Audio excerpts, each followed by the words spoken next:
Hello, y'all. I thought about going live early this morning, but then I just never pulled the trigger with it. Hopefully, y'all are well and whatnot. I'm doing pretty good. Hold on. I'm getting ready for my All American live stream, but I decided to start this one while we at it because I was like, oh, well, some people might be ready to go to bed by the time I'm done, so I want to start the live after. I'm about to. I put it back in. About to make me an ice cream cone. Yesterday, child, I was very, very annoyed. I think I got progressively annoyed. That happens to me. Apparently, it's a Gemini thing. Hey, Angela. Um, I would say that I'm better now, but I don't think I am. But the thing is, I do think I'm handling it better. So, I struggle with people who I believe are like trying to victimize me or do goofy shit. And then I also get very annoyed with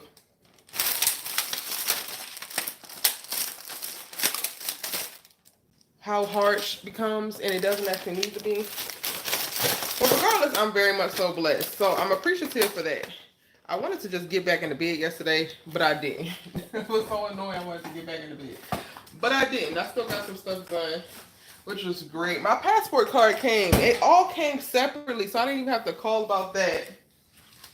And I also, like, low-key, I was also worrying about something I didn't even mention to y'all. I was like, oh, thought I was going to have some tax issue stuff. Oh, I didn't run the dishwasher. I just loaded it. Or no. I did. Did I ran it. That's going to get clean. This one either.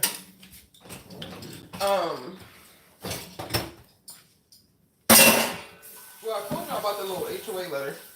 But I didn't open the rest of my mail yesterday because I was already annoyed by the HOA letter. And I also had a letter from the IRS. And I was like, bruh, I cannot. I don't give a fuck what y'all's issue is. Everybody got an issue right now. So I didn't open it. But I opened it like later on that night. And it was just a notice telling me that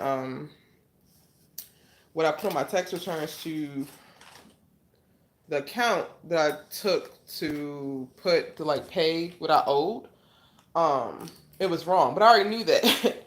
And I that same day when I filed my taxes and I realized that I had put the wrong account number on there, I just went and did like a extra payment, which was like through direct pay. So that's perfectly fine. I tried to change my spark plugs, but I didn't. I had to order, and it came today. I had to order this extender, and because I couldn't get all the way down there because my little wrench didn't have an extension on it or whatever. So it came today. I had to order that. I literally took everything off and then tried to take the first spark plug out and realized I couldn't reach it. And then people on YouTube was like, oh, you need an extender that's like an additional 5 or 6 inches or something like that to get down in there, and it has a magnet on it so to pull it up. So that literally, I just opened that like maybe an hour ago. So I tried. I was getting so defeated yesterday because I tried to do the spark plugs, the HOA bullshit, the freaking IRS letter, which I catastrophize things a lot, I realize. So without even opening it, I was like, oh, what is this? Now I'm gonna have to do this. I don't want to have to deal with this. But it was literally just that notice to say that. But I had already paid it basically online, so I can really disregard that message. And then I opened up the next thing, and it was my passport card. And I was like, okay, great. So I don't gotta call these people. Like, so things were not really that bad. Aside from the little annoyance from the HOA situation, it wasn't really that bad. But before I had opened any of those things, I had went to the store and I got ice cream. I did get dairy-free ice cream. I got this. Because I don't know, they don't have all of the flavors that I usually get. I love the mint chocolate chip that they have, Ben and Jerry's. And then one of my favorite ice creams used to be the non-dairy Target brand Good and Gather. Or not Good and Gather. It's the Target brand non-dairy ice cream. and it was vanilla mocha almond coffee something, and it was so good. But I haven't seen that back either, so I just picked this one because it's the best of what they had. But I'm proud of myself because I was going to go get some like butter pecan, some like nostalgic ass. I'm an emotional eater. I'm an emotional eater. The moment shit starts to get on my nerves too much, I want to eat something that makes me feel like home or comfort. And I used to eat butter pecan ice cream all the time when I was younger. But I'm trying to like really stay away from dairy because dairy just makes me more sluggish, brain fog. Like it just does not help. But I did get some chips, which I shouldn't have, but I got that because I also like chips. And then I got some Cheetos, which I haven't eaten those in a while, and I don't want to eat any more of those. So like that's the only little dairy I've had. So delicious is not good to me. I've tried it. It's like it. The ones I had in the past were very chalky. They are what made me like not be able to eat dairy-free ice cream for a while, and it wasn't until I tried the Target brand before I was like, okay, I can start trying more again. And then the Ben and Jerry's. But like so I had this for breakfast, and I had one yesterday night, and it's been like my little comfort thing. Um, There's nothing crazy, nothing bad per se going on. I'm just annoyed. Things are just really unnecessarily difficult. One of my clients' birthdays today, so I've had to do a bunch of stuff in reference to just managing communication online with that. And then also another client, it's like dragging their feet, a niece to do the shoot, and then also their budget is funny, and I'm like a little bit annoyed with feeling like I always gotta make do with just enough or just under enough. Like I need more abundance. Like I'm really. This is also why I like shied away and like stopped taking as many clients and shifted to focus on myself because I also felt like I was being put in a position where it wasn't necessarily like there was one or two clients that was like great. Money was never really an issue, but I'm not about to try to penny pinch to or help you penny pinch as it pertains to like paying what I am worth for the time, energy, effort that you're looking for, and then you want the results quick. So like right now I'm in a back and forth where they like this one client wants something, and I'm like, all right, I sent the invoice, and it's like, okay, well, what's this? And it's like getting all weird about the invoice, but then I also like discounted some stuff in the invoice, and it made me mad because it's like this is not even my base rate. So that's also sitting in my brain. Just kind of like being a little bit irritated with that circumstance. But I need to hurry and eat this because I gotta get on live for my main channel. How's your day going?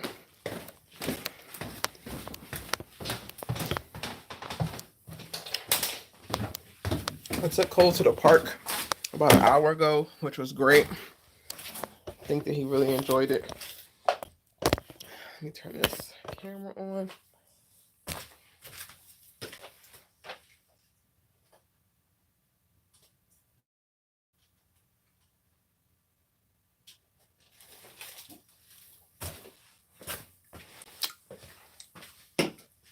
Also got this today. Ordered all this yesterday and it came today. So shout out to Amazon for that. So I finally ordered the cart with the wheels. Remember that monitor I showed y'all? I'm gonna take it off of the light stand and put it on that wheel stand. So that'd be great. And then it can just flip easily.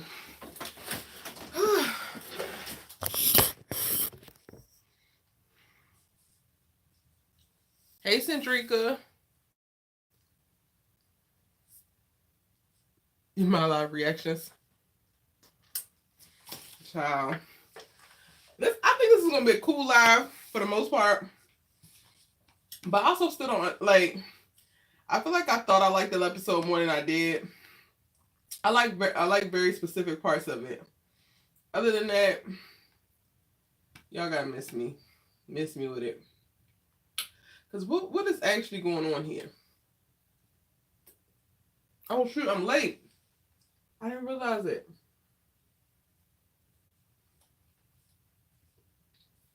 Erica.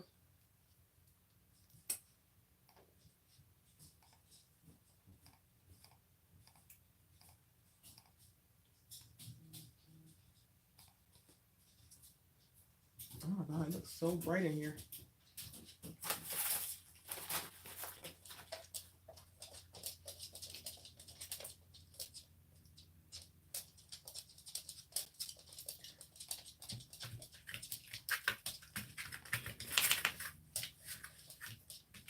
I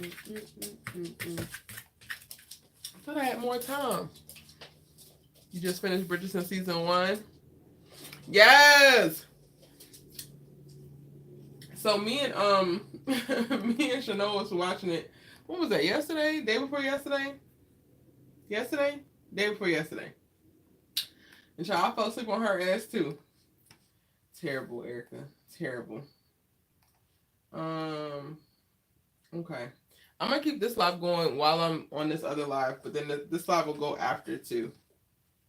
I just needed to make sure I did it because the day was getting away from me, Chad. The day was getting away from me.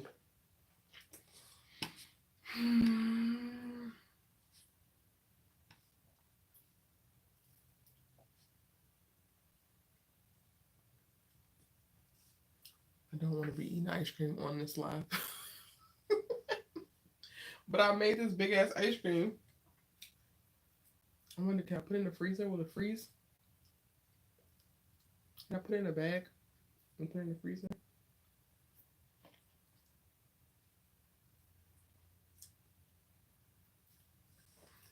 Hey Dominic, I'm about to go over there now. I feel like I'm splitting the audience, huh? That's what I'm doing. Get your shit together, Erica. Okay. It's so bright. What are my settings on my camera right now? Because I feel like this is way brighter than I ever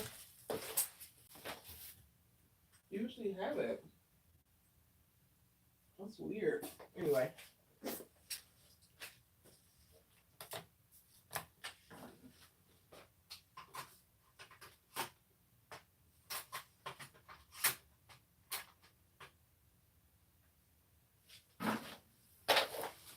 Also ordered a new monitor for my teleprompter. So hopefully I'll be able to use that a little bit better.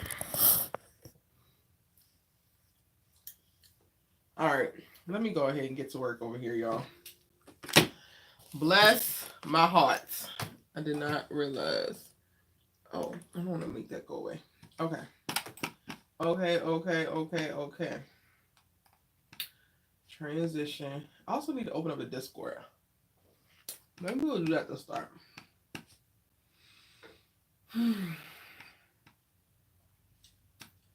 Vertical.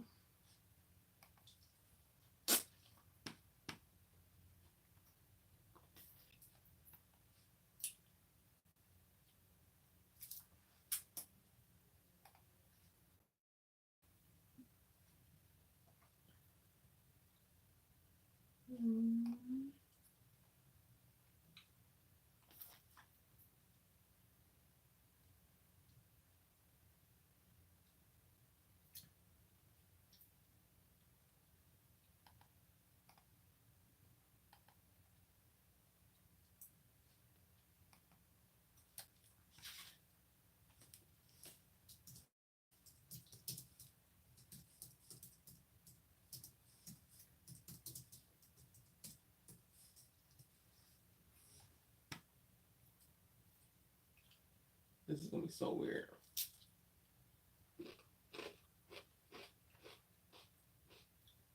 All right, I just need to add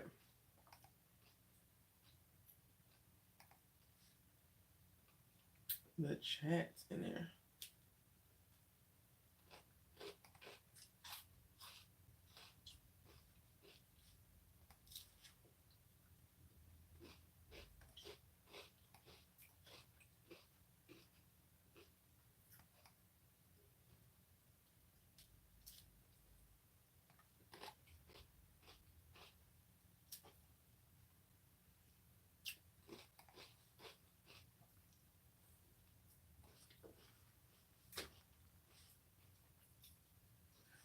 Okay, let's go, Erica.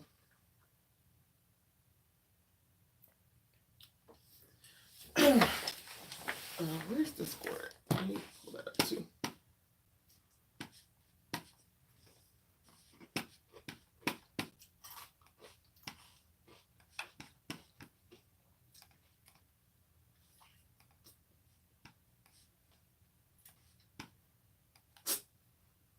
Mm-mm-mm.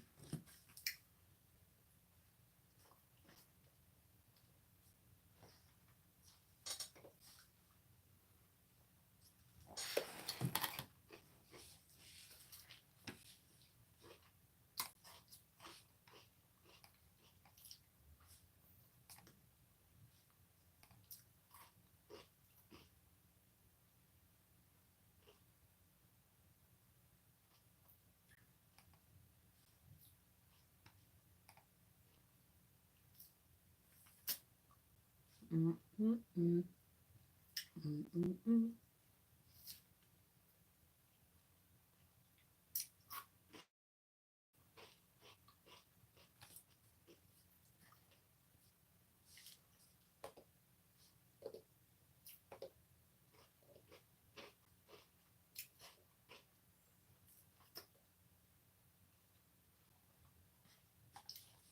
Okay, I just need to flip that.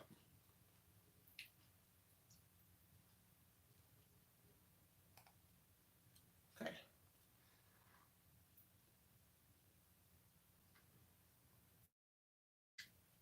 All right. I think I am ready to go.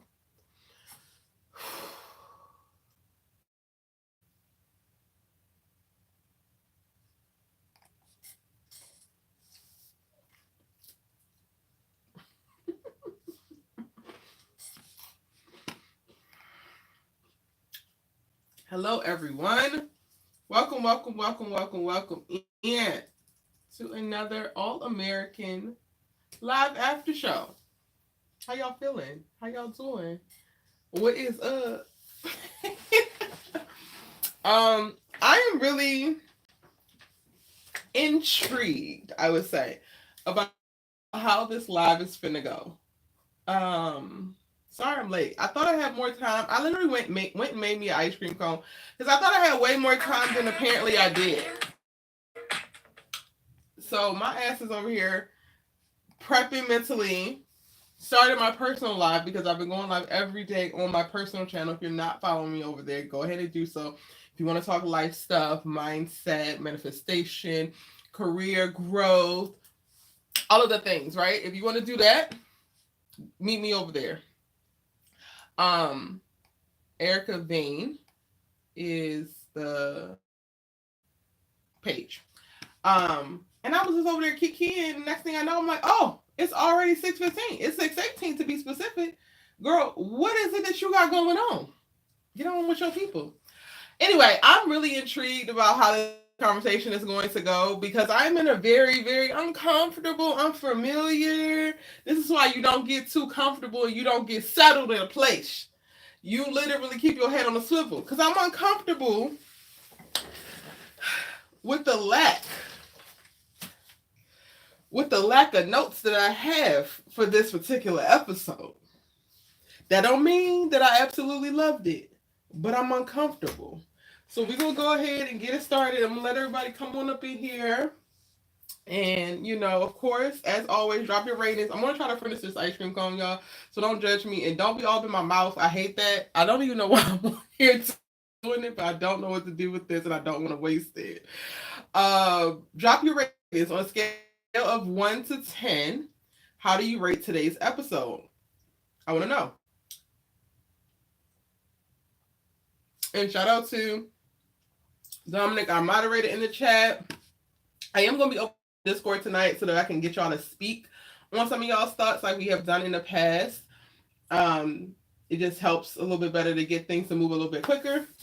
Shout out to Adriana, who was the first one up in here. Hey, Keish. Shout out to all the members. Kimberly Felder, Keish, Erica James, Jada Not Famous. What's up, boo? Hey, Justine. Welcome in, honey.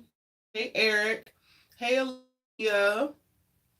How's everybody feeling? How's everybody doing? Hey, Ray Ray. Y'all drop your ratings on a scale of 1 to 10. How we feeling about this episode? Last episode, it was nothing less than a 7 from what I recall last week. Nothing less than a 7. I cannot wait. Hey, Shari. Cannot wait to see what y'all think about this episode. I need to finish this because it's like melting in my hand. Erica had a brain freeze. I forgot y'all. I will never forget y'all. But when life be lifing, my go-to now, when I used to panic and I used to worry, my go-to now is to slow down. So when I start to get frustrated or irritated, I will slow down and I'll try to take a beat for myself. I'll try to breathe or try to have a little emotionally eating snack. So that's kind of what I did. Because life is life on the back end. Not necessarily like bad, but just like annoyance. Which you will know if you follow me over my personal channel. So I ain't forget y'all, but I was also just trying to, regain control and momentum from the day. Now, let's see. Let's see what we're saying. Let's see what we're saying. You gave the episode a 7 out of 10, Dominic. Okay. Erica James gave it a 4. Riri gave it a 6 because of Sean and Chris. I also like the flashbacks. Keish gave it an 8. They bought Billy Goes Back too. It would have been a 9 if they did. I think they could have. I wish they could have did that, but that would have probably made this the most expensive episode of the season because, well, I don't know how much they had to pay Spencer, who plays Chris, and I'm not sure the dude's name who plays Sean, but they had all of them in the episode. Child, that episode got expensive. Ashley Monique says, aside from the fact that the episode was totally unrealistic, it was very entertaining because of the game and Asher 8.5 for me. Angela gave it a 5. Okay.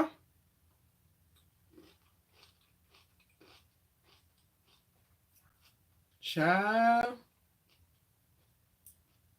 Saxon gave it a 7.5. I'm trying to make sure I ain't missing any ones up before it. Cendrika gave it an 8.5. It was given old All-American. That's because they had inserts of actually old All-American. Because I fear, aside from the actual pop-ups from the old faces and the actual flashbacks, the rest was very much so giving new All-American. But I don't know. Y'all can tell me if I'm wrong. It was given very much new All-American and all those other parts. Eric H gave it an 8. Jaden Not Famous says honestly 8.5 out of 10. Roommate, El Surprise, wedding attempt. Other than that, the episode was solid. Okay, Kimberly gave it an 8, mostly because of the flashbacks. Hey, Kofi, welcome in, boo. Kofi says, what up, E? King of the Asher Adams fan club gives the episode a 9. Ash in the championship game was the highlight. Cha. I hear you, Kofi. I hear you. So glad to see you up in here. Hey, John. Sean's death does still hit hard, and it hits home. But you happy that Asher got his closure of football? That part actually, it didn't save the whole storyline. But I'm like, okay, if this is why y'all did it, then I'll take it, kinda. Because Asher's whole storyline this episode was completely unrealistic, completely ridiculous. But the moment that he got back to Jamie and they had that conversation, I did like this. Oh, okay. Tripstar VPR gave it a 10.5. I can't. You was in the DMs talking about that. Lamette gave it a 6.75. The Baker twins weren't menacing this episode, but Coop plucked a nerve. Why? Coop standing on business about patience. I appreciate it. Angela says it had good past features. Dang, it keeps rolling. I gotta figure out how to control this a little bit better. But not enough substance for me. Mercedes gave it a 7. Jordan making some progress, not much. Laugh out loud. Child, we gonna talk about little Mr. Baker. I'm gonna be the real one I believe myself to be, and we're gonna have a conversation about little Mr. Baker.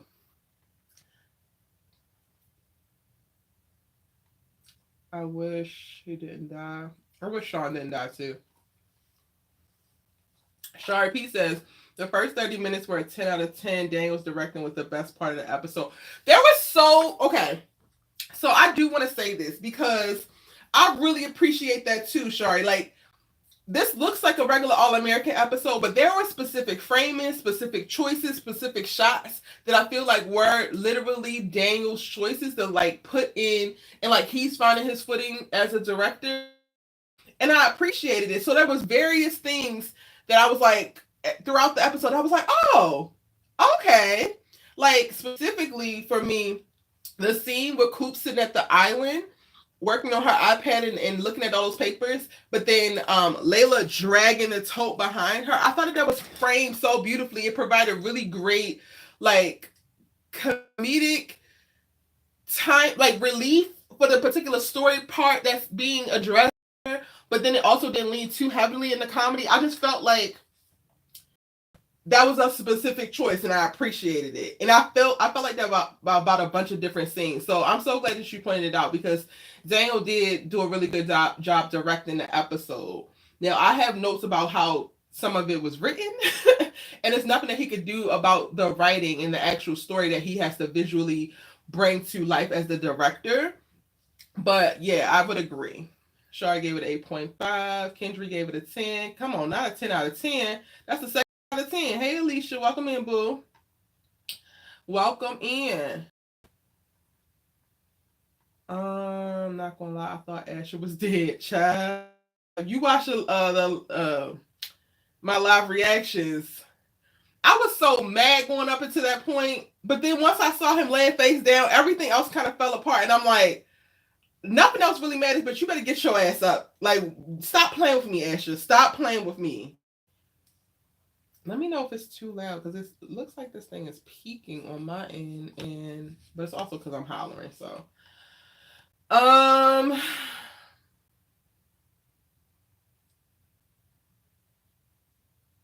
Alana says, I wish the nostalgia hit enough for me to give it an 8, but it all just felt sort of flat for me. It felt forced. I felt joy seeing old characters, but the episode itself doesn't make me feel a lot. 7.8. That is such a greatly worded assessment because I am right there with you with the lot that you just said.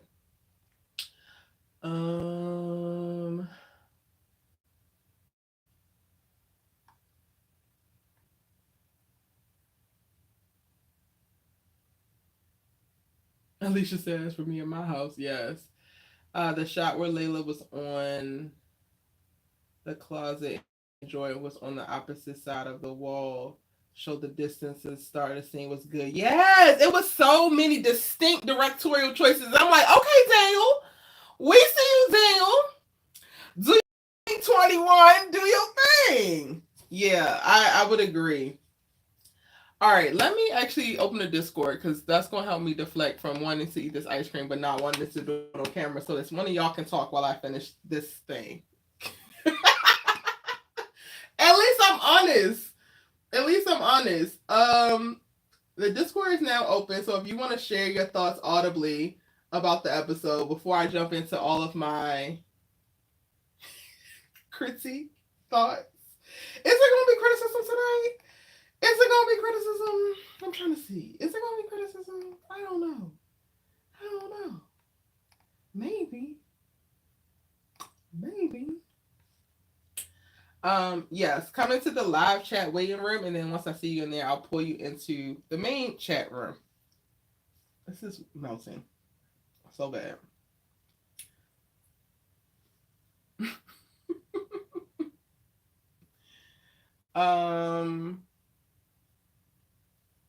Daniel do this thing. I see Asher on the ground. All I thought about was Kofi. Not you being worried for Kofi in his nerves, child. It's giving community, Jasmine. I love that for us. You see that, Kofi? Jasmine was worried. When Asher hit the deck, she was like, listen, is Kofi okay? Did somebody check on Kofi? Not y'all not coming into the Discord. Nobody wants to sound off? Y'all just gonna wait for me to start ranting, and then you gonna have everything in the world to say. I tell you, you're gonna have everything in the world to say once I start ranting. This is about to make a mess, Erica. Just eat the damn thing. Okay. Well, in the meantime, in between time, Dominic, can you drop the link to the Discord for anybody who is not already in it and may join? Bill, at any point, if you have something to say, that's how you can call in. All right. So where do we want to start in talking about this episode?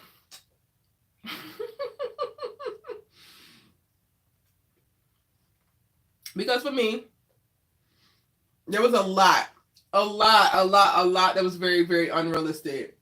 And I struggled with it. Heavy. The nostalgia saved the episode. The past characters and the nostalgia. Again, if y'all watch if you're a member, you can watch the live reactions. Shout out to the members. I cried during part of this episode. And I was like, listen here, NK. I didn't ask you to make me cry, honey. But I definitely cried. So I'm not going to play like I didn't enjoy this episode, like I wasn't emotionally affected by this episode. I was. It was real. Oh, John's in here. But also, there was a lot that needs improvement. A lot. A whole lot. Let me get my headphones on. Alicia, where you going, honey? You in? I could have pulled you and John at the same time. Hey, John.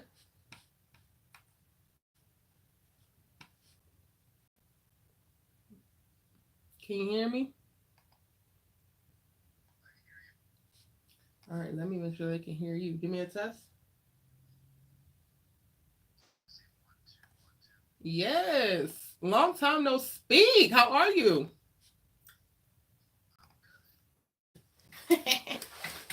Come on, very good. I love that.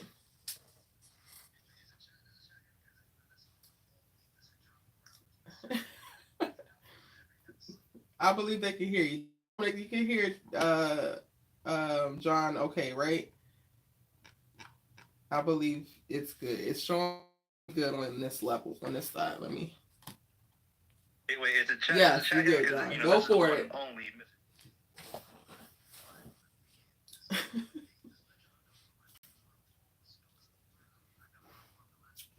Wait, I didn't know that you were in a 3-month homeless spell. Well, thank God. Love that for you. Oh my goodness. My God, the amount of perseverance and determination. Well, great job for you pulling yourself out of that. I'm glad. And I hope that your new place is a place that you can really set up shop, feel at home, feel at peace, grounded. Perfect. Mm-hmm.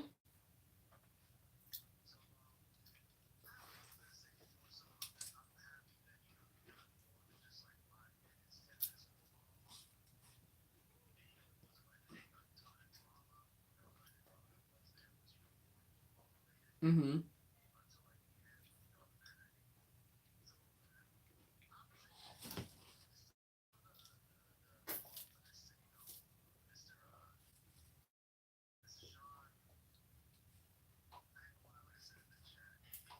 Mm-hmm.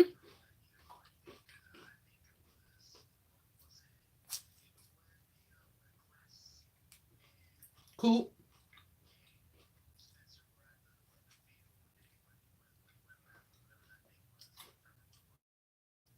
For his the piece of grass.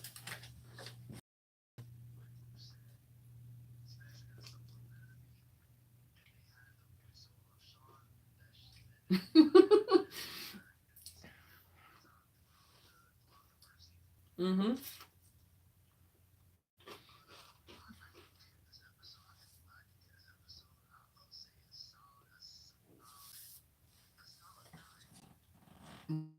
Really?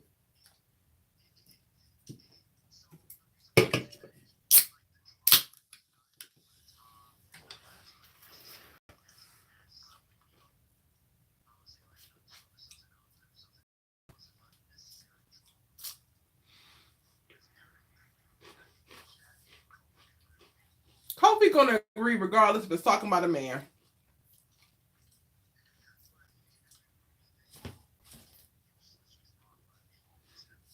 Right, but that brings me to the question I was about to ask of are you giving it a 9 because compared to the rest of the whackness, if you will, that we have gotten, it's the best of the worst, or are you giving it a 9 because it's actually a really solid 9? And I think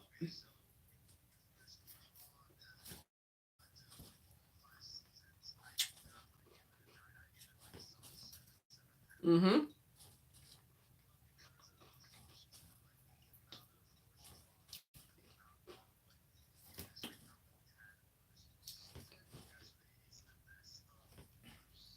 Right. I can agree with that.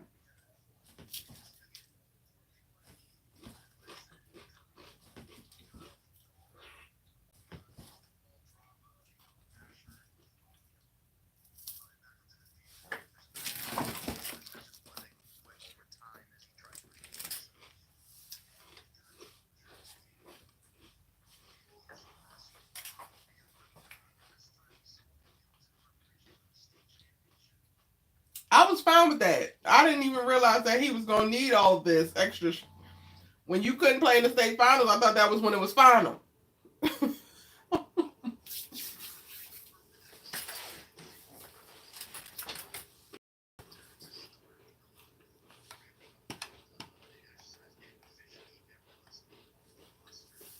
Which I think is some bullshit, but I'm gonna go ahead and let y'all rock. Hey, Kofi.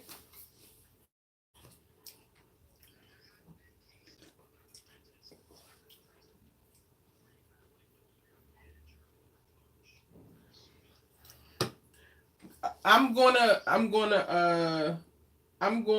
to pick this apart. Kobe, lower it down for the so it's not an echo. Until you start speaking. But I'm gonna pick it apart after, but I just want to be clear and put a bookmark here. That was completely unrealistic because they are in their junior year. Even if he had recruited Asher, which the recruitment fell through because he had a heart condition, so he never actually got to do any of the things that would have got him started as a freshman before being taken out. Every year they have to resubmit, the rosters and who's redshirt and who's playing, like all of those things. You mean to tell me Mr. Montez carried this boy as a member on the team, taking up a actual spot for 3 years? No, but I'm gonna let them have it because I feel like they was using the shoestring and gum to string together a lot of those plots today. It was a means to the end. It was a mean to get Asher on the field, which was the point. I just think that they could have written it better. Like they needed to set it up better. We knew it was coming, but their whole answer for how it happened doesn't actually make sense. It's unrealistic. It's ridiculous. And they actually had time to do so because they have been setting up Asher's return to the field for the last 4-5 episodes at least. So y'all also could have started to put in the things that you needed to make this actually make sense. Like he even had a jersey with his name on it. They don't order jerseys with your name on it and you're in your junior year with the hopes and with you get what I'm saying? Like they could have easily while Ashley's having them damn dreams and going to Jabari and going to Wade about his damn dreams, even though they're the students in this matter and you're supposed to be the coach. He could have easily been like, yo, look, I ordered this at the beginning of the season because he wanted to feel included. Or you know what I'm saying? Like he could have easily shown that jersey or at least shown that he was doing certain things to set up for this versus having him pop out on a goddamn field and have his little Kanye West moment. I can't. It's a means to the end. We got him on the field so he can get his closure. Cool. I'm accepted because of that. But that was one of the most unreal. First of all, you know what? I said I was going to chill and not say it, but I'm going to say it now. Coach Mr. Montez is coaching a national championship, his second possible one in a row from the skybox. From the skybox? Y'all couldn't come up with nothing else. Again, I know it's a means to the end to get onto the field, and I know that we are rest in peace to the actor who played Coach Mr. Montez, and it was hard to navigate. They had to have come up with something else. The same people who gave us seasons 1 and season 2, and like y'all said, those moments had crack in it in this episode. Like it hit harder than crack in the 80s. When Sean popped up, when Chris popped up, the flashbacks, the music hit so hard. And then y'all let the momentum drop in various moments because you pick very weak story choices, writing wise. That's why I cannot rate this episode anything higher than a 7. And I don't even know if I want to give it a 7. It might be hovering around a 6.5 for me. Sorry. Hey, Kofi.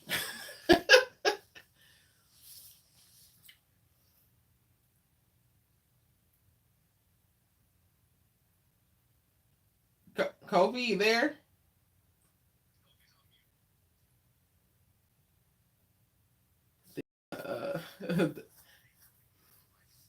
Yeah, and it's a delay, so he's not going to see it until for a second. But go ahead, John.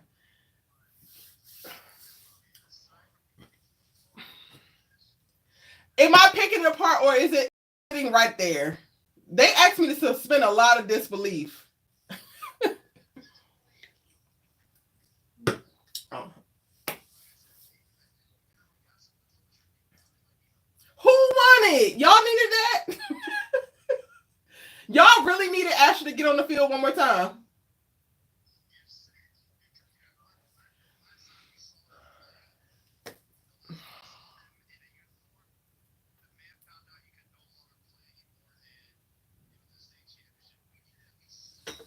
Child. Please put in the chat a 1 if you needed to see Ashley get back on the field.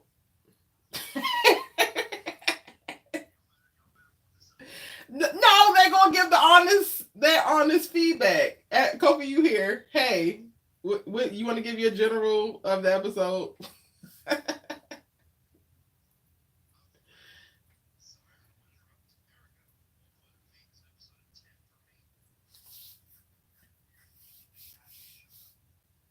Is what?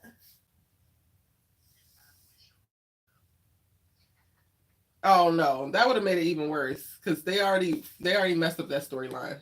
There's nothing else that we could do with Ashley. But go ahead, Kofi.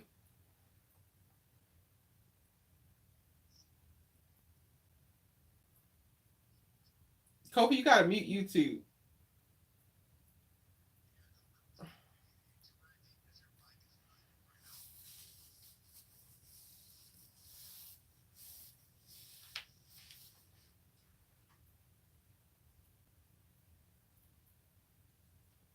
I don't know if he's talking. I can't hear anything. All right. Any other overview thoughts that you want to share, John? Because you already pulled me into a whole little specific piece I was going to dive into, and I'm supposed to be doing 50,000 foot view. Go ahead.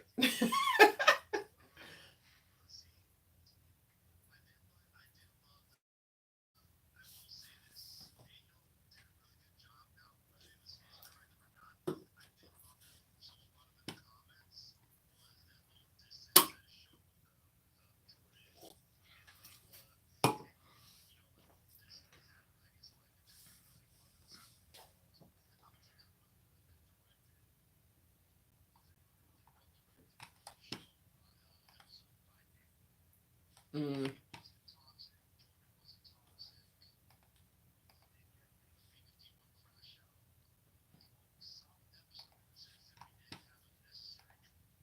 Yeah.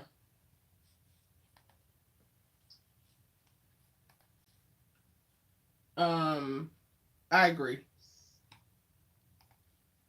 I agree 100%. Yeah, I just muted Kofi. Kofi, you're gonna have to unmute yourself once you mute YouTube. Hey Dominic.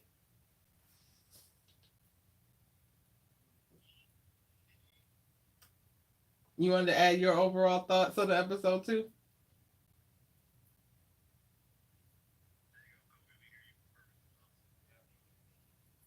I can't hear him.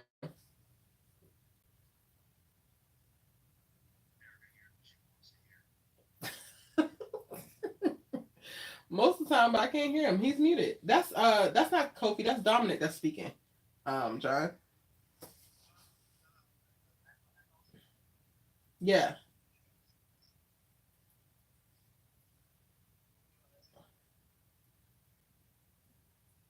he's still muted, so he'll have to unmute himself. Go ahead and figure it out, Kofi. You got to manage muting the YouTube and unmuting the Discord and back and forth.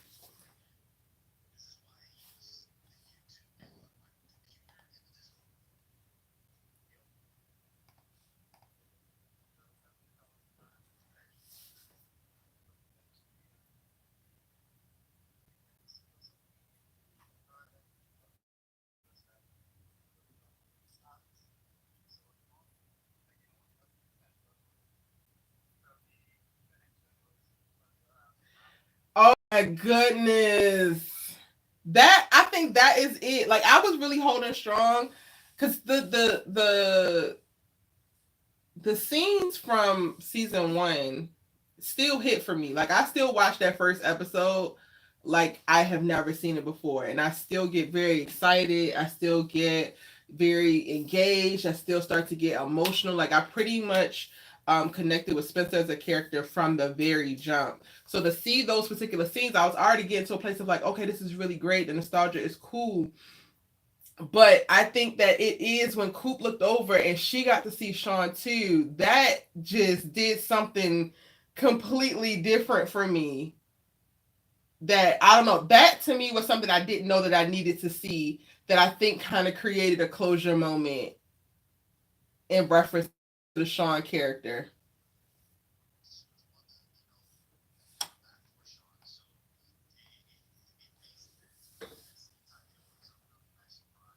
Yeah. And it wasn't overdone. She literally, it was for a split second.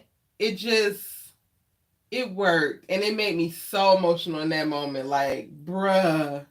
One, we have come so far. She's come so far. Sorry, what'd you say?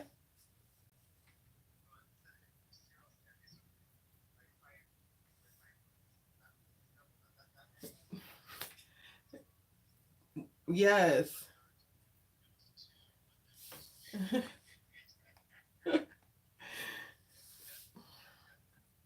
Listen.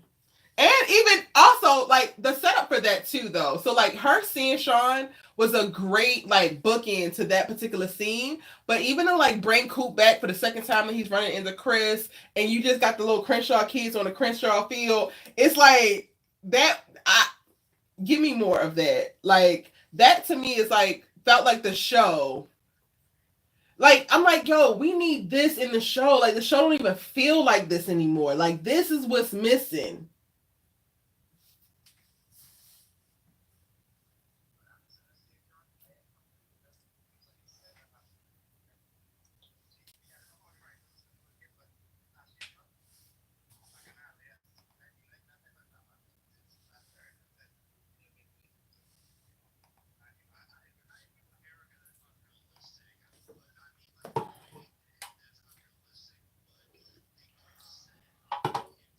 To do what in this episode? You talking about you don't want no unrealistic drama?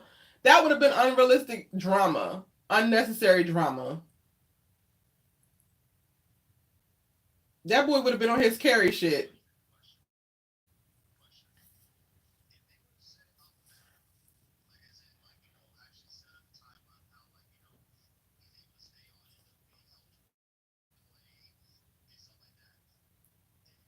Ashley,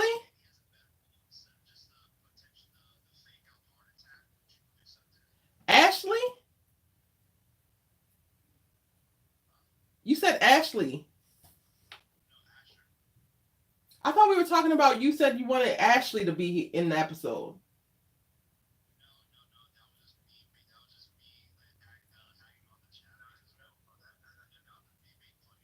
Oh, so now you're asking about Asher. I thought we were still talking about Ashley.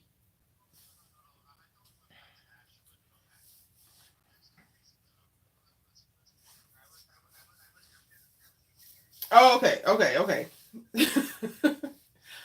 Oh yeah, yeah, yeah. Asher, I'm not mad. I'm not mad that he got back on the court. I mean, the field or whatever. If that's what he needed to do, it's literally the setup. It's 100% the story. It was not done well for me. If that's what I didn't need it, but if he needed it, because I can't tell these characters what the need and what the want with and how they feel.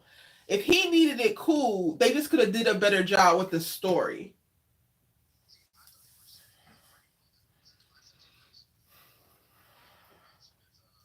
Right, that told you that he wants to do it. It told you that he wants to do it. They tried to foreshadow it, but I'm saying the story elements are the logistic pieces that actually make it make sense. None of that is actually conducive. Y'all are juniors. You did not get carried on that damn roster. They were not ordering a jersey with your name on it every year, but you also being carded as the coach. We do not have an announcer who's doing the officiating or like doing the official announcements over radio, podcast, whatever. Saying, "Oh my God, I got news that there's another player coming out of it. It's Coach Asher Adams," because he's also not technically y'all's damn coach. He is a student coach. It's too much. Halftime, you are literally giving the pep talk for Coach Mr. Montez, who seems relegated to the damn skybox. The story don't make no damn sense. So no, they did not set it up. They did not set it up at all. Kobe coming. Yes.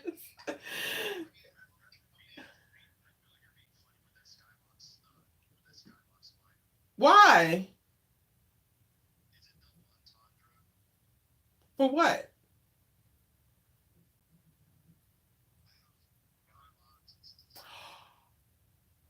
I did not. I did not. I did not mean it like that at all. I did not mean that. Sounds very insensitive. Oh, I'm so sorry. That sounds so insensitive. Well, they shouldn't have put his ass there. That's what it's technically called. I did not actually think about it. And then they got these damn coaches pointing up. See, they set me up. No, I feel insensitive because I've been hollering it. And it's like, now I need to come up with another name for it. Having him somewhere other than on the goddamn field coaching, you have him. You have Asher. Hey guys, we're tied up at the halftime. None of the assistant coaches are stepping in. None of the assistant coaches are stepping to get this little pep talk. It's like, y'all, cut it out, because none of this actually feels real. He literally got carte blanche, just free roam of everything, and that's just not how D1 programs work, and it's definitely not how D1 programs who are defending a national title work. They are tightened up. Shit is real. Like, I know people don't want to believe it or don't think about it. Hold on one second. I don't think people want to think about it in this way, but like, I've actually played D1 sports and I didn't play at Duke. So like, be clear. I literally experienced stuff that felt like these are the pros. Like, it might be we're in college, but they are paying for our asses to be here, and they expect us to be like professionals. You have to move like professionals. So I just felt like overall, the entire Coastal California storyline this whole season thus far has been completely unrealistic. From how the players are talking to the supposed coaches, from the mixing between the player coach, student coach dynamic, the missing Mr. Montez, who was always whispering from the damn shadows and never appears. I know what actually happened to him, but they have to figure out a way to creatively write around that so that can make sense while also still honoring his absence in a way that works for the damn story. None of that actually felt real. Like, it just don't. And it was no amount of Asher really get on the field that's going to save it. Like, because we already know he wants to get back on the field, but y'all have to give us the story to tell us exactly how he could do it. And you telling us in the episode that he actually appears from the coaches on the other side talking about he just got word Montez approved this. That sounds like he was on their team. This is the opposite team. Like, what? That dialogue itself don't even sound like what it would. Anyway, no, none of it was realistic. Not a bit.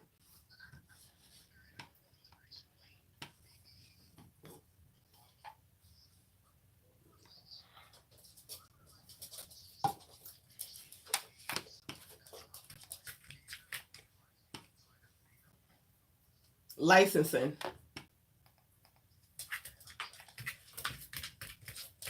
When they're trying to get the budget down, right? Because they got acquired by Nexstar. That stuff goes into it. This is stuff that y'all don't actually have to think about as an audience member. But if you're curious, he didn't actually wind up going to UCLA because then they would have to pay UCLA to use their logos, their likeness, and to basically put the school in the show.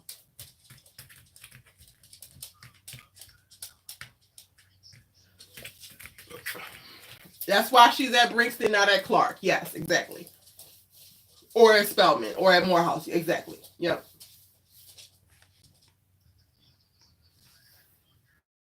Well, part of it is that it's licensing, but then also when you look at the Greek stuff isn't happening not because of licensing. The Greek stuff is all fake Greek organizations, because you can also, as a brand, just say no because you don't want to give free license to however they want to write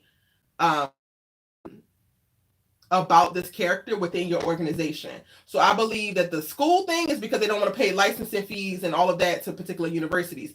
The Greek organizations are all fake because they don't want the organizations to look away if they try to have a storyline around hazing, or they try to talk about certain things that seem untoward or can be a little bit controversial. They want it to be towards a fictitious university, and another real one is not, Greek letter organization, because a real one is not going to sign off to be shown in that light.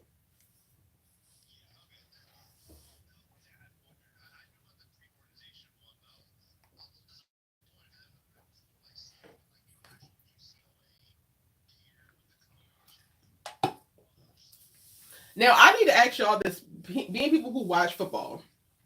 Kofi, I don't know why you can't hear us in Discord. We can hear you.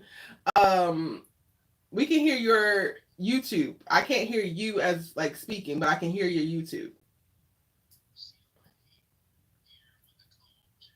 Kofi, yeah, you're. I gotta mute you, Kofi, because it's just repeating all of what I just said on a delay.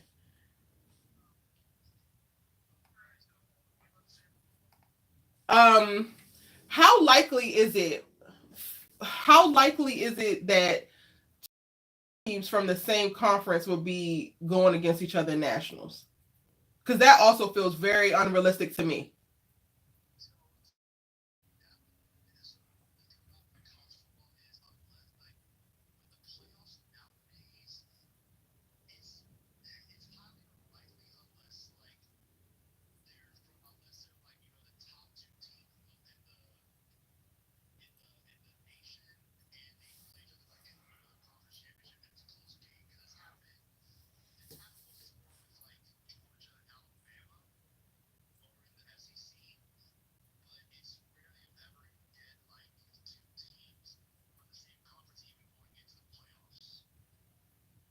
That's what I thought. One of them would get knocked out in the playoffs, and they should be playing somebody from another.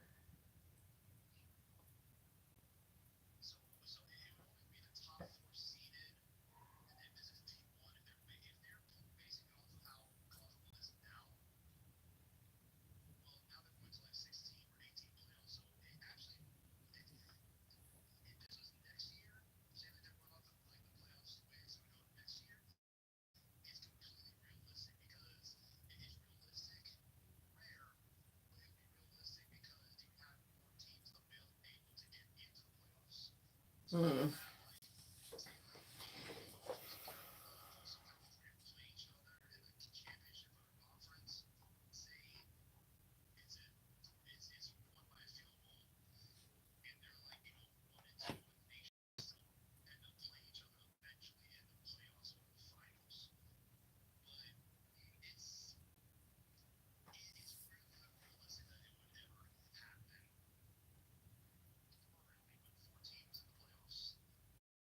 Okay.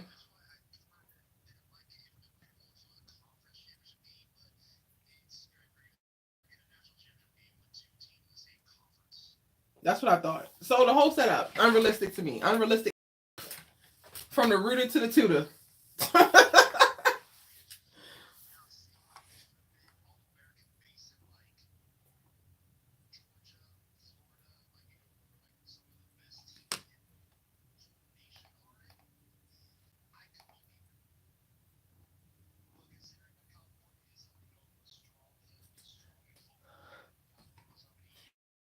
And they don't show us football. That's another thing. Like this also, it works against them in how little football they actually show us, or how little football they put these characters into, because we don't even get to build up in our minds like, yeah, these niggas are grit on tough.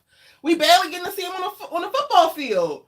And all y'all was looking at me last week like I'm crazy, because I'm like, I don't want either one of them to win. I don't believe that either one of them belong there. And then they pull this goofy ass fantasy out their ass and put it on screen.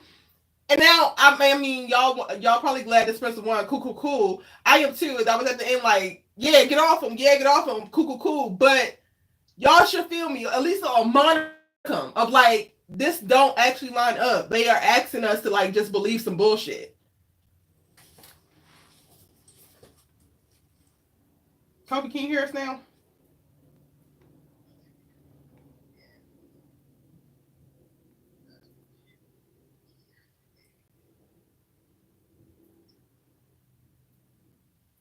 Y'all can hear Kofi? I can't hear Kofi. I cannot hear Kofi. No.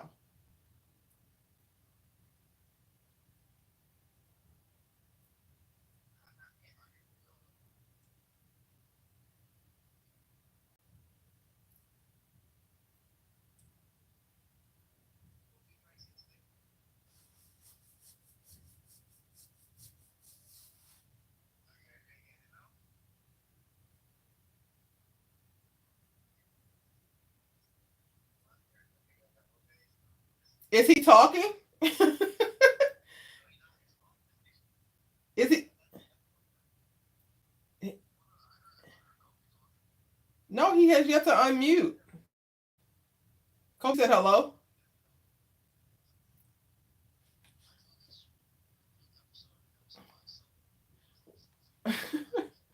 Wait, how do you hear Kofi, but I don't hear Kofi? This is my damn Discord. What is happening?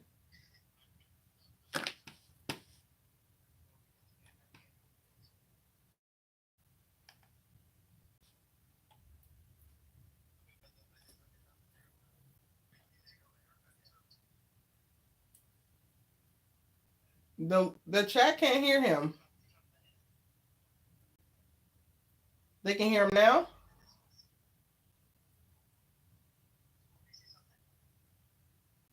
He's not even unmuted. I like y'all see that there's a little mic with a X on it next to his name.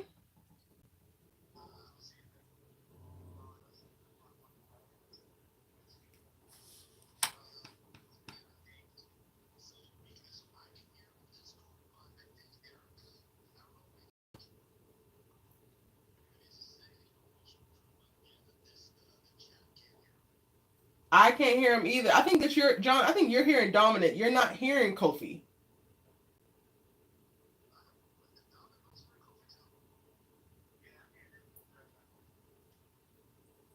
I don't know how.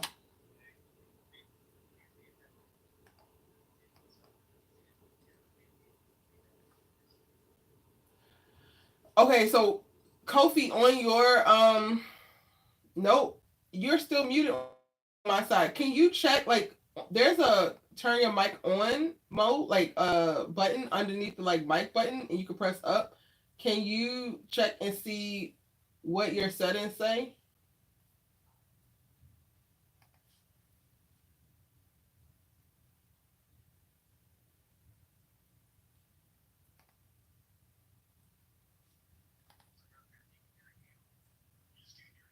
Right. I can't hear him at all. Like it just sounds silent.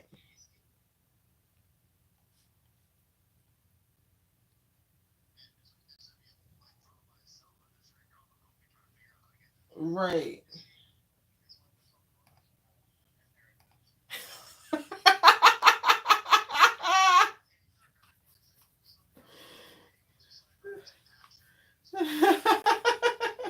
All right, y'all wait right here. I'm gonna go into the other room and see if I go in there with him if I can hear him.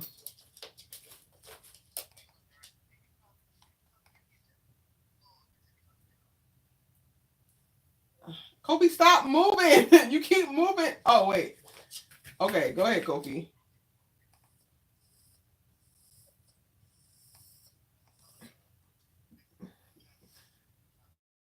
I did have him muted, but I thought that he could unmute himself.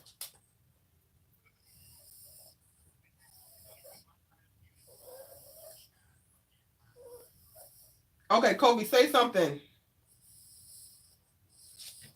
Okay, I can hear you now.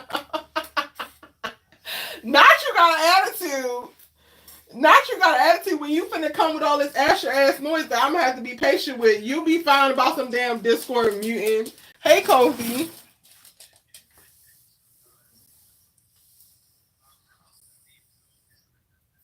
Yeah, I saw Alicia, but then she popped out. Alicia, go back into the waiting room so I can pull you into the room. But yeah, we're gonna give Kofi the floor. Go ahead, Kofi.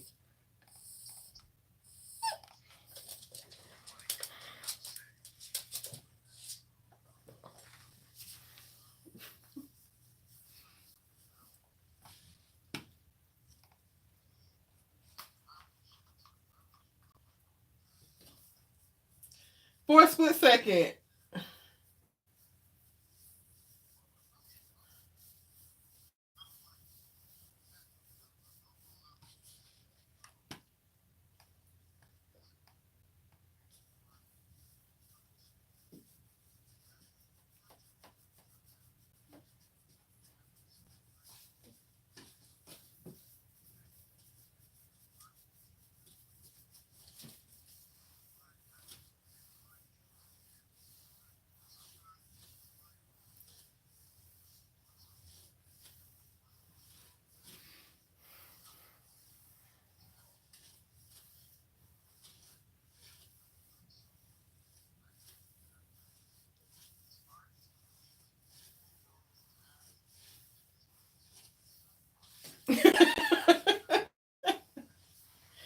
Come on, not Kobe agrees with me.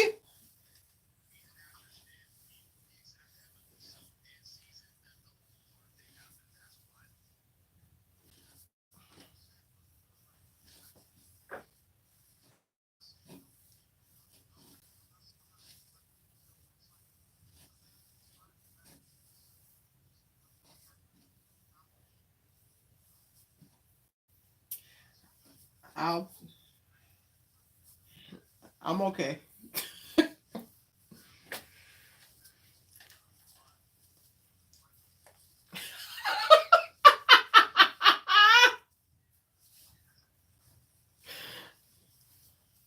What else do we need? Yes, Alicia, we can hear you. I'm just giving Kobe a chance to land this plane real quick. How are you, honey?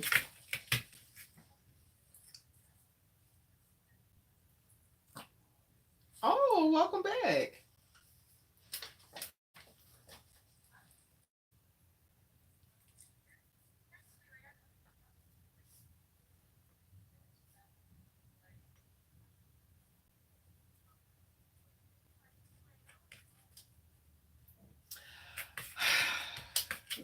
John was trying to tell me I was picking it apart, so I. Because that is a very real thing. We have to go through specific physicals, and it's just a lot. Like when you play a D1 sport, you are basically a pre-pro player. Well, yeah, D1, maybe D2 kind of, but like D1 for sure. And there's a lot of shit that you have to do. Like there's a lot of things that I recall. Like I had to do everything down to like as little as like I used to have to get a flu shot every single year. I hate the flu shot. I never get the flu shot. I had no choice. Like there are certain immunizations, there's certain things that I had to take, vitamins, like certain things that like you do not have a choice. Once you start on this dotted line and you take this tuition, you do this shit that we telling you to do.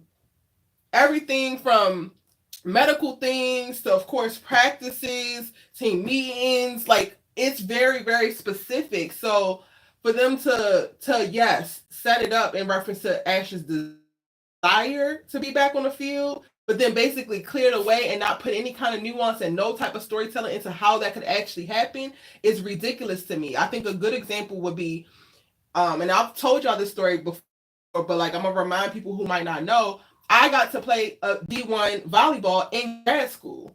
Technically, you only get 4 years of eligibility, and then you cannot play in collegiate sports, specifically like in a D1 arena. I was only granted a special accommodation by the NCAA to play in grad school because I wound up losing my team after Hurricane Katrina. And eligibility is a thing that runs concurrently. So even if you don't play in a game, your eligibility year is still going. It's still like you still get counted out for that unless you redshirt, which is something else, some paperwork and additional distinction that you have to send into the NCAA so that they have to know that you actually won't be stepping foot in on a court or whatever. So like even that I think is a great example of like there's ways that things happen and things get worked out, but there's story to that and you actually have to share that. You cannot just throw the boy in the damn game, have him have his little run out on the field moment that's all grandiose, and then just kind of like sum it all up with a couple of words and passing from the coach from another team and the coach on this team. Like that's not how it works. It's a lot of things that go into it, and I think that it would have done a greater service to Asher even arriving at this point if we would have gotten the story or at least alluded to it, right? And then they could have made it all, brought the puzzle together fully in this episode. If they would have alluded better to some of the things that were also happening on the back end, it would have brought this moment for Asher to a much stronger place, a much better pinnacle, because then we would have really been able to register all that it even took to get him on the field. So then we can look at it and be like, oh yeah, he walking away from a lot. Wow. But I don't think that we even get that.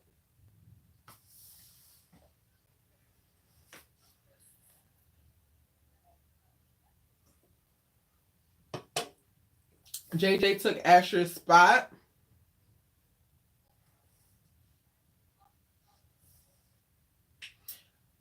No, they both got recruited to go there. JJ and Asher didn't play the same position. Yes.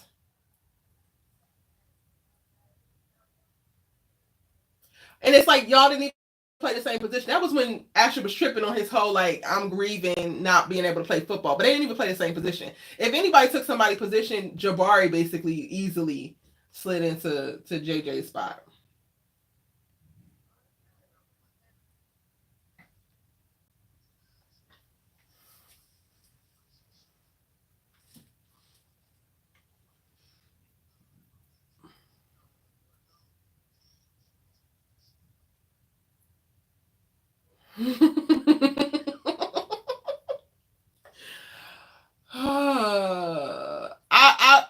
I want to say USC, but that's in the hood. Y'all put that school in Malibu, so like we do technically have two powerhouse teams in LA, UCLA and USC. But USC is downtown in the. I mean UCLA is downtown in the hood.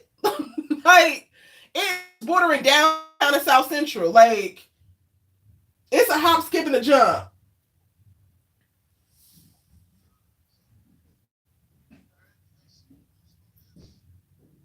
Huh? It's in Malibu, yeah. Or even further up, like God help him if it's in like Oxnard or child. I'm assuming Malibu because that's where the house is. But like once you get up there and you go up the PCH, like that's gonna take me to a whole nother place because all of that shit is improbable. It's like Calabasas. It's privileged, white, wealthy, rich people doing rich shit. That's what that is, and that's what Coastal gives me. So I can't say that it is like USC. USC is a very affluent school. Don't get me wrong, but their location adds a certain level of grit to it. To me,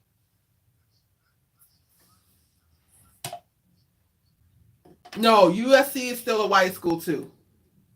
It just have a little bit more grit to it. And so white school is close to the hood that a white school is ever going to get in LA, aside from UC Long Beach. But UC Long Beach's campus is amazing.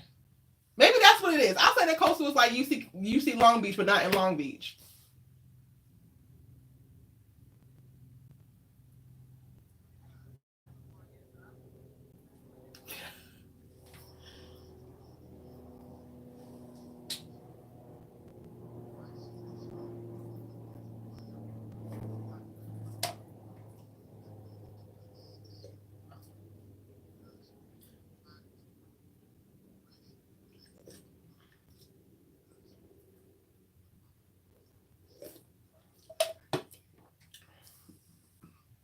But you have that has to get approved. It's not just something that just happens.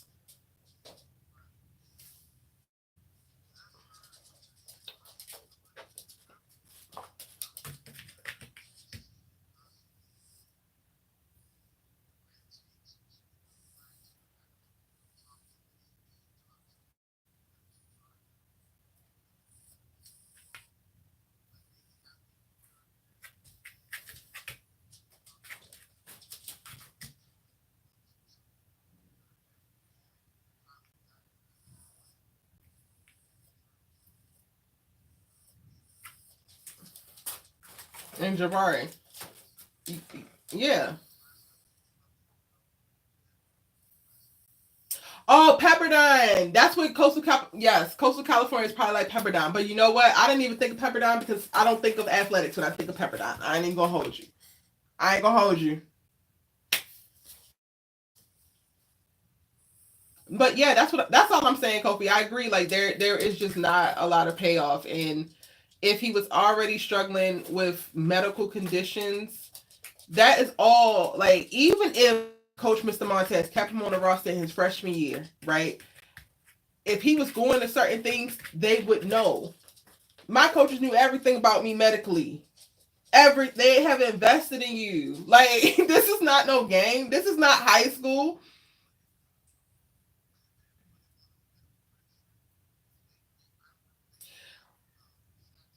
Yeah, you can do that, but they should have said that. That's what I'm saying. And the thing is, why would they put him on a medical red shirt if his primary care doctor is saying that he cannot play or he will not be able to live? That means that you can't play. That's not you'll come back next season.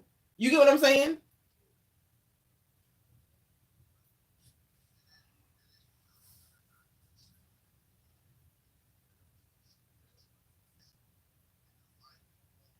Yes, all of that happened, but I'm saying if we're going with just what they gave us in this episode of Coach Mr. Montez never took him off the roster, but you never took him off the roster from freshman year. Things have drastically changed, and y'all have given us no story, no explanation in between of how you could carry a player for 3 seasons that's not actually playing for a team that won a national championship last year. So if you didn't have scrutiny before, you would definitely have scrutiny once you won a national championship and he was in a coach's position or a student coach position, but he was still on the roster as a football player. That you cannot just excuse that away with a quick statement. The same way that you can't have Jabari Wade say, yeah, he ain't missed no routes this whole time, and we saw him run one route.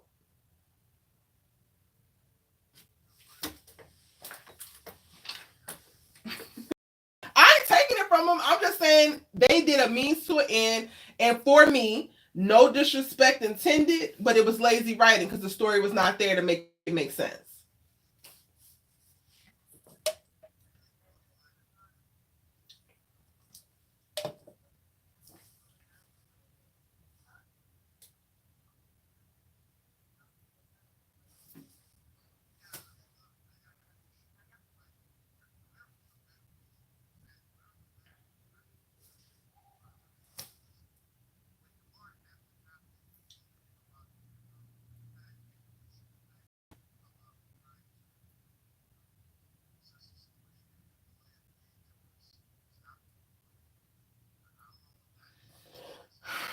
And I'm trying.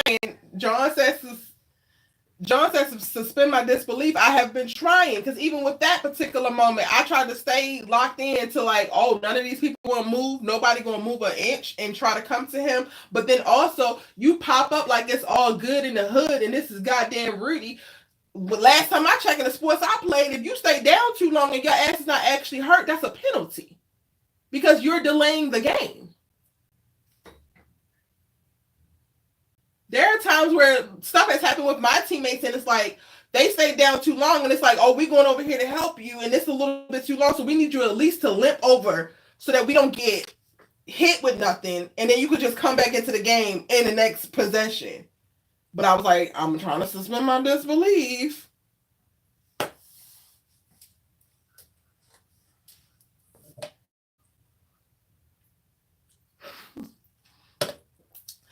Child, that forced ass argument, child.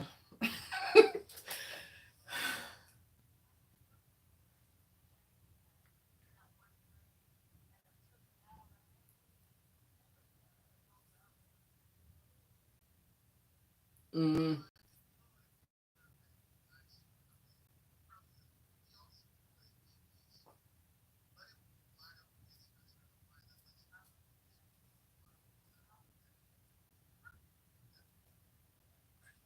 That would have been the closure I needed. So the Asher always knew that he was never going to be better than the boy from Crenshaw that he asked to crip walk. Now take your ass back to the house in Crenshaw.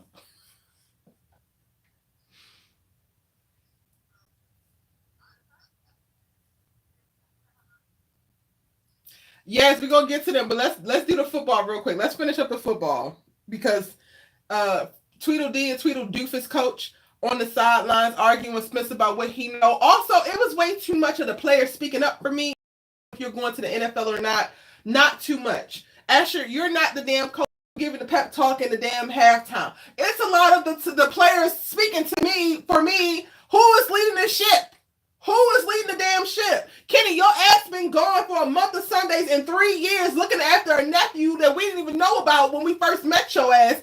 Coach Snake in the Grass is talking about that analytics. And Spencer's like, oh, but the heart. And I'm just like, y'all are giving me this goofy ass after school special only so that y'all can go ahead and win the game. Just win the game and be done with it. I would have rather y'all wrote they won and we read it as a damn recap in the newspaper versus watching the travesty that was that goofiness going back and forth with all of them.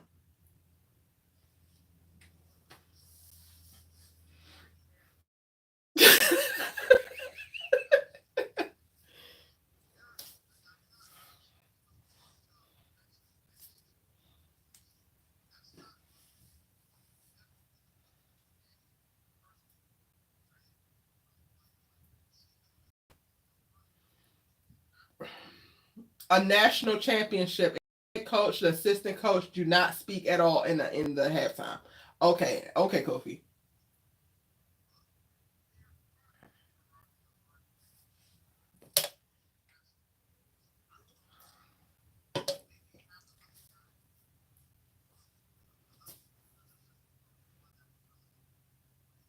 He's a damn player, but you ain't telling Asher that he's a student coach.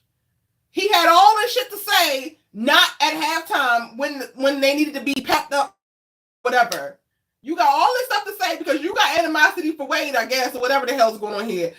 But like they could have even did the same thing that they did at at GAU at Coastal. Why isn't that black man basically the interim coach? Y'all trying to hold on to Coach Mr. Montez so bad, which I understand, but like use what the hell is given to you, and he's here anyway. But now we got to play telephone, and then you only got something to say when you want to come back at Wade when Asher's the one that rallies the troops and the child.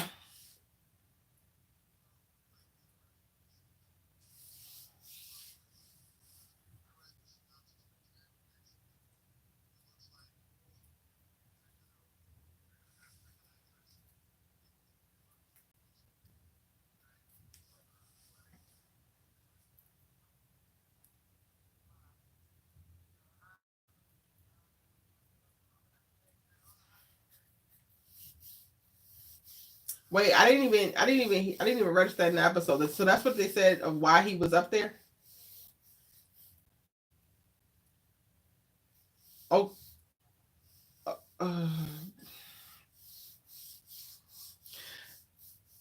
I could be wrong, but you don't pass pneumonia to people.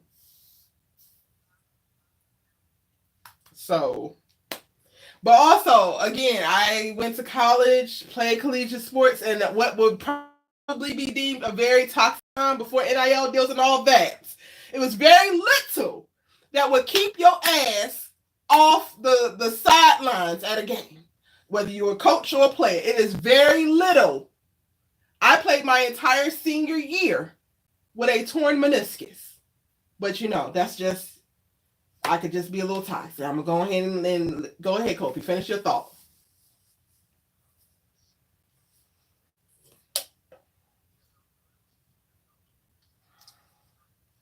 Yes, but I also thought that I was in the damn league. I had already made that decision and turned down an agent. So I said I'm going to finish out my senior year, get my team as far as I could possibly get to, and I had surgery 2 weeks before graduation. Walked across graduation, put my damn crutches down, walked across graduation, and picked the damn crutches back up. That was a choice I made.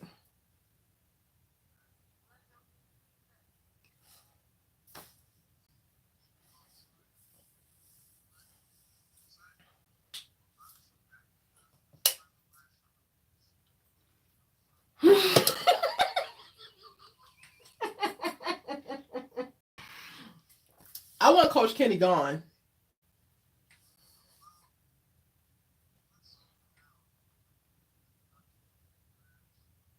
Jordan still go there unless he decides to enter the draft, which he shouldn't. But I want Coach Kenny gone. I want Coach Snake in the Grass gone. I don't want to this can be the end of football on this show if they're not going to have stronger football personalities. If they're not going to allow for football to become a main character within the show because it was supposed to be. It started out as that, or at least a supporting character, not a main character, a supporting character.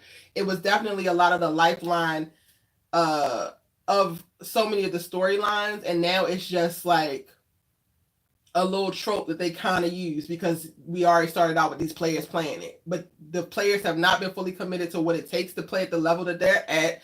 They're not telling stories committed to the level that they're at. It's just like, yeah. Kenny lost me with the whole disappearing.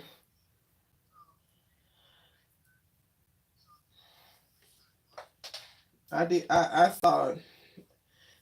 The second time he actually did his job the way he needed to, and it wasn't about him throwing the balls. Second block.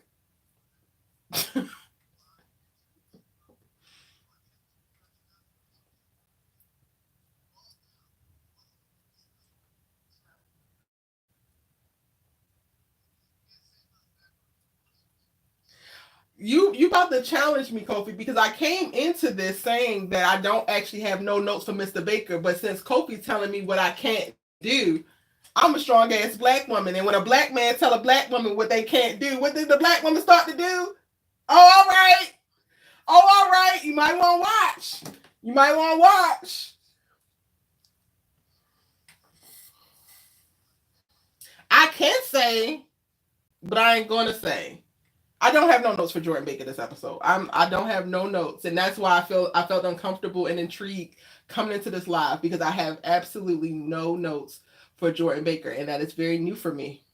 Kofi, not too much. Are you going to let me say it and let it ride, or are you going to try to make it a thing, and then now I'm going to have to...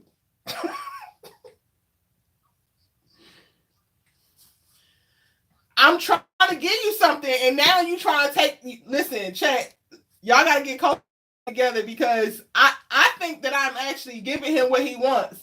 And it feels like to me, he wants it in another specific way. So he got to make sure he articulates it, which is going to make my ass take it back. And I'm going to find something. I ain't have nothing when I walked in here, but I will find something.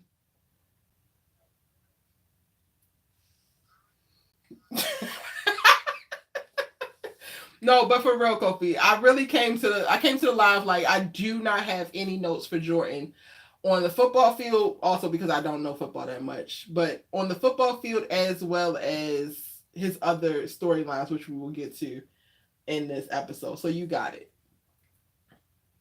Dominic.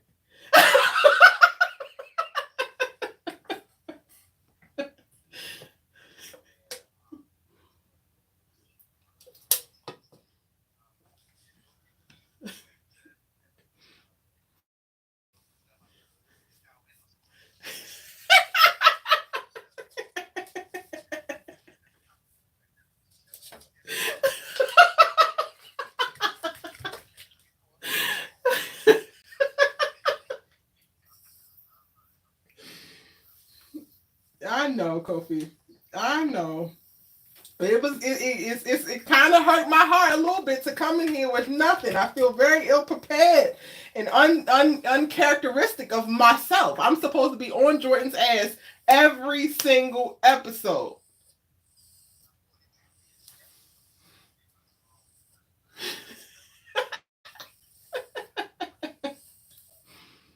But we're gonna give Kofi 2 minutes to get off all his Jordan that he want to get off. You want to go ahead and give that man his flowers? Go ahead.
Okay.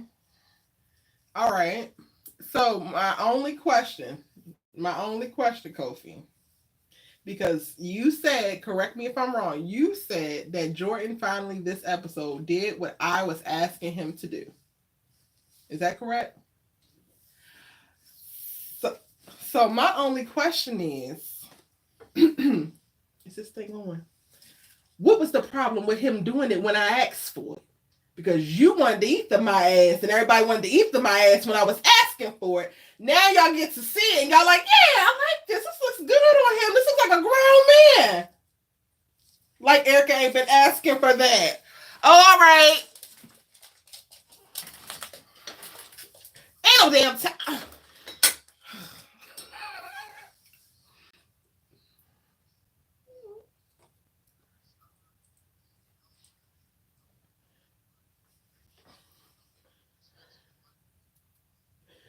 Well, I'll take that. You stubborn and you don't know what the hell you doing. I will take it. Just as long as y'all know. Y'all better put a pin in it and reference it. Because when I get to predicting and prophesying in the future over your characters and it's your fame and you don't like what I got to say, take a beat and be like, okay, but what Erica said about Jordan, maybe she might be right. Maybe this will be perfect for him. Maybe this will actually look good on him.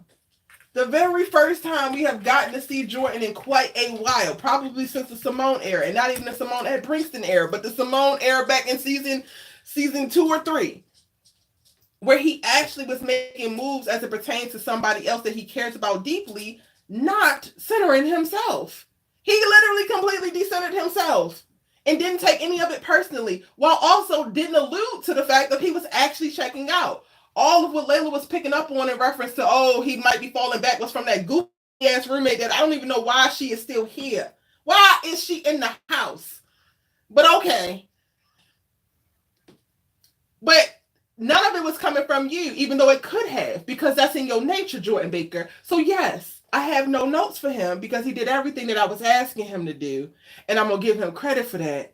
And I also just want my credit from you people who have just been so agitated with me hating on Jordan so bad, when the hate actually looked like calling him in to a better part of himself, and maybe the best part of himself, if you will.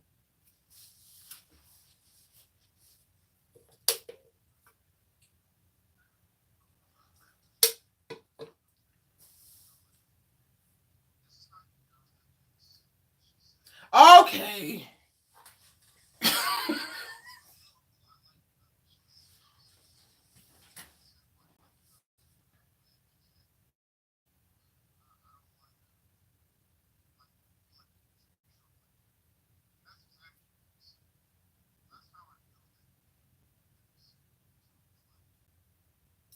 I'm I disagree with that, but I hear you.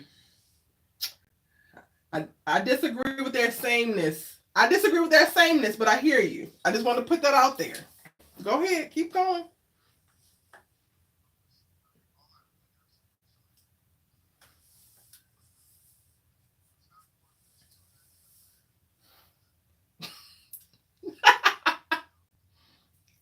Or so that he can live a fruitful life, being the actual leader of a family that he so desperately wants but wasn't actually ready for.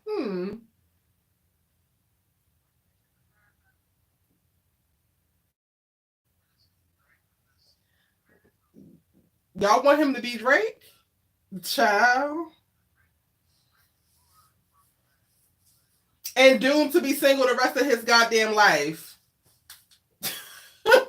But let's go to Chris real quick before we get into Layla, because I got some real conversations that I want to have about Layla. Let's go to Chris because I know Alicia to touch on her baby popping up.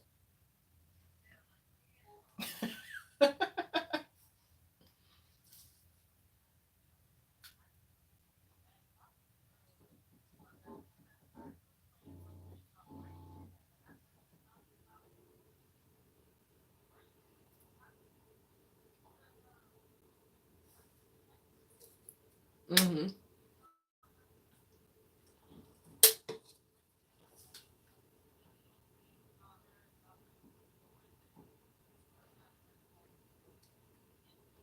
Yeah, it felt good. It felt good for sure. All of the nostalgia.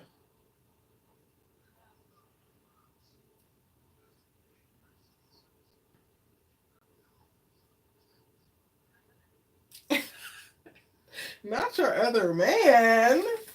And also the story felt really good too. Like it felt believable. Chris coming back because this would be, he's a collegiate player as well. I believe he's in Texas or something, or I don't know if that's Darnell, maybe both of them. Um, but Chris is collegiate somewhere too. I don't know if they ever said, but it would make sense for him to actually be home or to be able to get home because he's out of season. To have them back on the field, it felt very natural, felt very real. So I really did appreciate it, and of course, it was really great seeing him. Even the like setup or for him to have the piece of grass that Spencer has to come back for, he's sitting there and he's still trying to remember or going back down memory lane as well. I felt like that was really cool in a choice because if this man ain't booked on something else, it could open him up to come back to the show if they continue, depending on how they continue the show. Um, yeah, like I could totally see Jordan going to the league, and if we are going to stay at GAU or in LA Collegiate Sports, if Chris came and went to GAU, like something could happen. Like I could see from what I saw with Chris, I'm like, he could come back and actually be a force from what we got to see.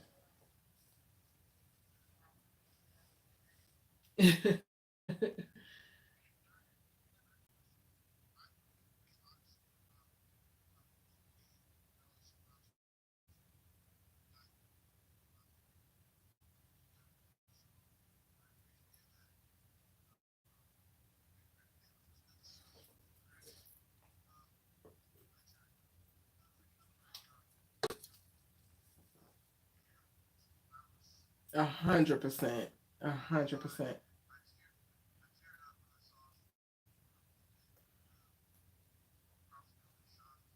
Yeah.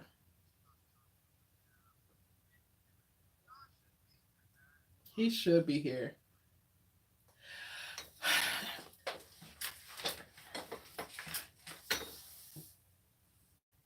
Yeah. No, but okay, so the members know because I put this in my members only live reaction.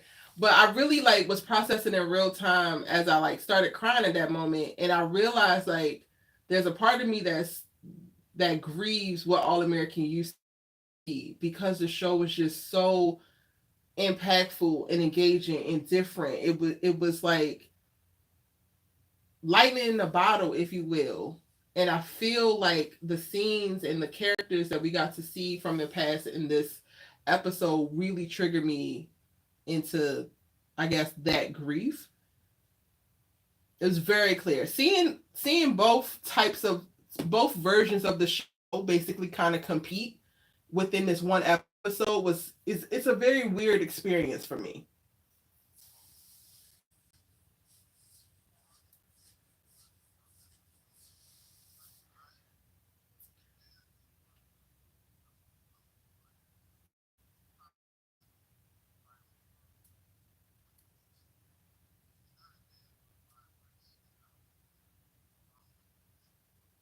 Literally.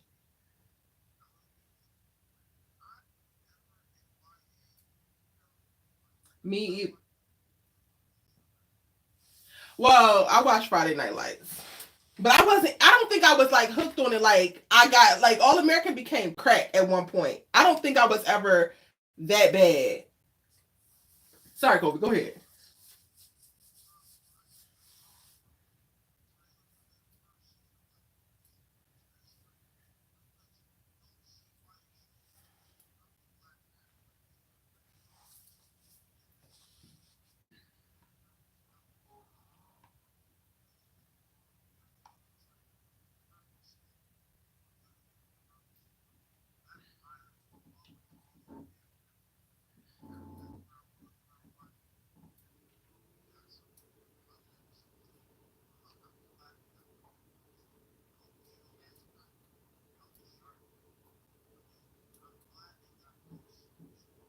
Yeah.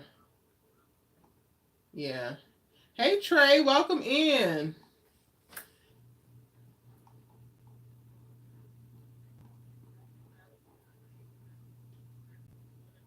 Mm.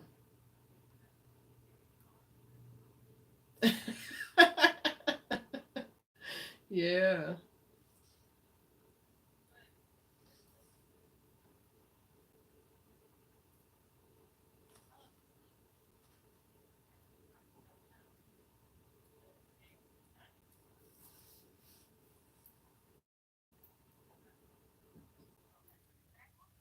Mm.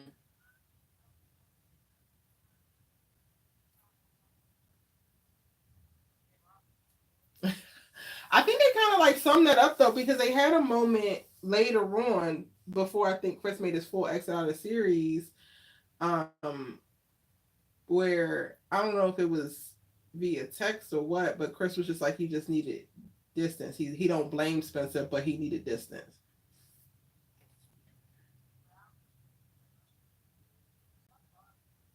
How far we have come, for sure.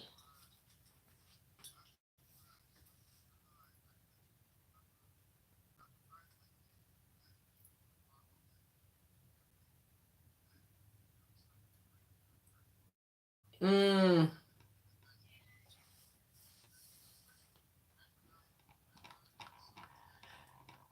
they could have did that. They could have. He could have walked up and say, "Oh, do you know how to crip walk yet?" For sure, because he been living in Crenshaw. That would have ate.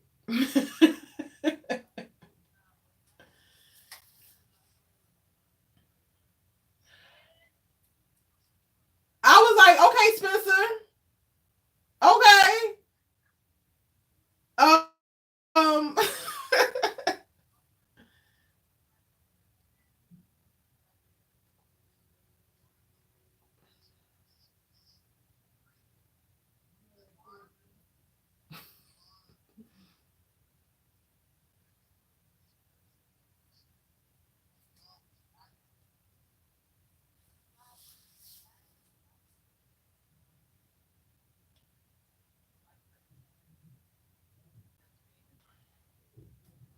from the yeah, and we gonna talk about Lele more because I got thoughts that y'all are probably not going to agree with, but we can talk about her more.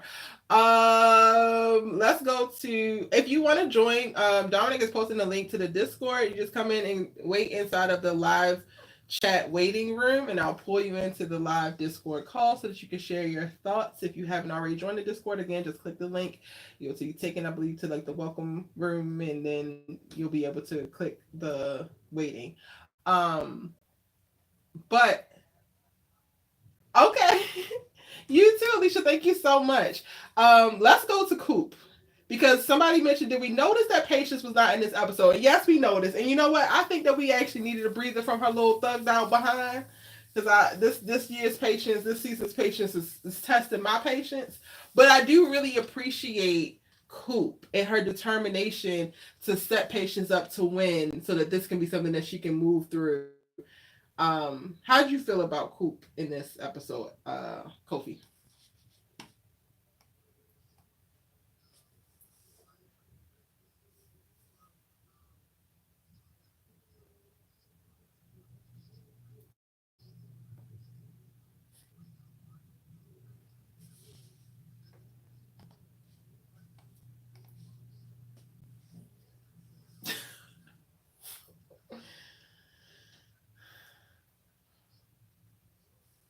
That part.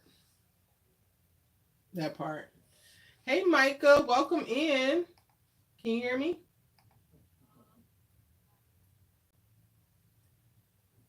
You want to add your thoughts on Coop or anything else that we talked about earlier? Yeah, we can hear you.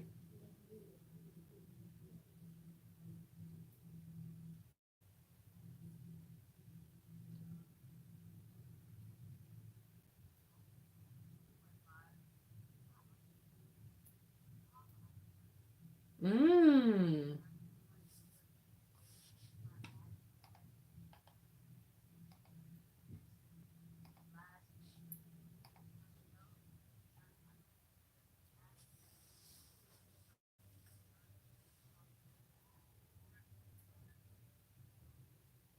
Mmm.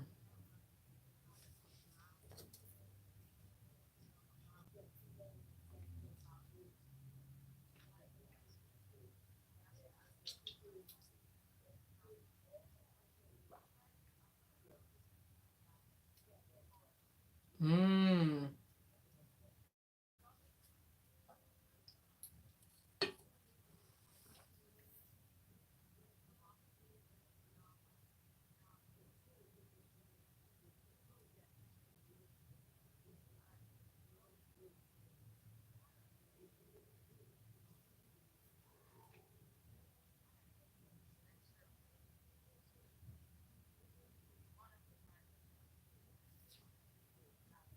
Yeah.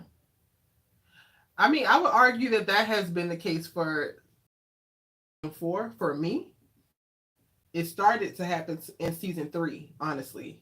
But he was still very prominent. His storylines were still very strong. But I think that you raised some very, very, very valid points. Very valid points.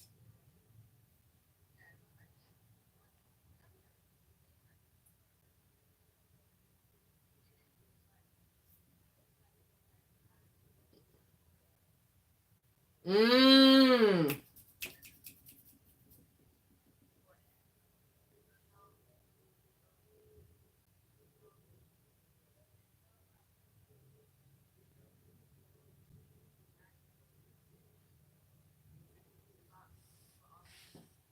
Yeah.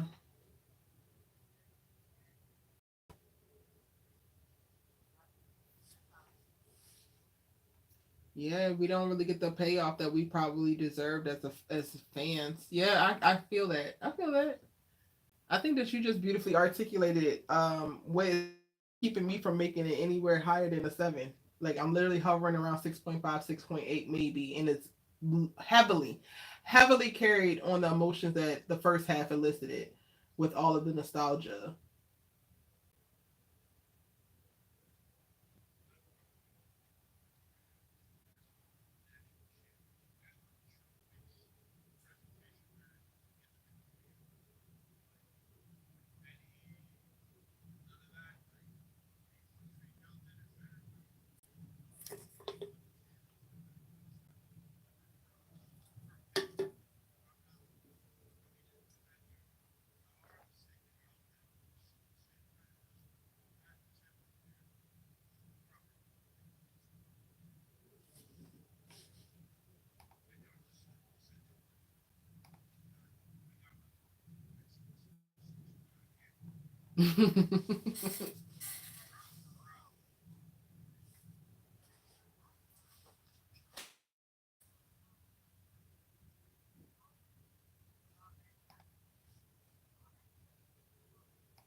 I have a ton that I can critique. I literally, when the football don't feel real to me, I'm going back to Friday Night Lights as a series.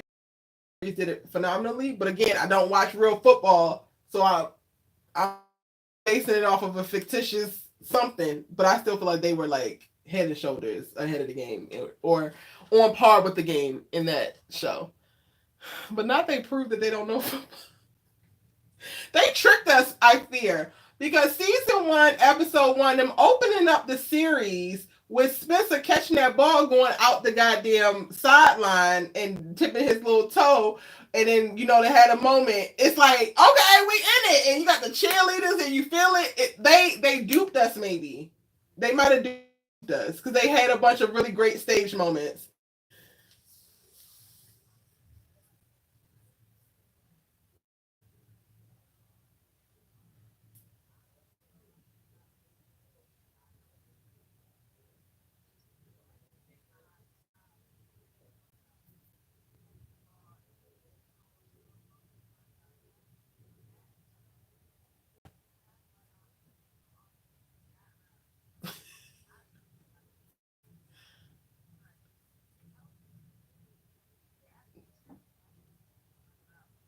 See, I felt like he didn't do anything, but I ain't have points. I was just like, that don't look like nothing to me. But I don't.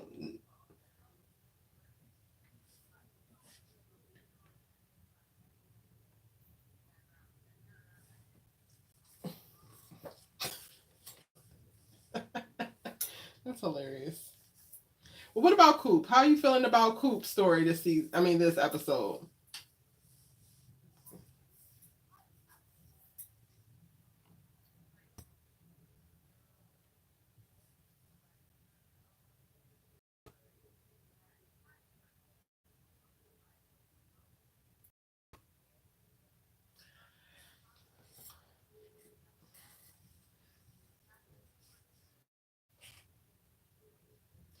she did rip the band-aid off. I was like, cool. She says, "Are you so and so?" And then you just flash her goddamn abuser, the person who stalked her. Like what? But also what I will say is that felt on brand for Coop. Coop be so like gun strong, headstrong, and just focused on what she's focused on that sometimes she can let the little nuances and the pleasantries go. So while I was like, girl, why are you doing that? I was also like, this is some Coop shit to do.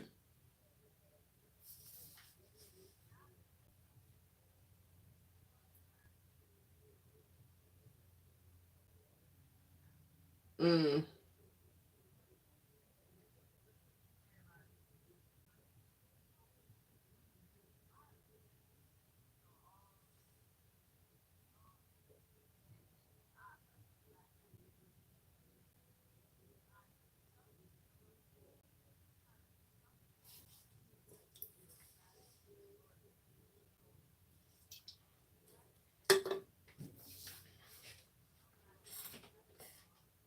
I can see that.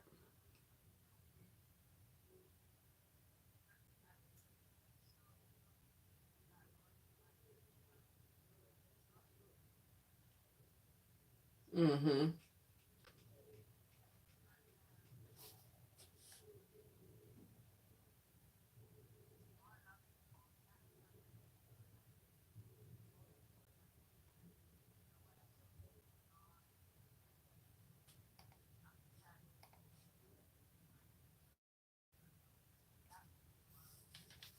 Who's Carissa? Is that Jamie?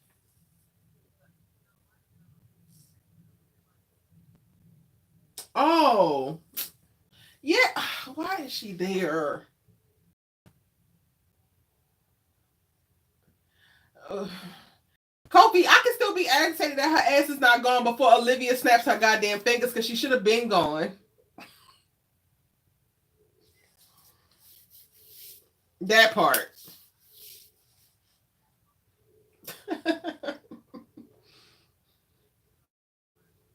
And they need it. Now y'all don't need money. Now you moving Olivia in and you don't need money. Y'all going to make rent perfectly fine.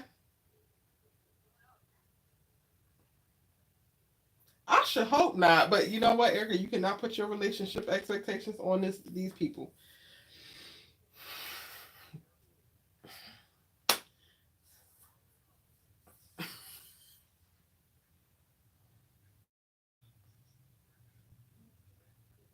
No. No. Internships in. Y'all do know that, right? She went to London. She went to London for a whole year. They did not bring her back and say that she came back and worked on that internship. She came back with a goddamn book and a little best friend boy toy. She did not come back with an internship. I'm just saying.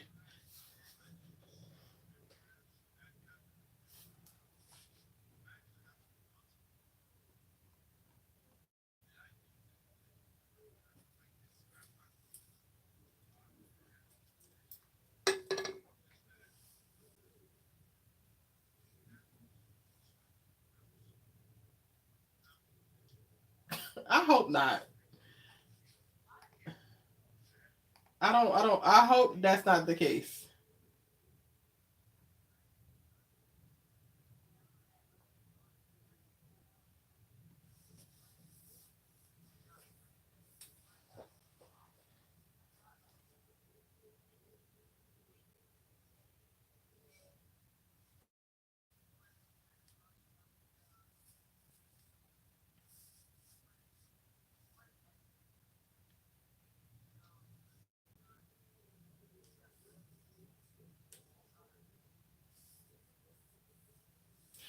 While y'all was just talking, what came up for me since we going back down Ashley Lane, they could have did more to me is if after the cabin episode where Spencer articulated how he didn't appreciate how intimate their relationship had become and how they might have crossed boundaries that were never really established because Spencer, you did not establish them holes in your relationship because you too focused on trying to keep this girl versus setting expectations. But okay, whatever. I would have leaned more into Olivia going OD and like trying to establish these boundaries in this current time to protect her relationship and to shield herself from what Spencer is seeing, and then that is pushing Ashley away, and maybe he's not interested. So much so that he has to come out and be like, Olivia, I don't want you. I love being your friend. I don't want anything from you romantically. And then she has to negotiate what does that look like and actually get to a good place with a male friend while maintaining her boyfriend. The tropey best friend fell in love, whatever. It didn't do anything. It did enough, I think, to surface level super stands, but it did not do a ton for Olivia's character development or reaffirming any character development that they alluded to, and then it also wasted the Ashley character. So I feel like they could have went down that road.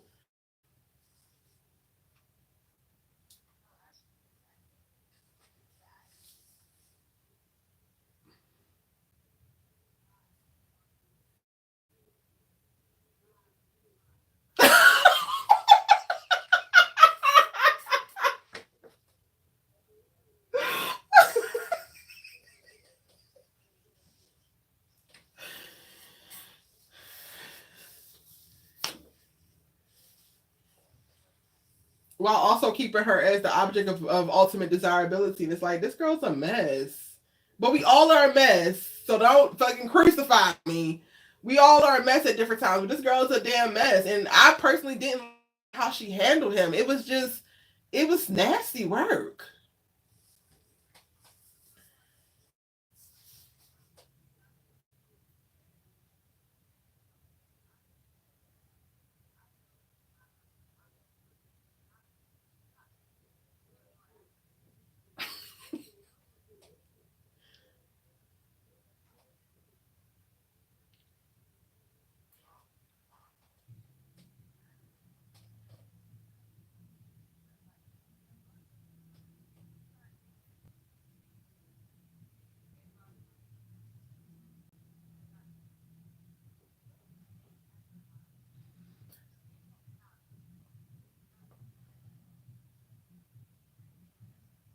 Nasty work.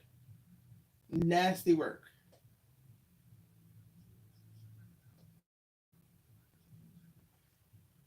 She ignored the boy for 2 weeks, and he's here from a whole other country, all across the other. He's from another continent, if you will, to support her. She ghosts him for 2 weeks, and then when it comes time to actually deal with it, because now all of a sudden his feelings are coming up, and the writers are rushing him to professor whatever.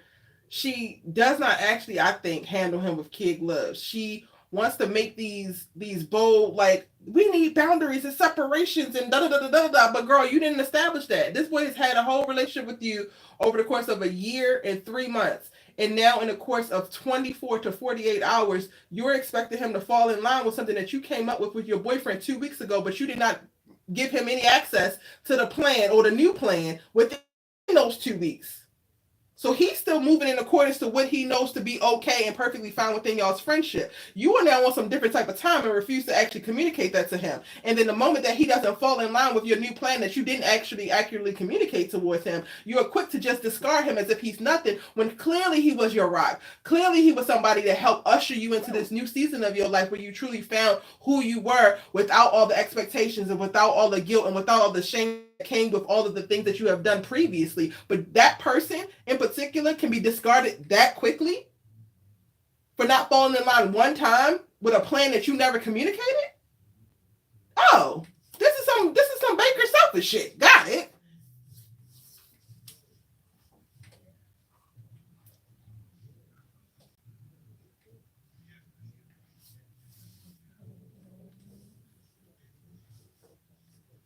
But everything is not just about her position. It's also about you're in a relationship with another person, and this is the stuff that people miss. But that's on y'all, because the people that's in my life, they actually don't miss it. There's reciprocity when you're dealing with me. I owe something to you as your friend. You owe something to me as my friend. My friends are not in my life to solely prop me up, affirm me, pour into me, and I actually have to give nothing back. I have no expectations on me. Olivia has moved like that in her relationship with Spencer. She's moved like that in her relationships with other people, and then it just it just repeated itself with her relationship with Ashley. And that was a chance for her to actually show that she had grown or she had changed by not saying that she had to go along with his affections or had to give into that, because I'm not saying that at all. That's not what she felt. Cool. But you need to also take responsibility for your part in it. Stand up within your friendship with this boy, because it was important enough for you to maintain it for at least a year. It was important enough for y'all to text while you were here and you telling other people that you don't even feel like you at home. It was important enough for you to welcome him in with the basket of all your favorite goodies, because now you're a London girl and he knows exactly what you like. But then the moment that he needs to be seen, he needs to be heard, he needs to be validated. Oh no, that's not gonna work for me because my boyfriend had told me at the cabin that he ain't with this shit. Okay, that's fine for your boyfriend, but then what about my emotional stability? What about my mental health? Like, what about all of the things that I need? And it might not be that you can meet what I'm asking you for, but you can damn sure handle me with a little bit more care, because when you was running your ass out of LA, trying to run from all your demons of the past and your daddy dying, that boy didn't turn you away. It seemed like he listened. It seemed like he supported. It seemed like he offered up a safe space for you to cultivate this new Olivia. Hey, Antonio.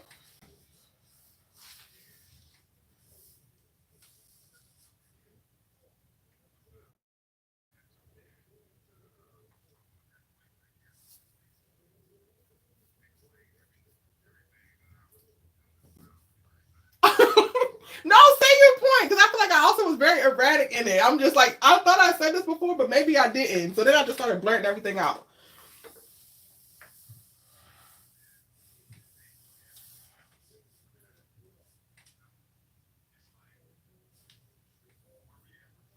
Yes. Oh, clock it.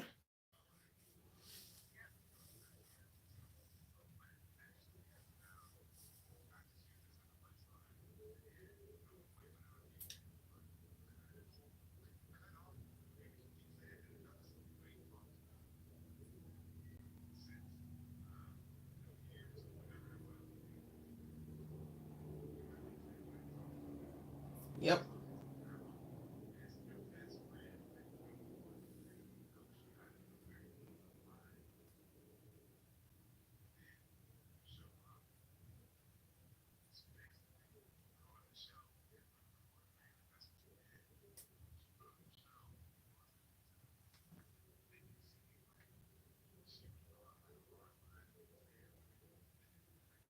It did not even take all that, because to me, from how Ashley and Olivia were navigating each other when he first popped up, it felt like it just needed a conversation.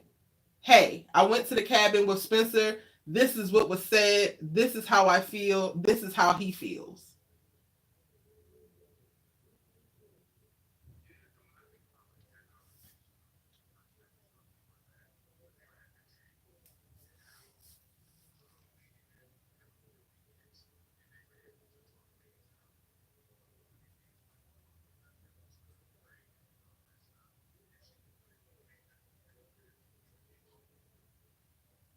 Yeah.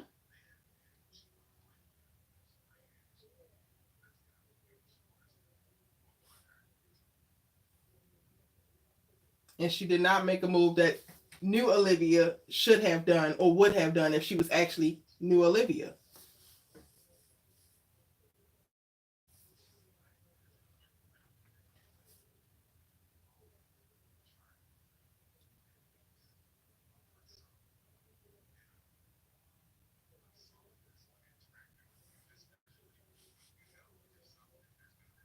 Yeah.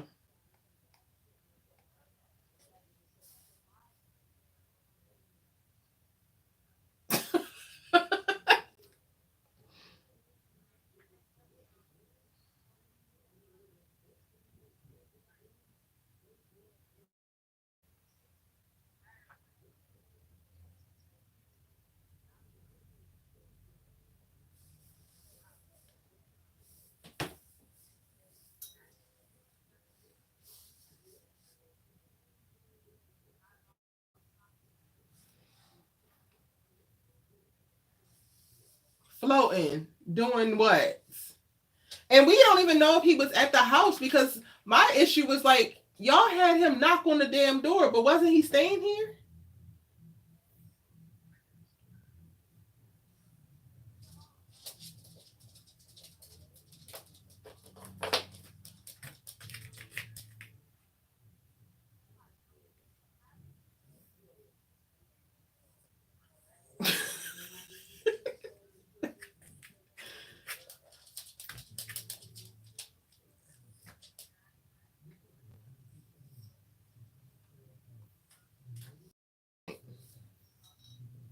Right.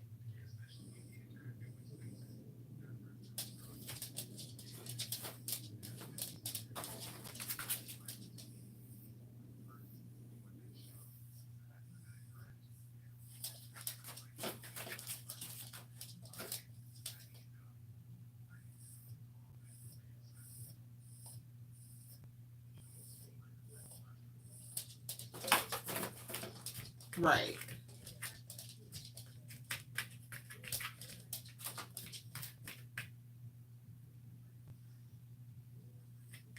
Over some pictures?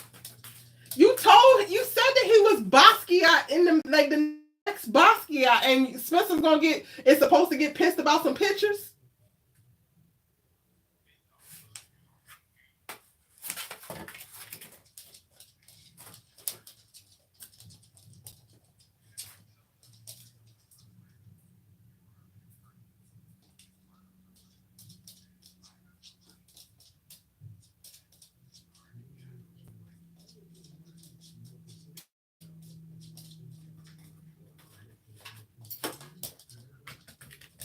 Hello. I'm gonna hold on, y'all, real quick. I wanna welcome Happy Chicks, my bad, into the conversation. Hi, how are you?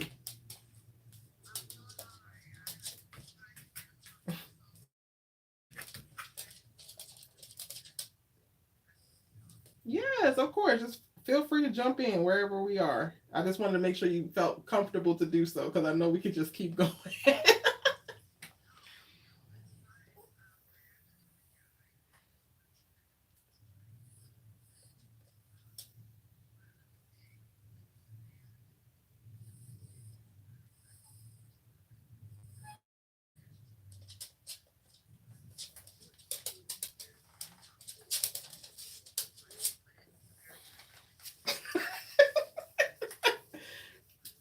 Complete. Ooh.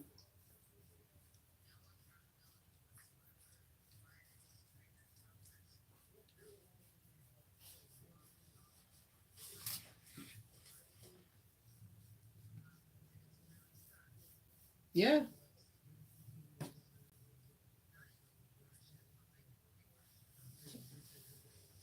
Yeah.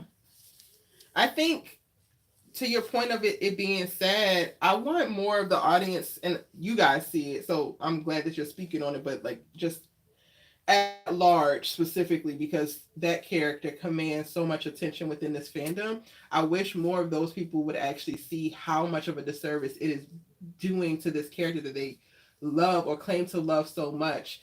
To use Jordan's example in this particular episode, like there was a lot of pride for me to see Jordan be able to put aside a bunch of other little immature and like toxic mindset things that I know the character struggles with to actually show up in his best light, and it actually worked out for him as well as his partner in this episode. And that's all like I'm actually asking for, and I think that you're actually asking for and pointing out like giving her accountability for the things that happen and for the relationship that she get into and the actions that are taken is not going to it's going to actually make her more likable because the forcing her to avoid any accountability and to not suffer any consequences and to give her everything on a silver damn platter to me does the opposite of what I think they wanted to do.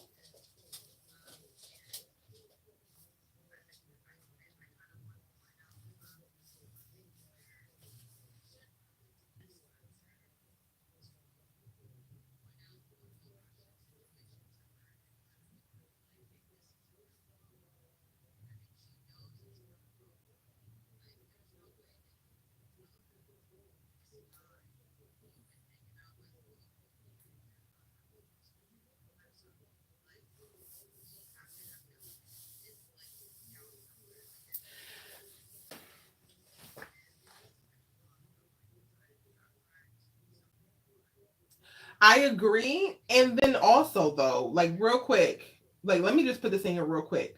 Because this is my I think beef with like YA or people who make YA, or at least older people who make YA, because it's like, what are you doing it for? This is a great opportunity for, maybe she don't know the boy like her. If I'm gonna give you that, one thing that she do know is that she don't feel comfortable.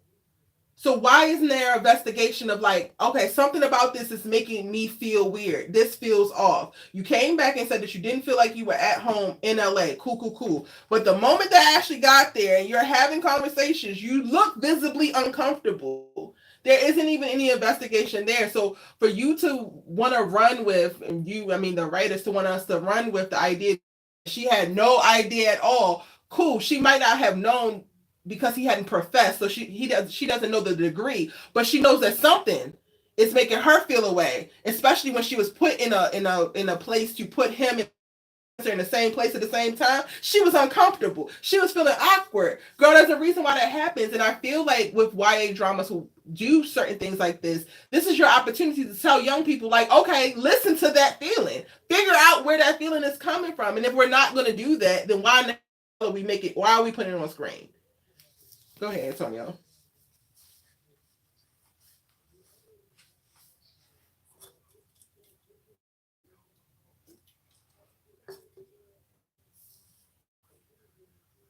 Mm.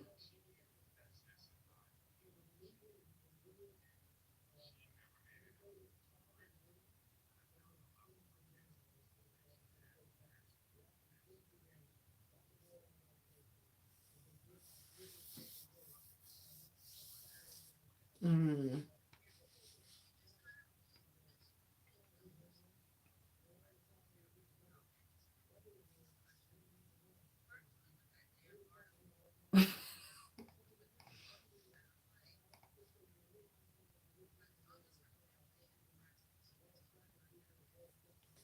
Mm-hmm.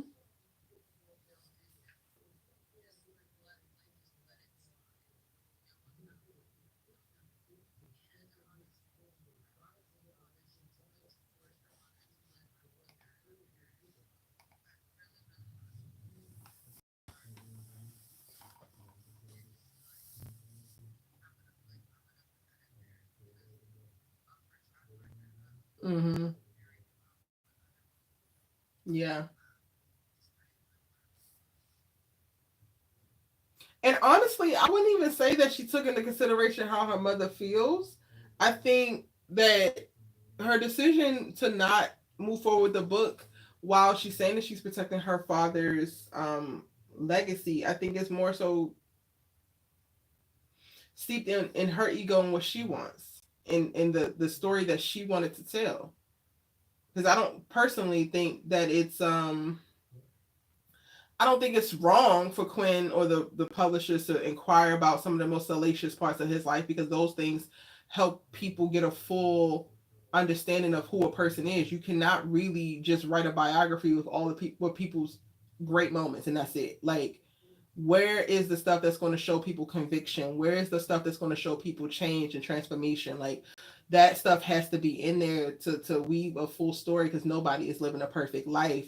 I kind of, when we arrived at the episode, she decided not to move forward the book. I was not the here nor there. Like, I really wasn't proud of her. I wasn't disappointed in her. I felt nothing. I was very indifferent because it didn't feel like a choice that was made that would actually move her forward as a character, that was different than anything that she would have done. Because I do, again, like I said, I feel like it's still tied to her ego.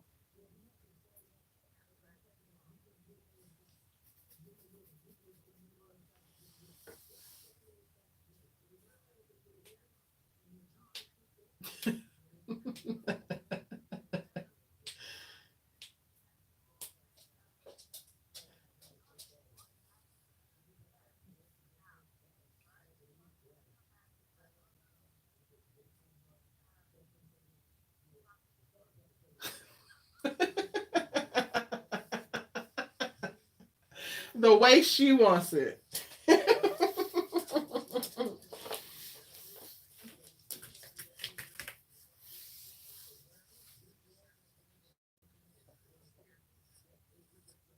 Yeah.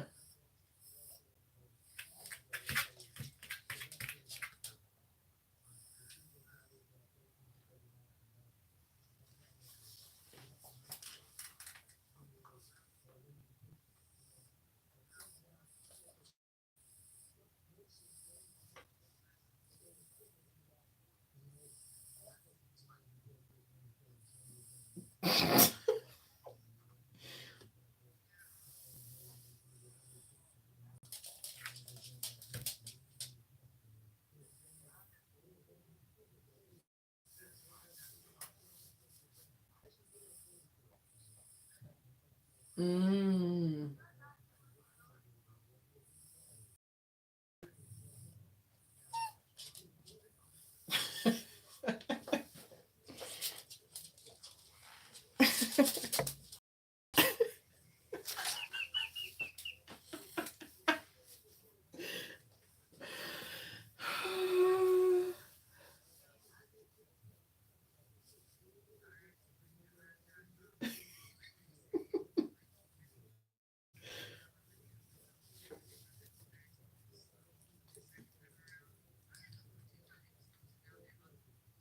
Well, girl, I was just happy that wasn't an engagement ring. I ain't even gonna hold you. I breathed so deep, like I was like, "Oh my god, I'm about to get engaged. I am done." When it was the key, I said, "Okay, I'll take it.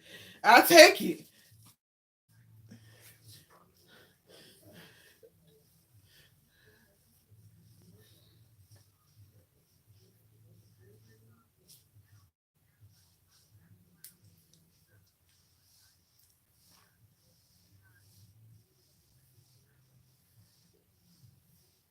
I didn't think that Spencer would do countless things that they had him doing over this damn girl, but he did it for a split second. For a split second, he was thinking about switching seats with her in that damn car. Y'all can't convince me otherwise.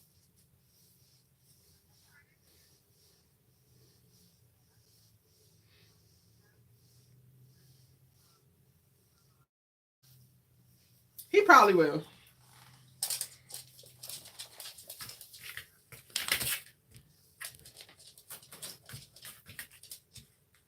Well, before we go there, because we are almost at 2 hours, and I didn't get to little Layla. Y'all ain't going. I got everybody up here now, so we're gonna give Layla everything we got.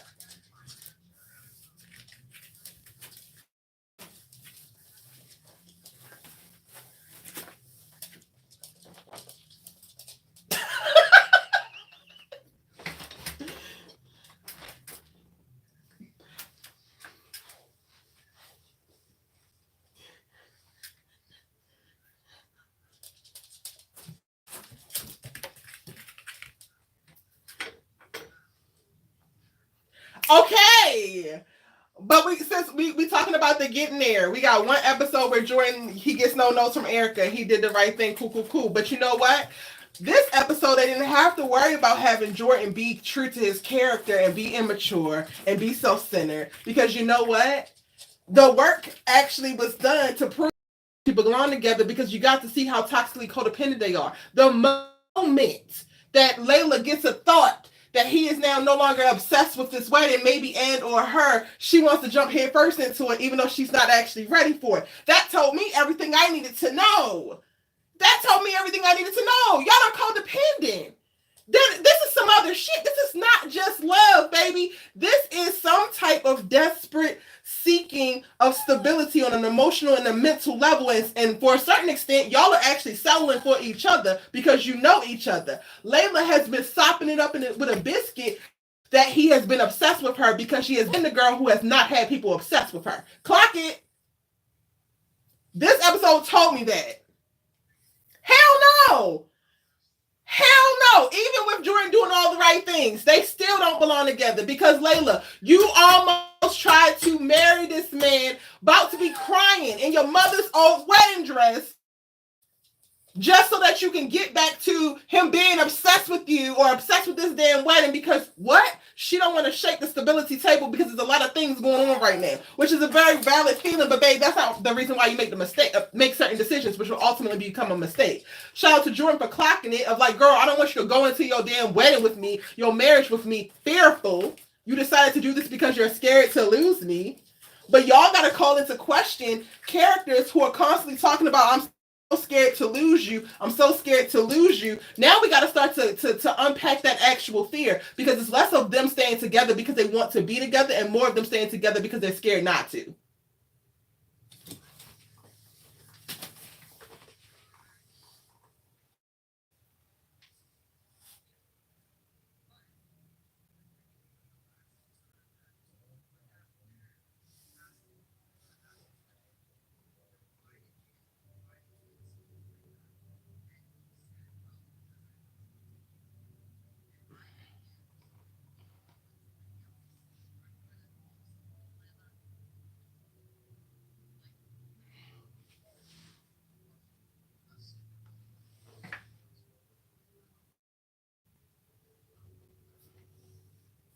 There's 3.8 billion people on this planet, Kofi.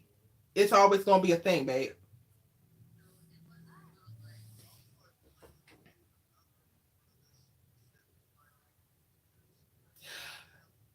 What? Wait a minute, Micah. Let me go ahead and address Kofi because me and Kofi, baby. Hold on 1 second, cause Kofi, your boy, you got it. You sure you got it, Antonio? You got it. You got it. I trust you got it. Go for it. Go for it, Antonio.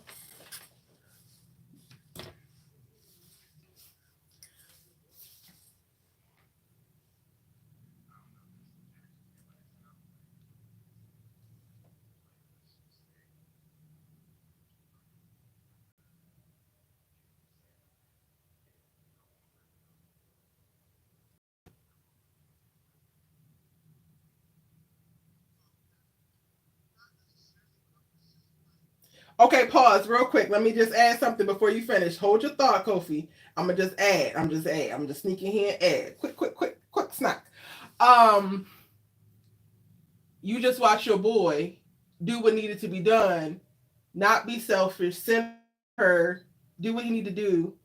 So that to me points that he will be going down a path to not give her an experience that repeated something else because there's way more communication, way more consideration in this part. Okay, go ahead.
Okay, real quick.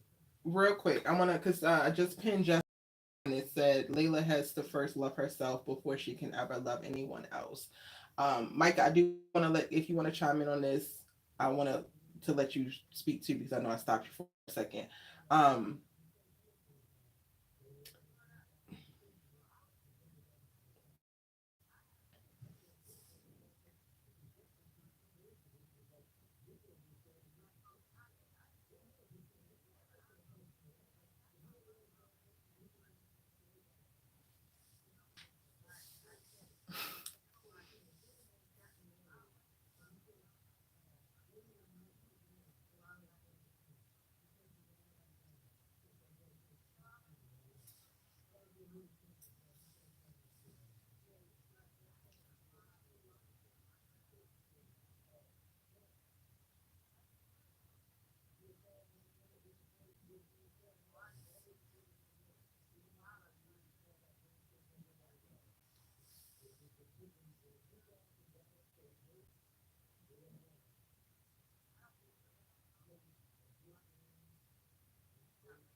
Same.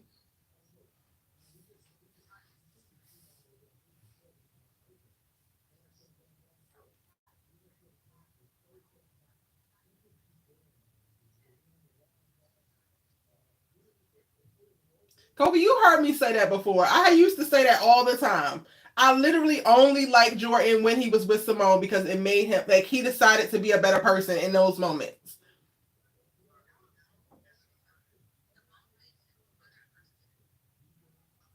Hold on. Let Michael finish. Let Michael land your plane, then Kofi, then I think Happy Chick.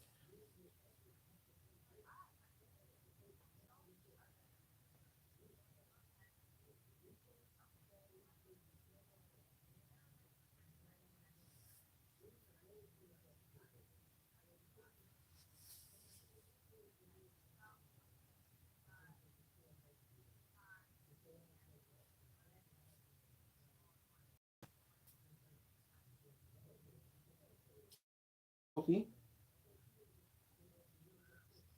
Well, wait. Address her question first.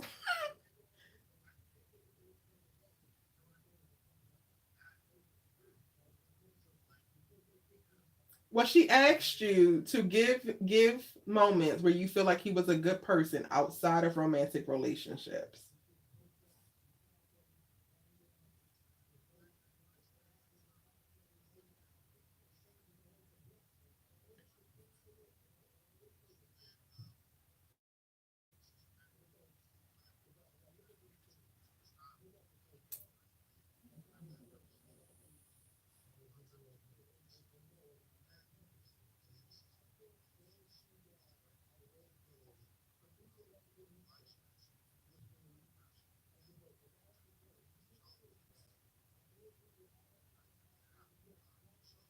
And that makes him a good person.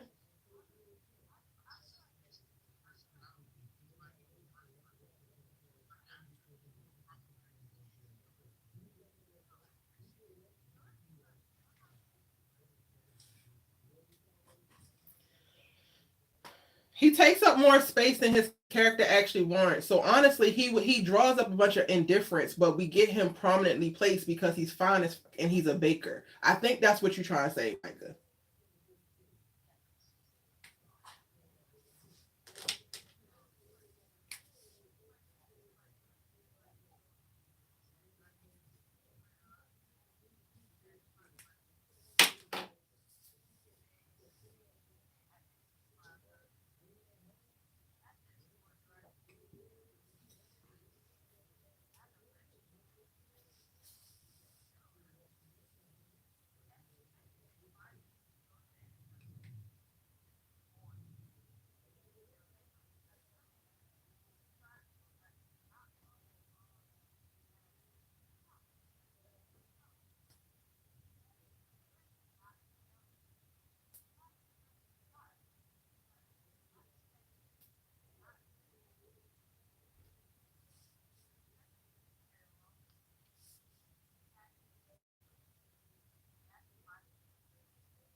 Well, okay, no, but the thing is that we're not trying to have a race to the bottom of like who's the most problematic. It's because her statement isn't to speak to say that he's the most diabolical or he's like it's just a statement. He's not a good person, and I said it this whole time I've been covering the damn show.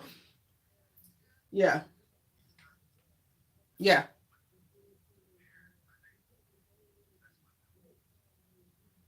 Antonio's cutting in and out, so I'm gonna let Happy Chick talk and yours reset your mic or something because it was cutting out.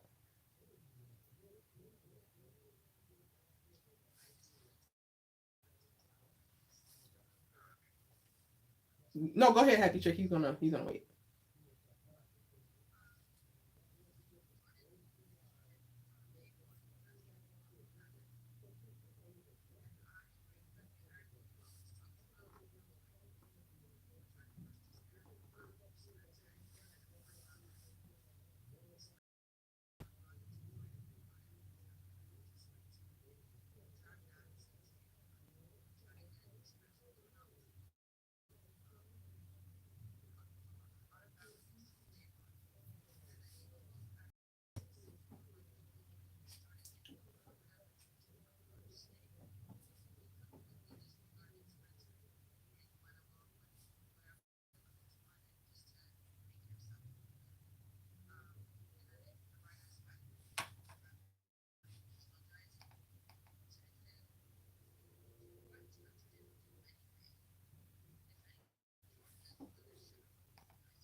Antonio.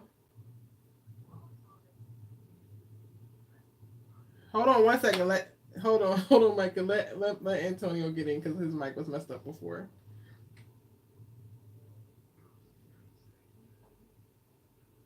It's still messing up.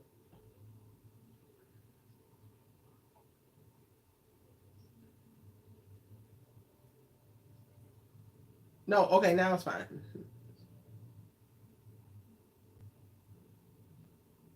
Now it's working. It was, I think.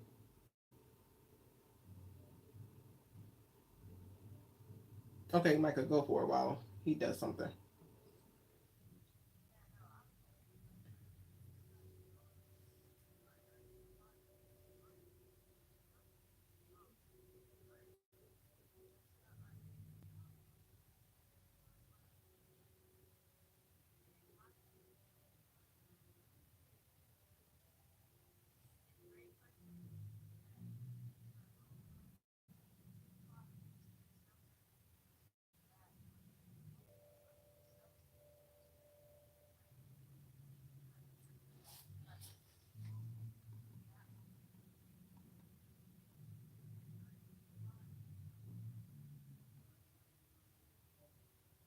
I don't know. I don't know about that. I don't know about that relationship if I would go ahead and agree with that. That's why I'm like the only I know that Jordan is this is also why I stay on Jordan's head because he showed me when he was in a relationship with Simone what he's actually capable of. So at this point you're choosing to be ain't shit for just cause for shits and giggles at this point. I don't believe that every decision that he made about with Simone was about him. But I can see how you do. Antonio, is your mic back before I try to make my point, which I think is going to round out all of this?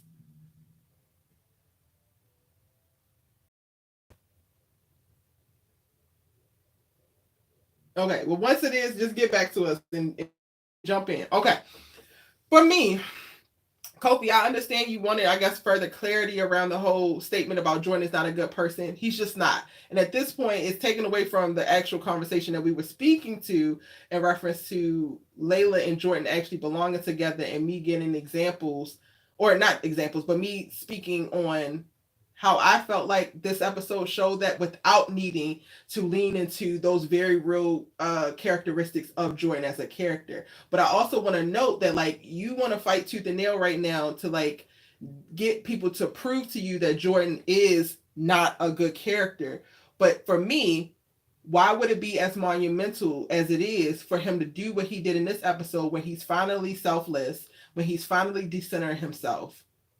If that wasn't if the opposite wasn't already the case.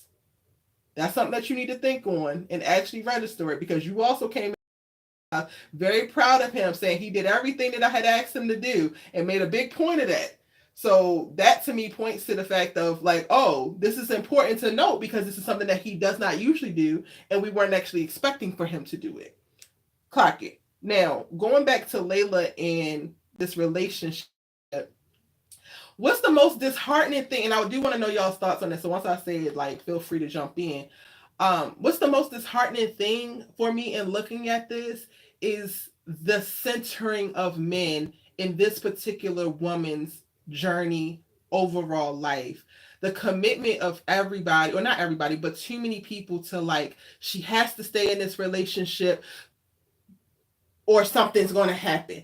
She can't experience another breakup because something's going to happen. And I think that we're completely missing the fact that what is being pointed out glaringly to me more and more each week is that Layla needs to deal with herself internally. Layla has to find some type of footing and self-love to take like to show that for herself before she'll be able to thrive in any relationship. So it's not even about her being paired with a narcissistic, selfish ass partner like Jordan who happened to get it right in this one episode, right? It's about her desperate need to stay in something, to be seen by somebody else and not have the things that she needs to be able to see herself first. And that's the part that scares me. And looking at the people who are like rallying for her to stay in this, it's like, okay, so if Jordan stopped becoming an op and it's not a factor, right? The idea of the wedding still triggering for her. Her confliction with her parents' marriage and what she saw is still conflicting for her. Her deep desire to stay in this which we have yet to see in therapy in reference to any kind of why for her to unearth that feeling. And personally, I'm feeling like it's rooted in her daddy issues. I think that Layla has spent so much time not being chosen, not being prioritized, that she tried to settle and nest in this space that she has carved out right now in this life that she has. And I want people to be a little bit more comfortable with taking what you need from whatever rest stop you're at, but then understanding that it's a rest stop and move on. The relationship could have been great to help build her confidence, to help give her a healthy perspective on relationships, and to feel like she could do relationships again after having such terrible experiences thus far. Cool. But they can amicably separate and she can go on because she needs to. I don't think that there's anything left in this relationship for her to get. In all honesty, I feel like if Jordan her anything as it pertains to this relationship in this particular season of their life, he gave her rest. But right now, her soul, her spirit, the universe, something is calling her ass out of that, which is why the medicine isn't working, which is why she feels so discombobulated. It to me, now this is 100% me, and maybe me projecting, so I'm gonna go ahead and admit that it looks a lot like what it feels like for me when I feel like God is making me uncomfortable where I'm at because he wants me to move to where I need.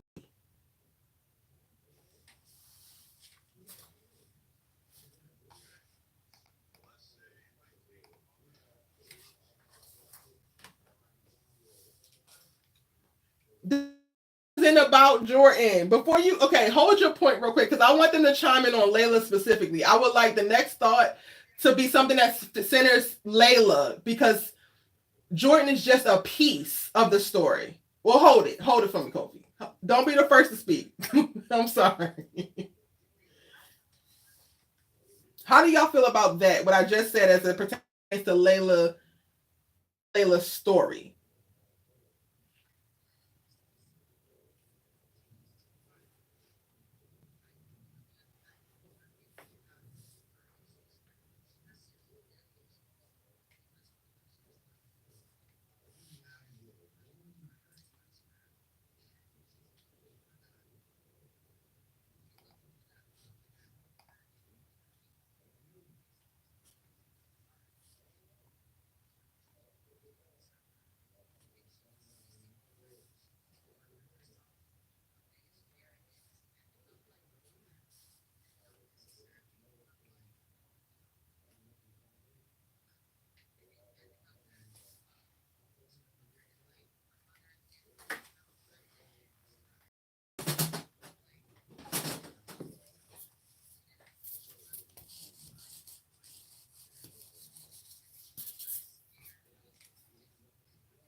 Keep going, Micah. Antonio, it was still breaking up a little bit.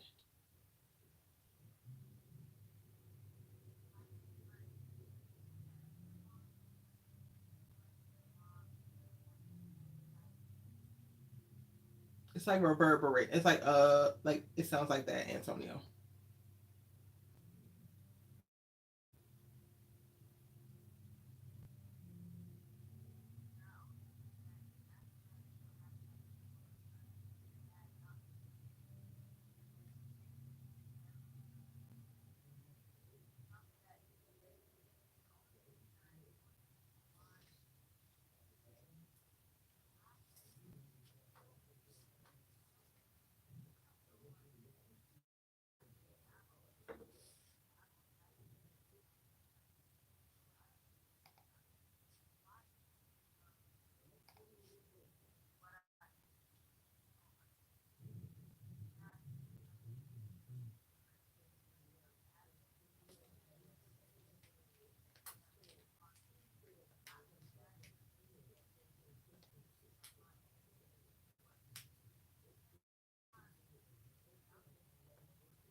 Mm-hmm.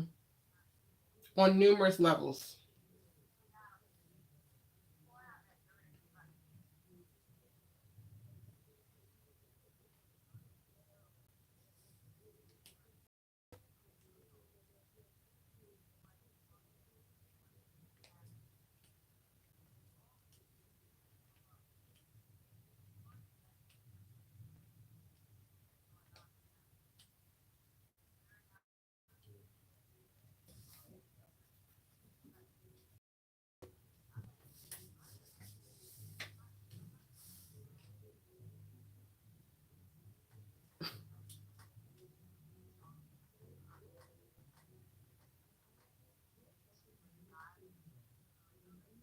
Yeah.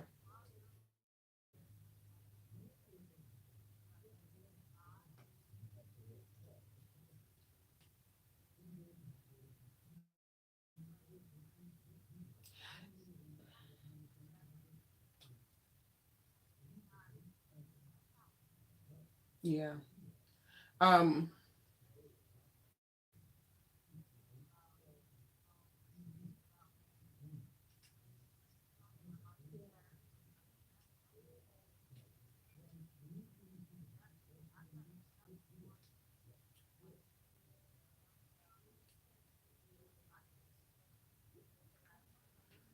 Yeah.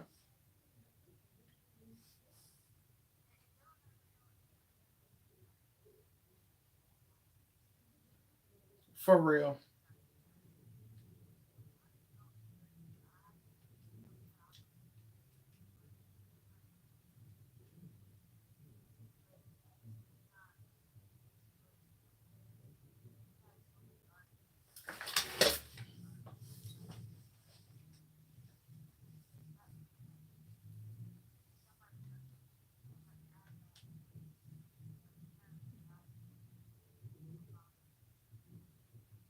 Yep.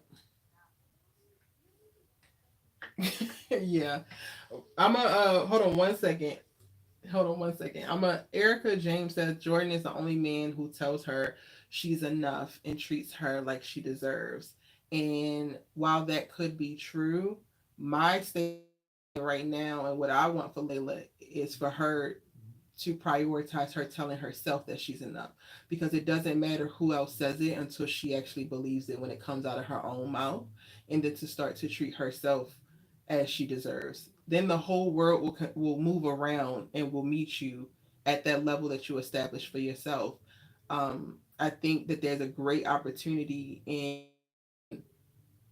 how desperate Layla feels right now for all of this to come from outside of herself. And for me, for her to have gone through all that she has gone through up until this point, I would hope that she would have been farther, but maybe not. Growth, you know, growing is a thing that happens where you look like you're moving forward and sometimes you're moving back, or you might be moving laterally. So I think that that's T. Like, Jordan can tell her that she's enough all he wants, but she needs to start telling it to herself. And it needs to matter first from her.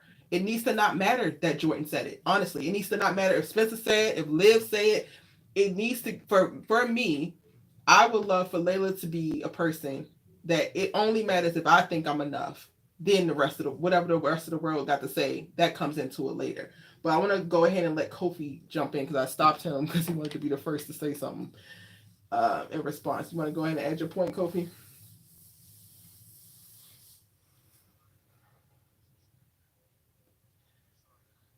No, go ahead and say the comment you were going to say. I asked you to hold it because I felt like at that particular point in time, you were going to bring the conversation back to centering Jordan, and it wasn't where we were at.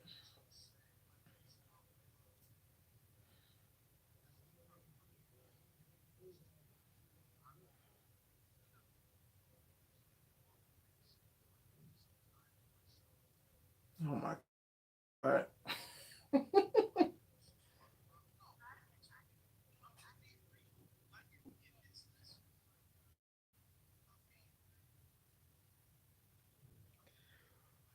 That's what scares me the most is that I know that you're being real, Kofi. That's the part that's like hitting me very hard.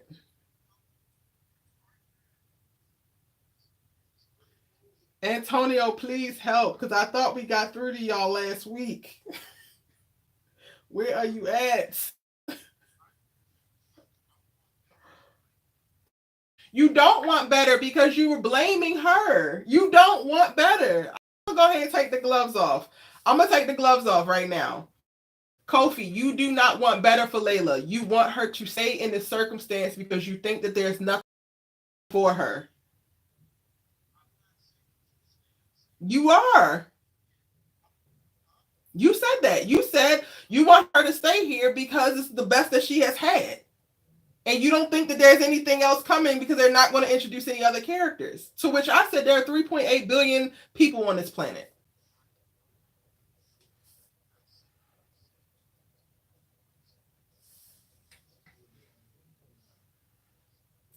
Who is we?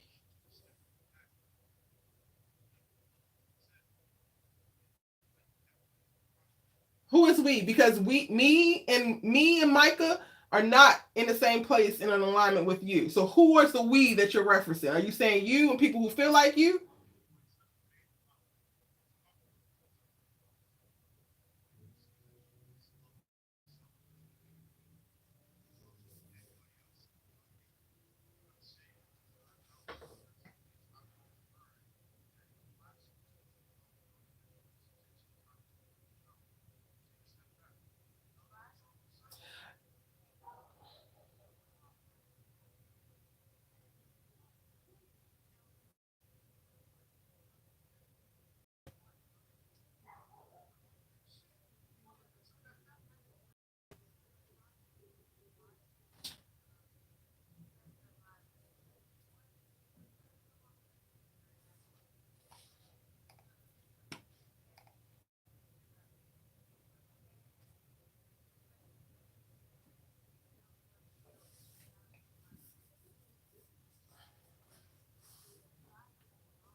Y'all don't know, but I'm gonna go ahead and say it. I'm gonna go ahead and say it because maybe y'all haven't experienced it. Maybe you haven't experienced being what you deem that particular season as a love that's just so real and so visceral and feels so right and feels like that's where you're supposed to be. A love that can be very triggering and very traumatic, but you've also experienced quite a bit of other things. So you know what? This ain't really that bad. This is not the worst of the worst. It's literally like middle even keel. So I'm gonna go ahead and ride with it. And if I leave this and I am a person who has an internal belief that means that tells me that I need to be with somebody because it's a very real thing that some people truly cannot be alone. I have people in my family who cannot be single. They don't know what to do with themselves when they're single. That person is going to be less likely to torpedo a relationship that is having certain issues because you know what? It's not bad all the time. And for me, it's a trigger to hear she could just leave when you're watching a character who is specifically going through a mental health crisis that's also tied to a regimen of her medically managing her mental health. So this is not just something of like, will your ass out of depression and girl, get your ass out of bed. This is like, no, there's some chemical imbalances going on here. So to put the onus back on her solely, not to say that she has no onus at all, because she does, the same way that I would want her to have autonomy, she's going to have some onus on her. But to say that she needs to be the one to go ahead and break it off when you clearly see her spiraling, and of the way that she responds within this mental health crisis is grabbing onto whatever she has known and getting defensive about it, like how she was talking to the damn therapist and leaning into this relationship because it's the best thing that she has of what she feels like is a life that's crumbling around her, to then turn around to that same character and be like, well, girl, if it's really not working for you, then why don't you just leave? That's like saying, why don't you stand on a stick of dynamite and blow your whole life up all at once versus feeling like it's all crumbling around you. And I'm speaking from a place of like being in, I don't think that that's something that you meant to say, but that's definitely what's being communicated. I have not struggled with whatever, because they also haven't given us the full prognosis for what Layla's condition is. But I do recall being in a very toxic relationship when my ass should have left years before and could not find myself out of it. And even in the process of actually leaving it, you get into an on again, off again season because there's something that is not tangible that is pulling you into it. So to completely say this person should just walk away, it's easier said than done. And it's more specifically easier said from a person who has never experienced love in this way.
And my question is like, if we're talking about her, real quick, my question is, if we're talking about her being scared of ending up like her mom, right? That's the driving force right now to her story. That's is as it pertains to a marriage, as it pertains to a relationship. So that also to me points to like, okay, so then why aren't we choosing to be single? Because your mama wasn't single.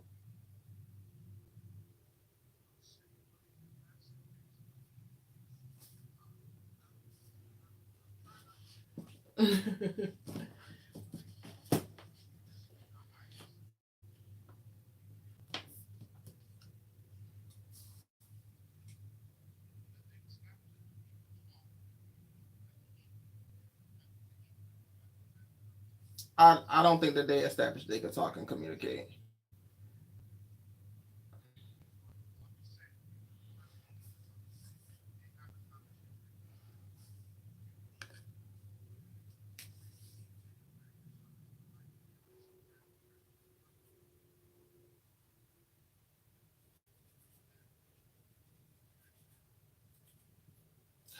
Well, let me be clear. The question I just asked is what I hope the therapist is going to ask. Like, this is something that she has to work out in therapy because I don't think that it's something that she can arrive at on her own. And I don't think that it's something that Jordan can arrive at with her or help her to arrive to because he doesn't want to give up the relationship. And it will actually require him to do so. So when you actually said, well, why can't she? I'm like, I would much rather, and it would be more likely if he was so gung ho, Layla's help, for him to actually be the one to do it, or at least work with the therapist to have this potential conversation to open that up in reference to being an option, a safe option for her. But it's not going to be something that she actually thinks about because one of her toxic coping mechanisms for the trauma that she's experienced and being abandoned and not feeling chose is to lean heavily and grab what she feel like she has. Go ahead, Happy Chat.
not.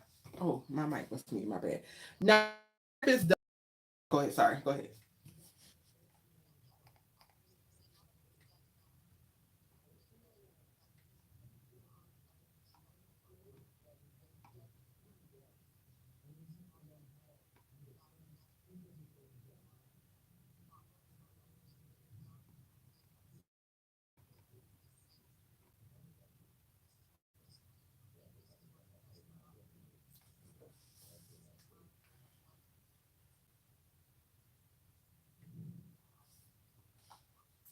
And well, real quick, specifically, I'm gonna give you the scenario, because low key, it could also help heal the hurt that Spencer caused if he does it right.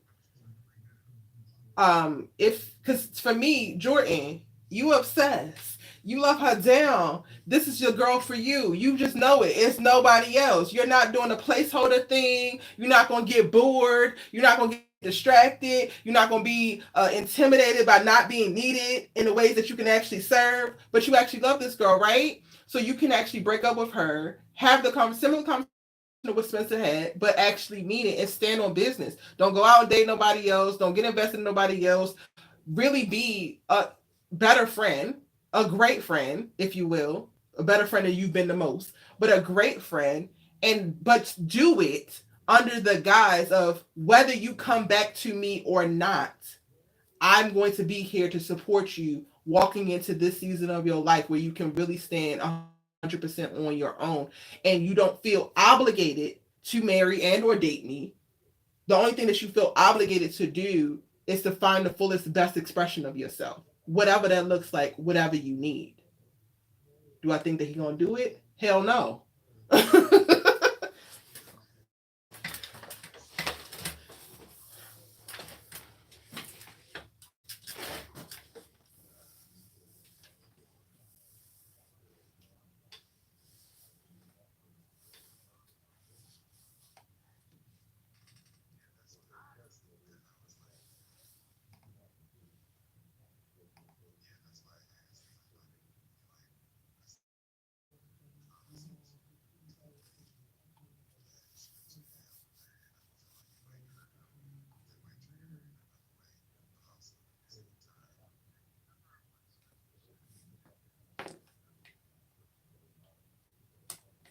but but if he does different actions, it's like for y'all, y'all got it. Go for it. The problem wasn't what Spencer said. The problem was what Spencer did.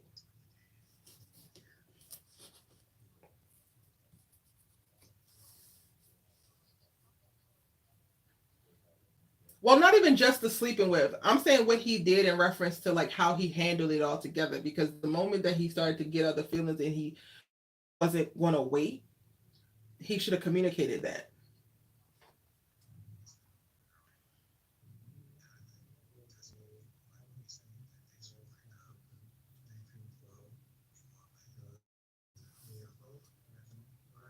I hate that idea.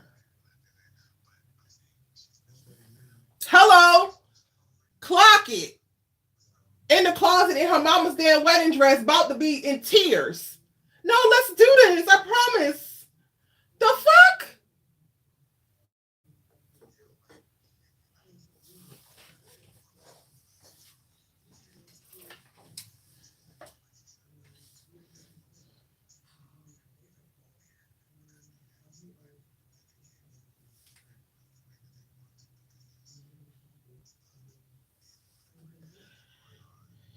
Yeah, and Jada Not Famous said, I feel like sometimes we overdo it with Layla and Jordan. They're not a bad couple.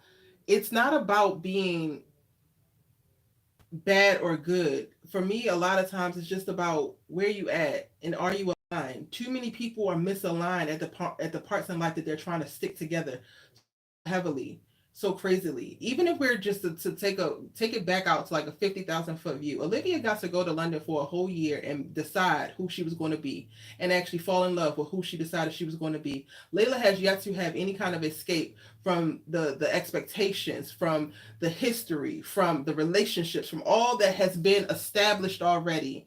She's just trucking along, trying to do her best with that. And now she's in this relationship that has turned into an engagement, which creates additional bars on this cage that's being built. Before she's fully been able to go out and experience the world in a way that will inform her of who she really is. She's still very much so operating off of an idea of herself that was not fully constructed by herself. So it's less about they don't need to be together because they're just a terrible couple and down with the damn couple. I wish y'all like, I say as much as I do because I try to over explain often, but like catch one of the damn points. And my main point is that Jordan specifically is not the person for her at this particular point in her life. Jordan being a character who does have narcissistic tendencies, who is selfish, who can be very self-centered in a very patriarchal society because they still operate in the same society that we're in, should not actually be partnered with a character right now who has yet to define, fill her own cup and figure out what works for her. She's too impressionable by so many external forces, and she still leans heavily on the validation and acceptance and attention given to her by men. She needs some type of time to be able to cultivate her own identity outside of that before she can be in any relationship in a real healthy way. And healthy is not just, oh, we have great kissing chemistry and we bump uglies on a regular. Because what is the relationship going to look like when things get tough? What's the relationship like when you're in your damn 30s now and you never really fully established or got to know who you were in your 20s, and you have the midlife crisis and you thinking that you're one and you think that you're this thing and you this thing and y'all marry each other, and then you get to actually figure out who the hell you are and you realize that you're not actually all that you've been pretending to be this whole time. Layla has never actually, and this is it, I think I'm processing it and coming out right now. Layla has never gotten a chance to fully drop the mask, and I'm ready for her to do so. And if it means that this relationship got to go for her to do it, then it's the first thing on the chopping block. Chop, chop.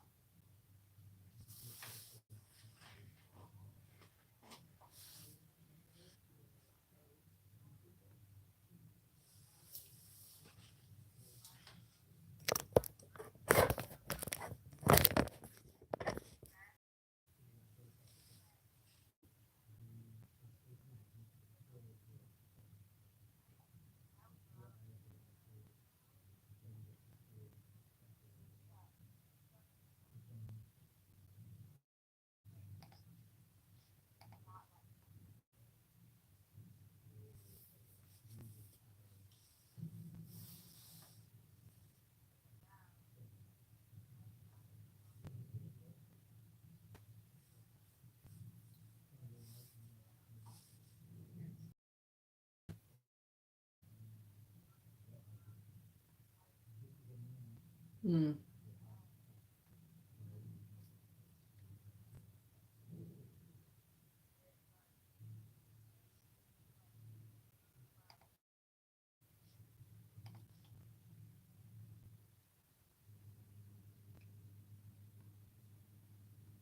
Mm-hmm.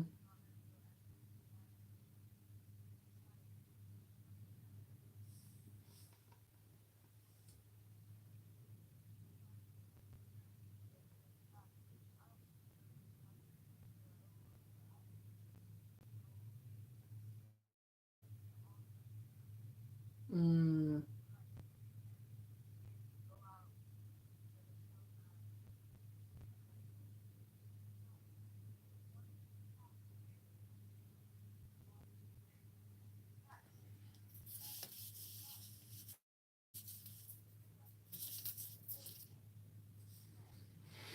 Hmm.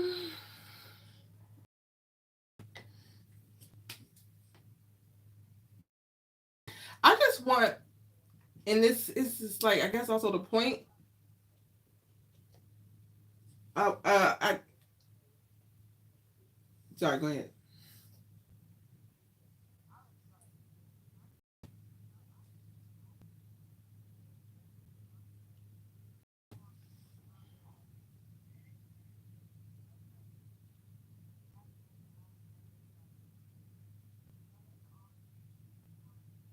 Oh God. I don't know if he would have said no. I think he would have gone along to get along and not embarrass her, and then they would have been launched into this terrible ass wedding. I mean, this terrible ass marriage. I think. Actually, I lost my thought. So anybody else?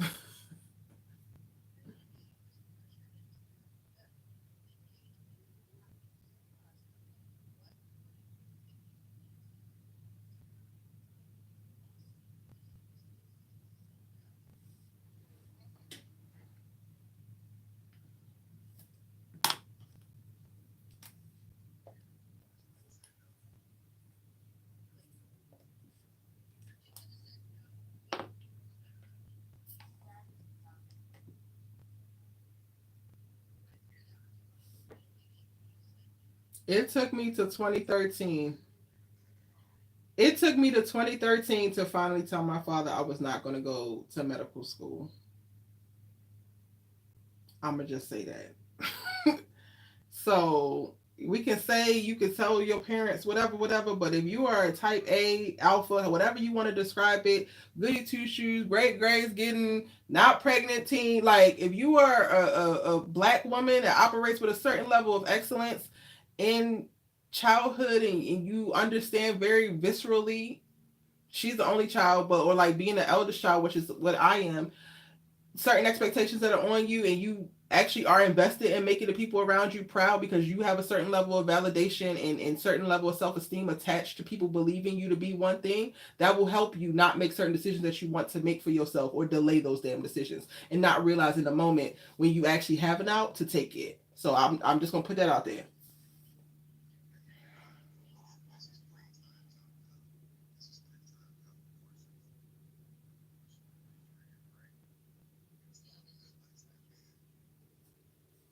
Right, I know, but I'm saying, like y'all were saying, well, her, because her father approved. I think that that's a. I don't think that y'all. I think that the way it was said, so cavalier, it took off the weight that comes with like her father. It seems like her. Oh, wait, but then Jordan talked to JP.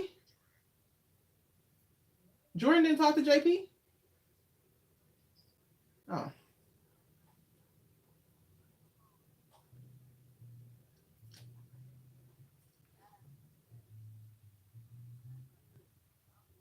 Oh, okay. But we had an arc where JP talked about Jordan, right?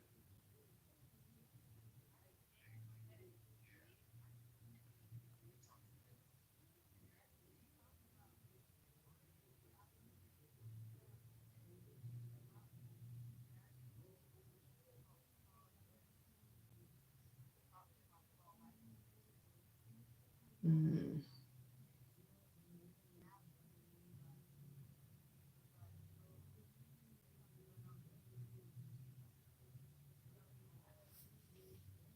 Okay, well, scratch my stuff from the record. I was just saying why she would say yes, because I thought that y'all said, well, why did she say yes? I was just providing reasons why, a mindset behind why she would say yes.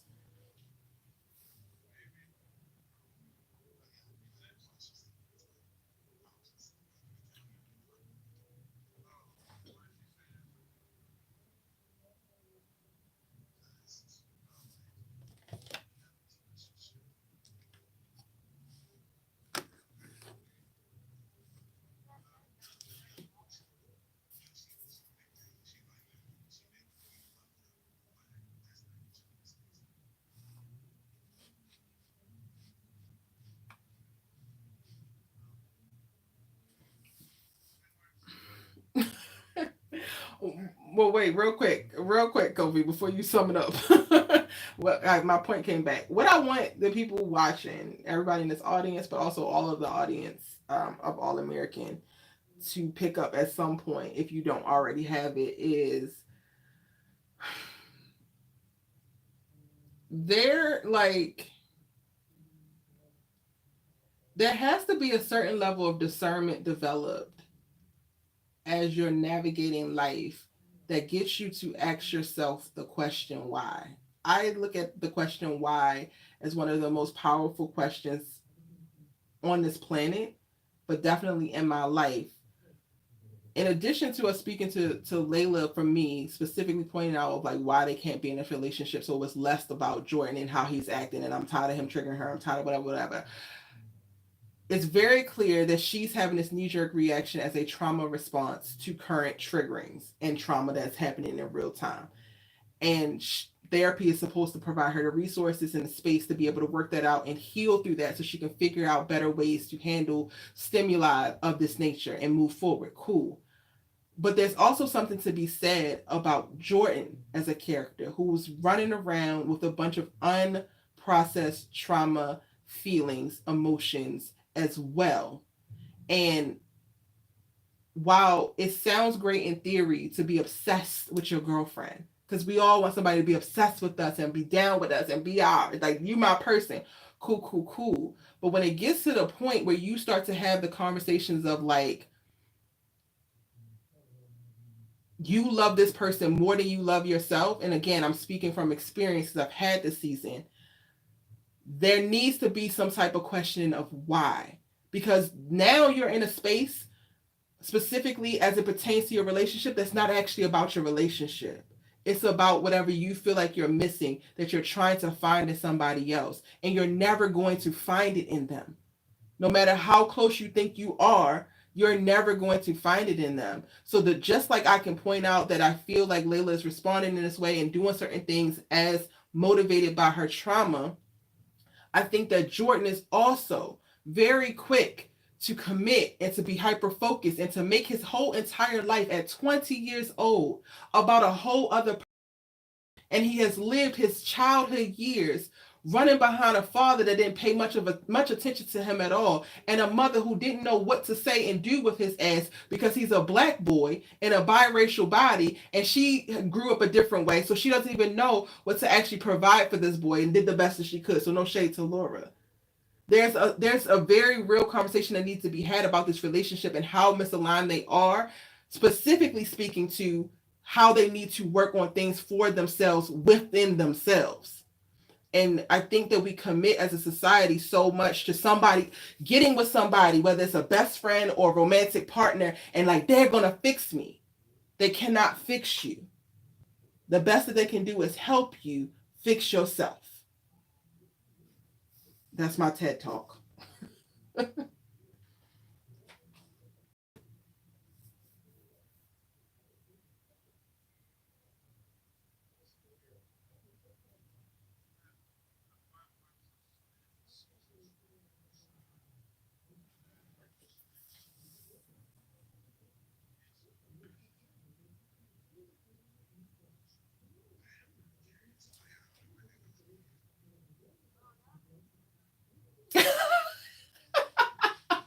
How's it gonna go, Micah? How's it gonna go?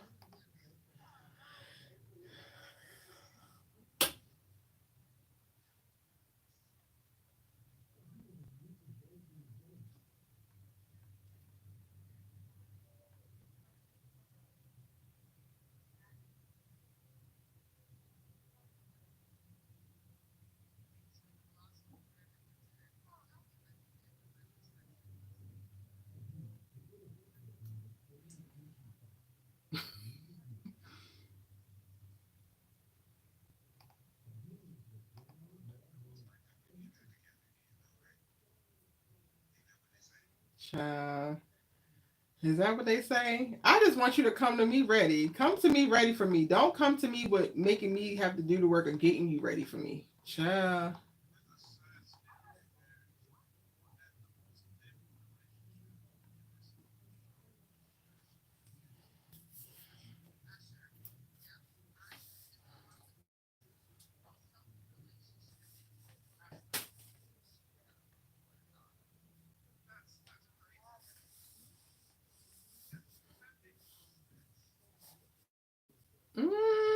It kind of tracks.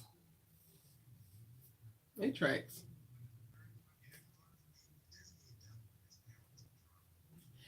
Asher has dealt with all of his trauma. Asher has had to confront every last demon he had. So it tracks for me.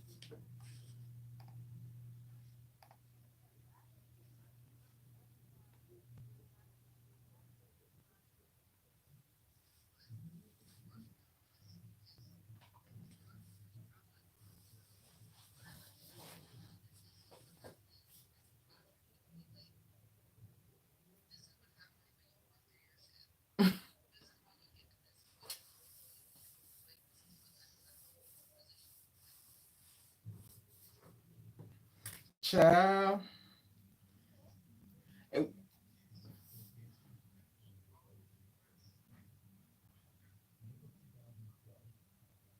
It's so interesting for me, Kofi, that you can so clearly see that Asher has completed his mission and finished all his quests, and he is reaping the rewards of it. Get every single week you fighting tooth and nail for people to not go into battle so that they can actually get through the shit that they need to get to and get to the end. You want them to hover at pending just so that they can avoid heartache, they can avoid heartbreak, they can avoid hurt feelings. Meanwhile, you have watched Asher over the course of 5 seasons, because for this season, For the most part, it's been nothing.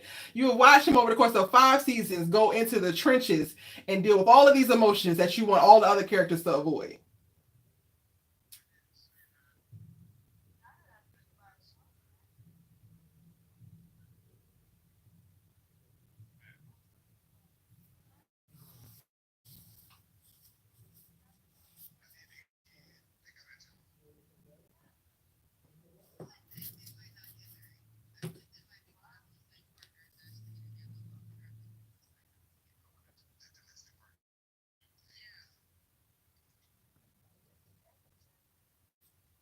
Even if they do get married, I can see us not seeing it because do we need to see it?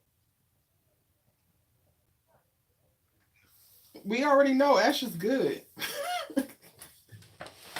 Not Asher Adams, the one that's arriving at the towards the end perfectly fine, unscathed, if you will.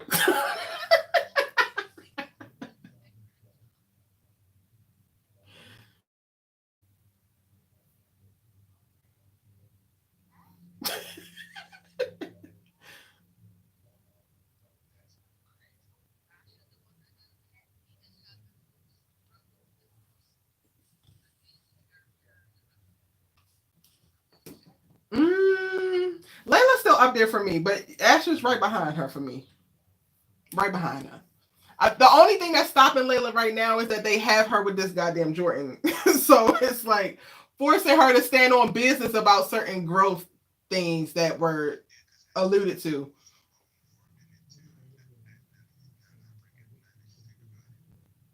Trying to profess to Layla because they started bumping ugly. Child, like these, come on, we need to get to the get to. Layla need to get to the get to. Olivia need to get to the get to. Everybody needs to start going through their shit. Stop running from it. Cause look, y'all literally y'all clocked it. Asher did everything that he had to do. And now he's fine.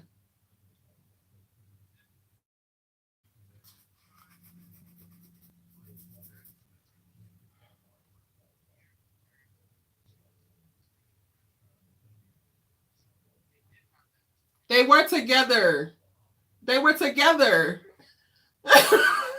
Just they weren't physically together, they were together, which means what? You got the expectations that you're in a relationship. You have to move a certain way. Just because Olivia might have bent the rules a little bit don't mean that they wasn't still rules. What you mean? Am I wrong, y'all? They were in a relationship, weren't they?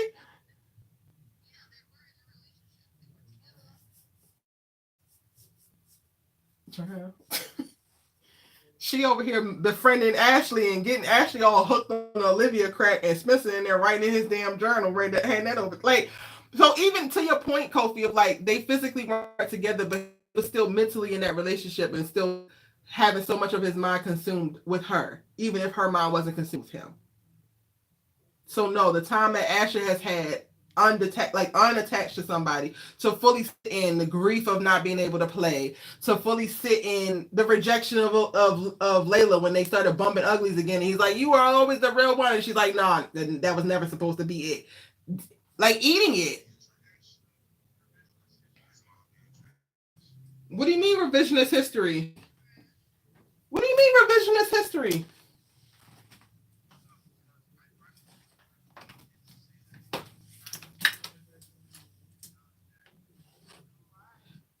He tried to get back together with her. We can go and watch the scene. We can watch the scene, Kofi. He said it was always her. He said it was always her. Y'all, I could pull up the scene. Somebody give me the season in the episode. I'll pull it up. I will pull it up right now. Y'all just gotta tell me what it is.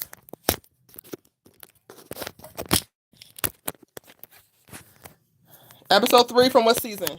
Season 4, episode 3. Okay, give me 1 second.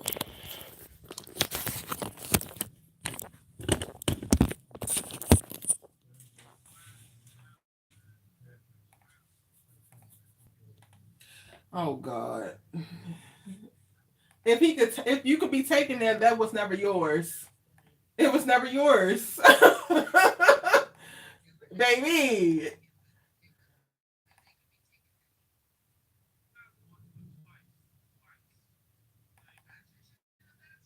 Hello. Clock it.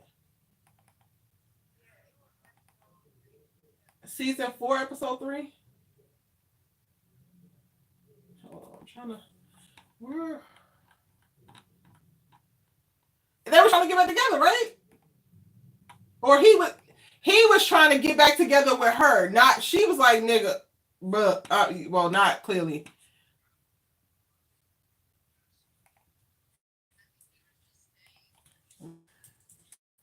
Okay, we gonna watch it.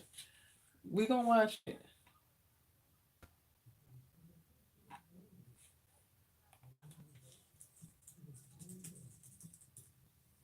We gonna watch.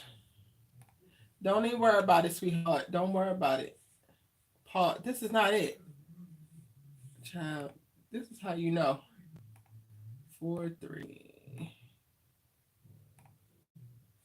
How do I mute this? I'm trying to. Okay, hold on. Let me get to this. Let me get to the moment. Let me get to the moment. Child, they look like children.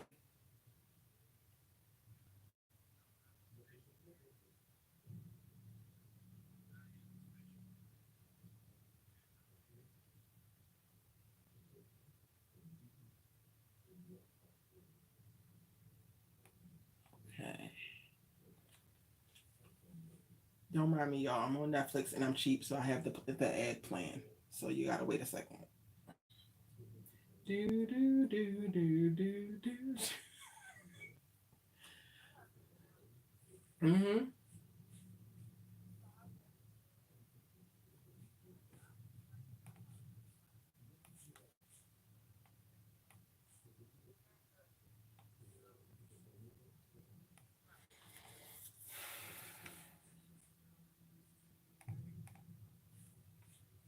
No, I don't.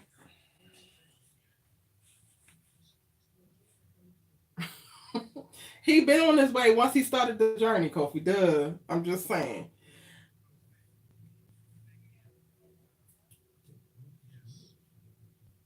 I didn't hear the question. Unfortunately.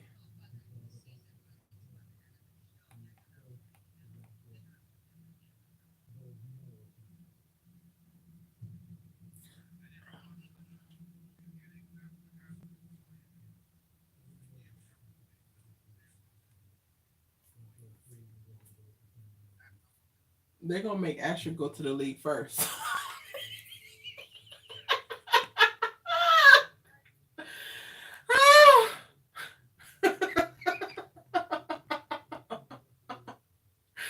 Hilarious. Okay.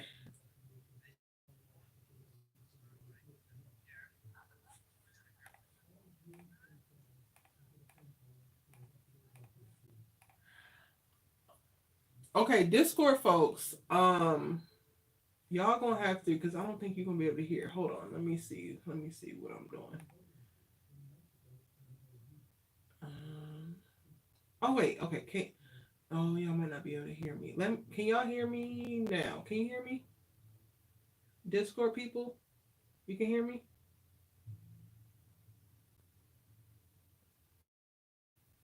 Test, test, test. Discord people, can y'all hear me? No, y'all can't hear me because I have it muted on here. Okay. Chill. All of this behind the scenes is just a lot. Okay, y'all should be able to hear me now. Can y'all hear me now? But now the group, the hold on, because I might be giving an echo to the crew. Hold on. Okay, let me mute that. Okay, can y'all hear me? Drop a one in the chat if you can still hear me. Pretty please. Drop a one in the chat if y'all can hear me.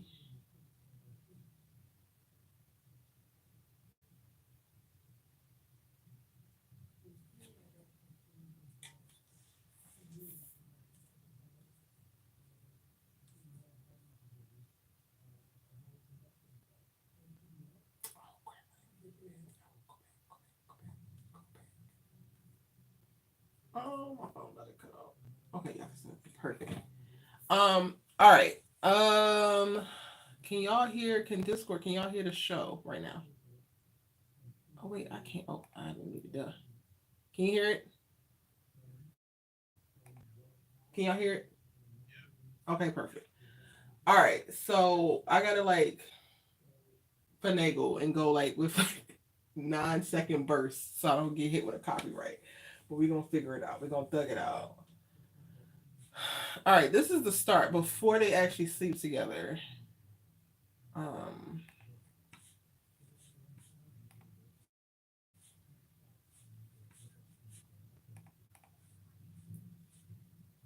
Pause. Okay. They're talking about, I don't know. What are they talking about? Who did she sign?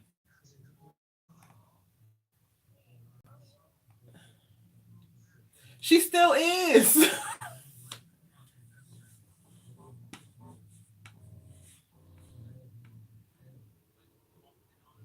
Oh, yeah, yeah, yeah, yeah, yeah.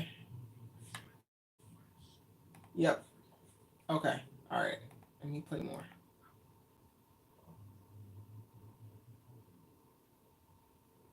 Weirdo behavior. Now they're kissing, guys.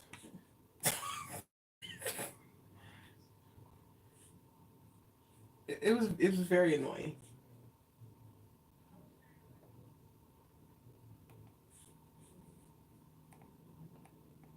Yeah, even that was OD though.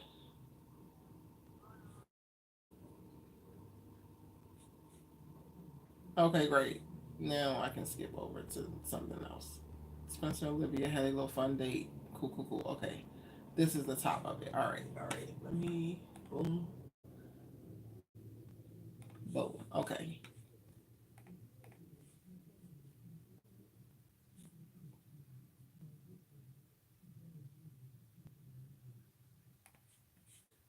Sorry, I got bear with me.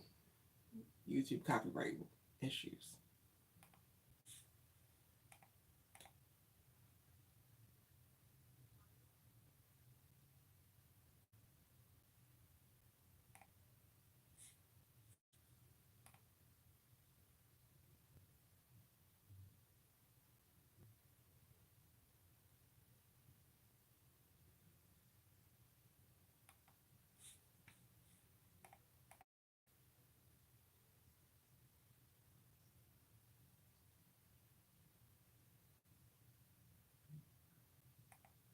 Wait, were her and Liv beefing at this time? I do not watch this. I do not go back and rewatch this season. Cause girl, what?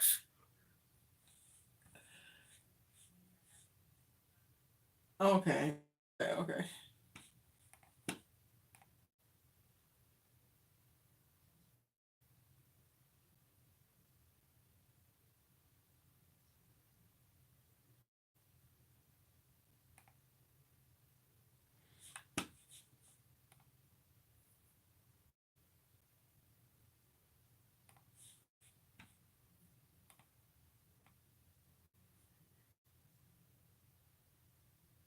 Okay. Okay. Y'all was right.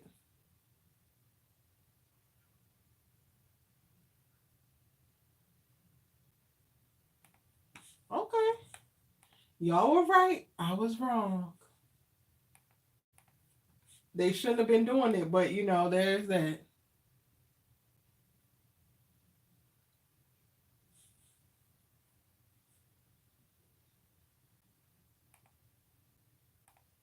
I mean, hell, that should have been some healing right there as it pertains to the trauma that this dude caused. That gives full circle moment, especially because you're sleeping with him. I wasn't a fan of her sleeping with him, but I've always felt like Asher was beneath her.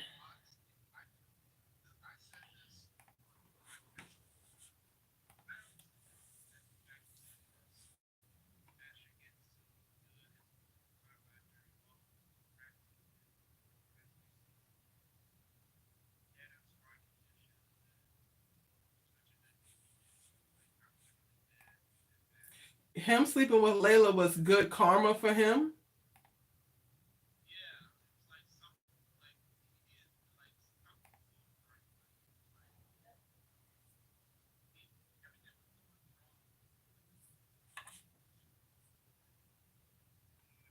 Well, I hate it for her. I think that it wasn't a good look for her.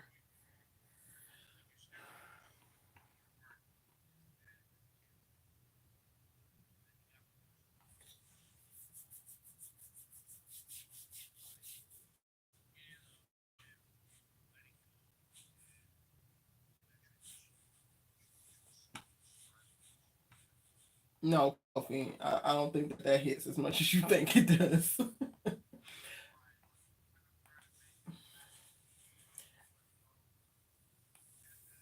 No, he did not. You don't get to apply that to just everything because Jordan did it this one time. I know you're talking about Asher. You don't get to put it on Asher. In this particular moment, you're saying that you wanted Asher to have sex with her because he deserved something good to happen to him because he was experiencing so much bad.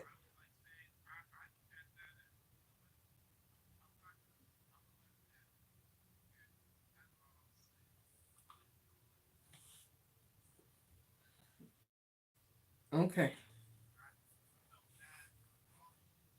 Well, I feel bad for all the shit that Layla been through.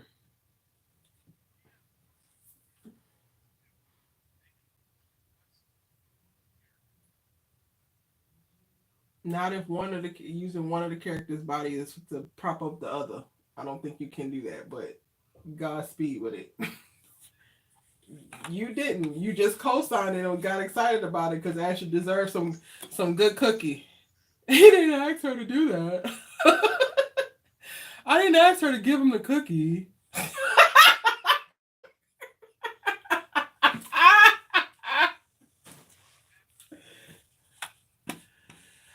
She should have kept doing it with Clay. Fuck. Okay, so go back to that real quick, y'all. Going back to Clay real quick before we get ready to wrap up because we've been on here for quite a while. Because we talked a little bit about how she didn't want to give this to Clay. I Why is my Google Home talking? I am I probably said this before. I don't know, but I feel like I'm now getting to this place and maybe I don't know. But while y'all were talking about Clay for the brief moment that y'all were, I'm like, okay, well then, what in the hell did you not want this with Clay? I get like you don't know him as well, but when we get down to the conversation around Jordan makes her feel safe, right? I think that there's something to be said about. Hold on, let me fix this because it's being weird. I think that there's something to be. One that could be the case, but also get something to be said about not feeling safe when you're also feeling challenged. So when you're being called to be the best version of yourself, that is not a safe feeling. That's a very scary feeling. So for me, it just makes this Jordan choice so much worse because you didn't actually choose him because he was a better guy. You chose him because this was quote unquote the safest, which ultimately to me feels like you felt like you would be able to have the most control with Jordan.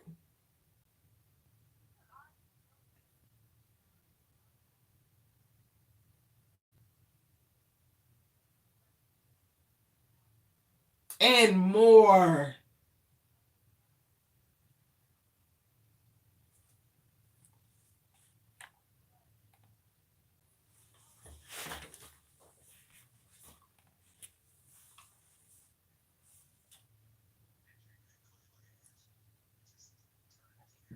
They did. They definitely did.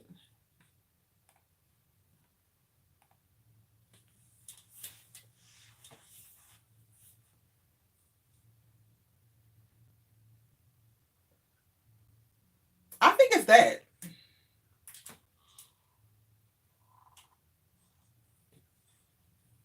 Boy, oh my God, Ash. I mean, Kobe, you are going to kill me. I swear to God. I swear. I swear you're gonna take me up off this fucking earth. Oh,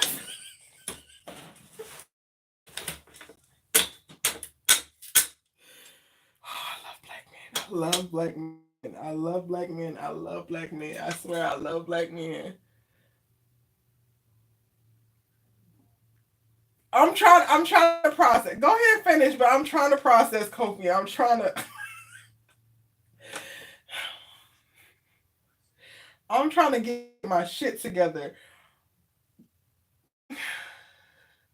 You know what? Actually, Kofi, I'm gonna articulate my thoughts, and this might not be as clean. Y'all help me clean it up if I fuck up. Kofi, please. Oh, you can't hear the Discord? Hold on. Can y'all hear me now? Or hear it now? Let me fix it because I tried to change it. Oh Jesus, Lord. Can y'all hear the Discord? Say something, Discord. People on Discord.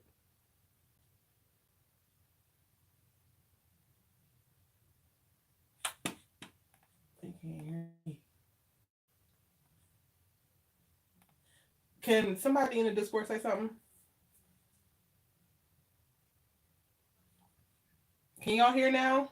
Are we good with audio now? No, I'm asking for the chat. Chat, give me some ones if y'all can hear now, just so we're clear before we go into this. They did? Okay. Okay, I'm about to process this because Kofi said the only thing he blames Layla for is she could have something Clay. That's okay. Okay. And while Erica is losing her shits, you can only hear me. You can hear me. You can't hear Discord. They can hear me. They can't hear Discord. I don't know why that is. Let me. That better. Oh, I don't have it in that scene. Okay, that makes sense. Y'all should be able to hear everything now. All right, Kofi, repeat one more time. Specifically your point, but don't go into your point. Okay, just say the point, but don't give your supporting. He said the only thing he blames Layla for. That's what he said. Okay. And I am chanting I love black men because Kofi is going to push my ass to the ends of the earth and take me up off of this planet, I fear. Okay?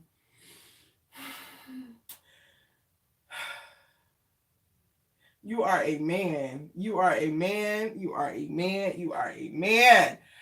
I don't think that men realize how much y'all center yourselves in everything.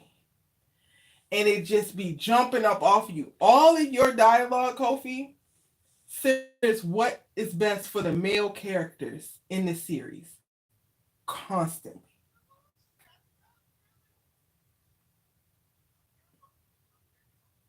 No, you're not. No, you're not, babe. No, you're not. We're talking about Layla and what could mentally and emotionally be going on to make her not choose Clay and choose Jordan, and we are unpacking that.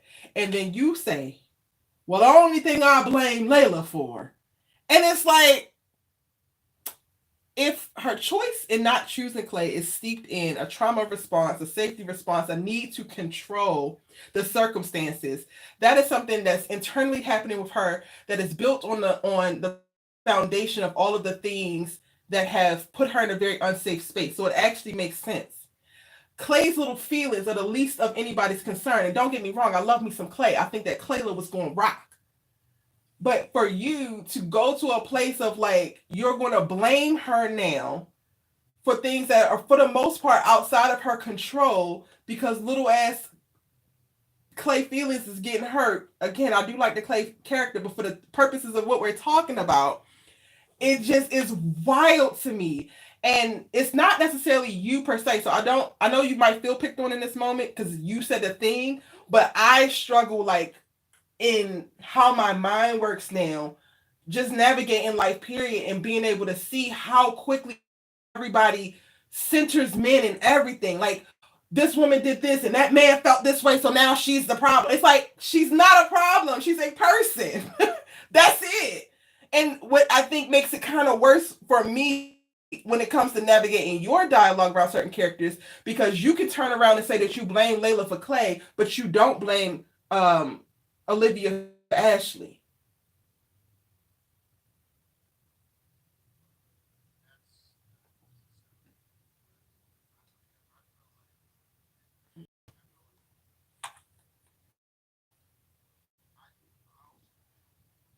But you were also defending you were defending Olivia. So is it a Baker thing? But she's a girl, so then I also don't understand. I don't know. Like I don't know. Hearing the words come out of your mouth, I blame her for this. It's just like why does there need to be some type of blame? And on another level, just up another notch, and I'm gonna let you get your point off.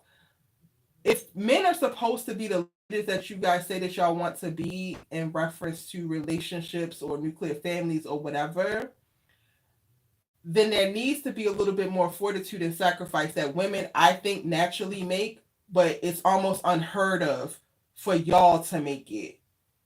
Because we got to be mindful about how you feel. We got to be mindful of what you're thinking, regardless of if you can't actually articulate it. And I think I have, and this is the part of the process, and I said I needed to say out loud to you, because I might have an expectation for you that you might not want for your damn life. All the men who are in proximity to me, or who I deem friends, or who I deem like, oh, I love this dude, I want the best for him. I have this belief that by proximity, friendship, love, whatever, with me, you're going to get to some level, some different level. I don't know what the level will be, but you'll get to some level in your life where you look at women differently and you look at yourself differently and you navigate the world in a way that's a little bit, just a tad bit less harmful for women. Not that you are intended to be harmful for women, but I think that most men don't know how harmful y'all are, whether it's in the dialogue, whether it's in the actions, whether it's in whatever. And I hope that the men that I actually like claim community with get from me not just great spirited debates, but like shit that they can take away so that they're not just blaming the woman for another man's hurt feelings when it's a very real case of like some mental shit that the woman might be dealing with and she did the best she could possibly do.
Yes, I hear you. Anybody else want to chime in on that particular part?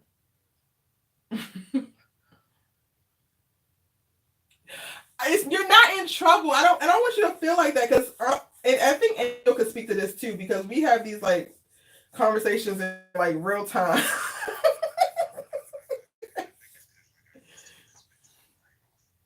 Yeah.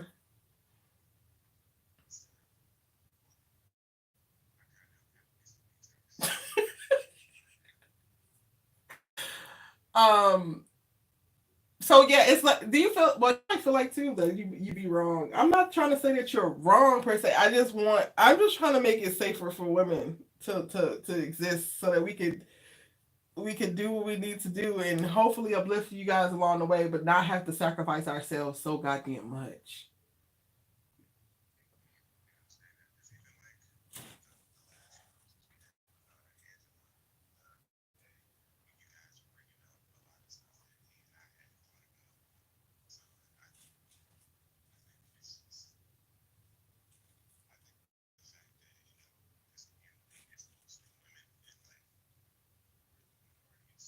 Mm.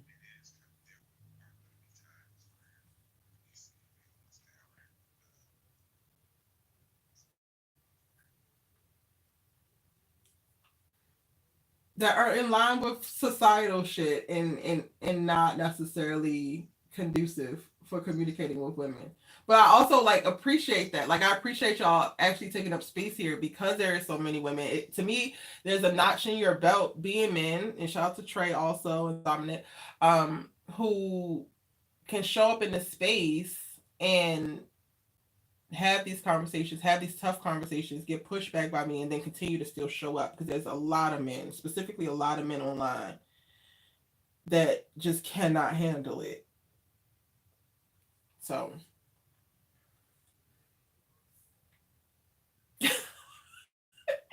I love it. I love it. But also, like, speaking to, go for it, brag on yourself. But speaking to, just on a personal note, is that fair for me to have the expectations of you and Antonio? Antonio, you could chime in too, of like just hoping that the perspective that I provide gives you something different to move through life that makes it a little bit easier for women to navigate life with you. Okay.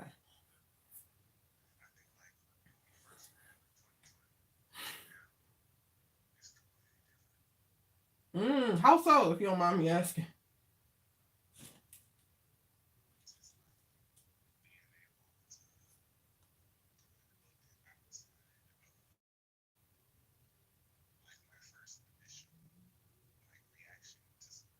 Mm.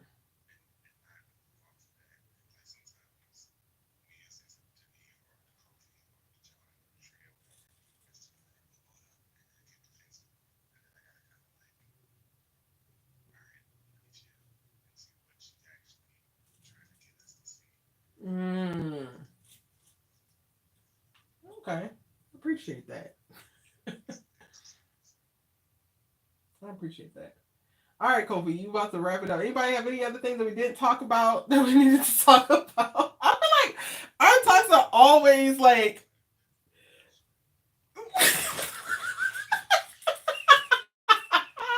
which is Micah's point. I'm sorry.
Mac is asking, how have we not gotten a ghost from Corey yet?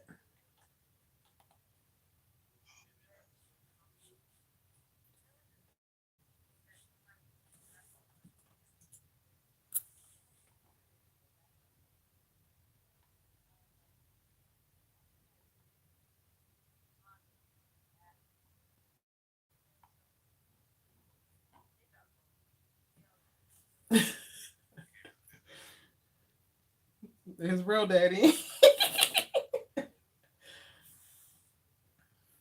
Oh, it's Olivia's My Father's Legacy Lives On in His Son. I was like, which one?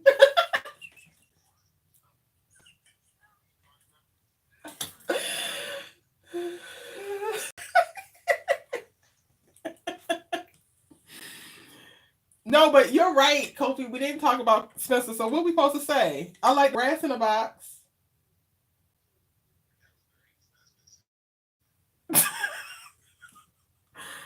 I like Chris coming and Sean to get his head right.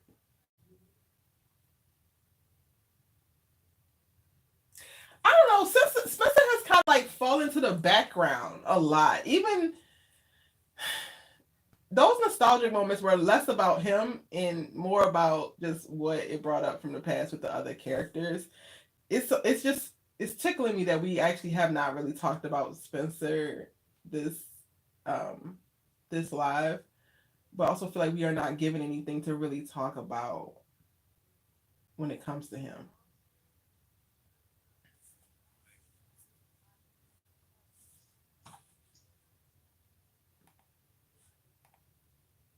Mm,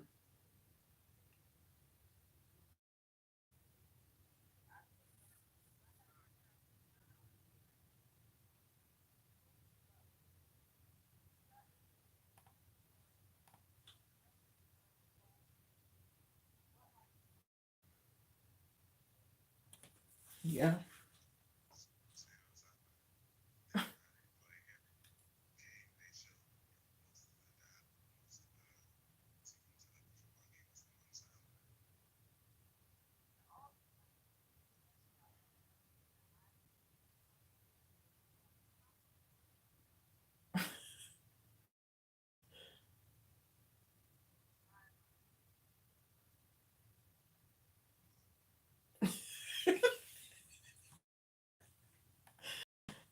Yeah.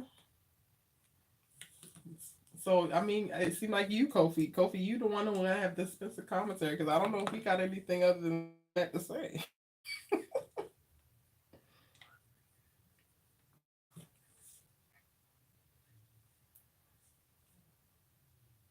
I wish we would have seen him before this. I get budgeted and all that CW, but come up off of that damn purse, ho. Because if he been having these dreams that Olivia's talking about consistently, why are we only getting one?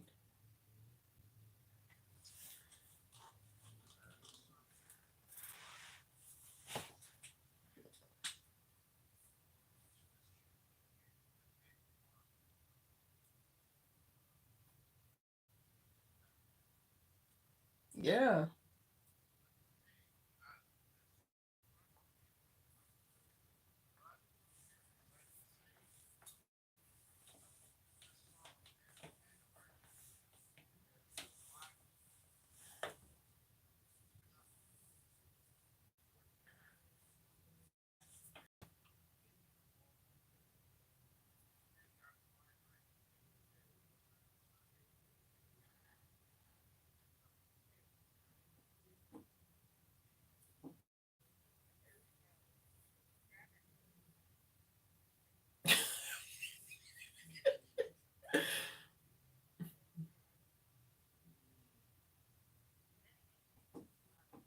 Hello.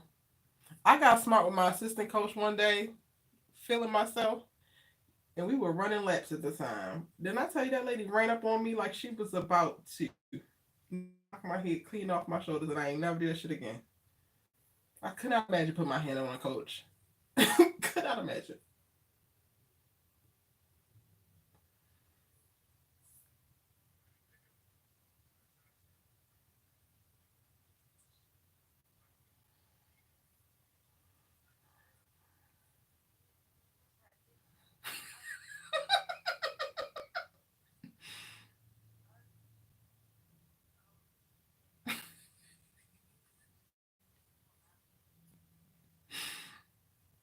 I was just thanking God it wasn't a ring. So that's all I had for it. As long as it wasn't a ring in the box, whatever. Y'all do whatever y'all want. Sit on a damn beach if you want. I don't give a damn what y'all do. Just don't get married, please. And don't impregnate her. Don't marry her and don't impregnate her. Whatever else you want to do, go ahead and do it.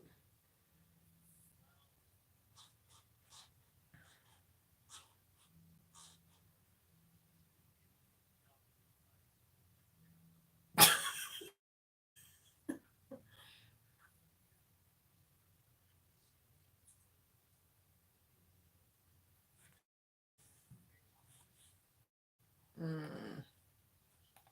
I can see that.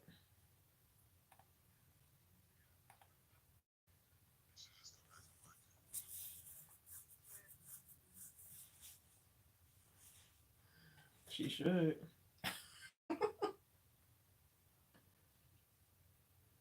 She wants to go. She been wanted to go.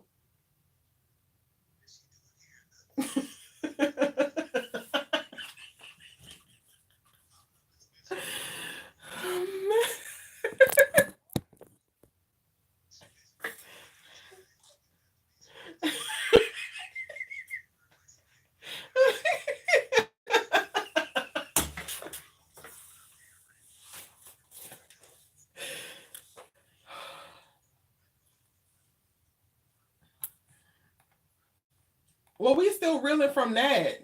Like we still suffering from that. So just because she let up a little bit don't mean nothing. Exactly what I said.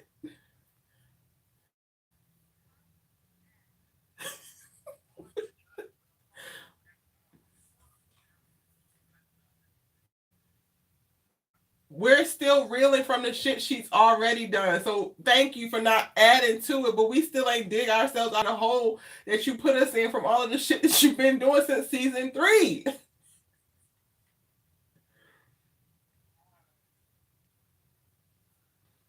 I'm gonna be honest, Kofi. She like I have been so indifferent to Olivia this season and like trying to hope for her, but then still she do certain things that's like, okay, well, she's still the same. So like don't get your fucking hopes too high. It will take her actively doing things to counteract the narrative that she has already created for herself by way of all the actions that she had in the last 3 seasons for it to actually to win anybody over in this season moving forward. That's not already like drinking this Olivia Kool-Aid. She cannot just stop doing terrible shit and menacing and think that that's going to do anything because you've already done so much damage. I would argue that she has done more damage in the series than any of the villains that were ever introduced.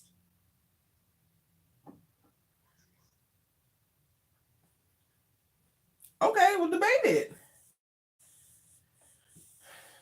What did Tyrone do? Tyrone, okay, okay. Oh, that's the biggest thing. Sean dying because we didn't want Sean to die, but Sean dying actually worked for the story. But I would prefer him not to die. I'm saying in reference to like not just in the story, but for the series of the story. Olivia has been just like this huge ass immovable interruption to really great storytelling because of how they've chosen to handle her character. So you looking at me in season 6 and want me to care, and I'm like I'm all out of care. I'm all out of it.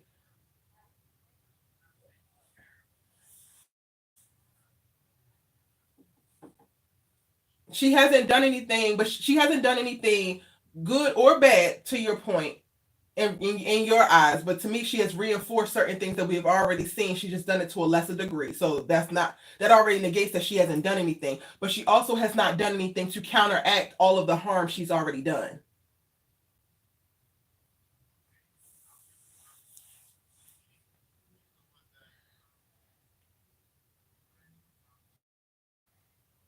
That was forced. That was forced. I'm not giving her credit for that because you mean to tell me Grace knows that her son is going up for his national championship game and she couldn't discern the only reason like no she needed Olivia to spell it out for her. Grace, child,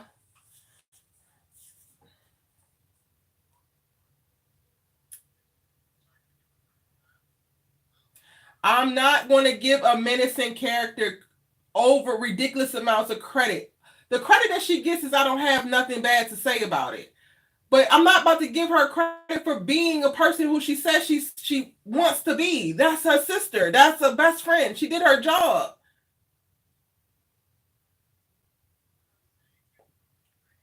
You saying give her a parade?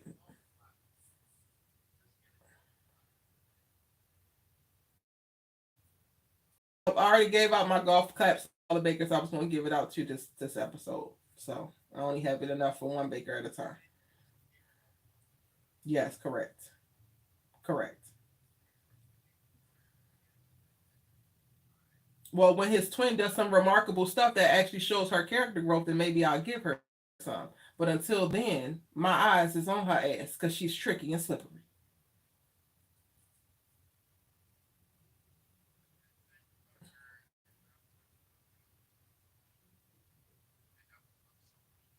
We talked about that. I said it was her ego. It don't matter. It don't matter.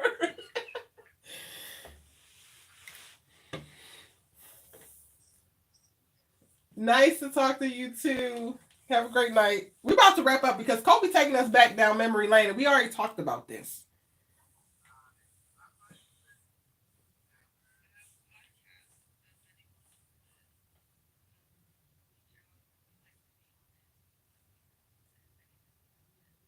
Liz. Okay. Come on, Liz.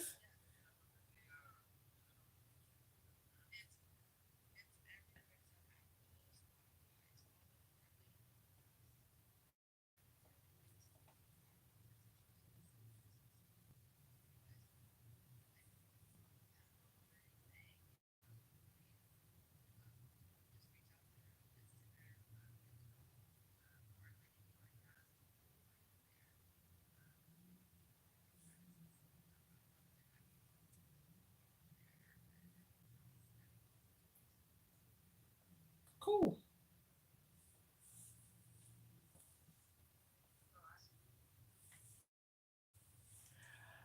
Uh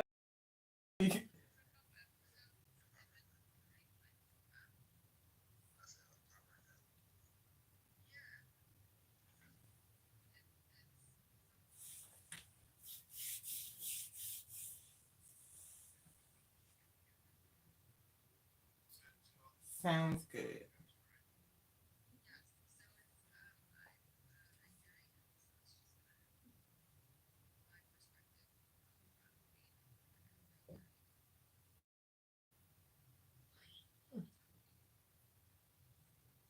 Drop it in the general channel. Drop the link to the Instagram and just drop a little blurb about it there. All right. Thank you so much.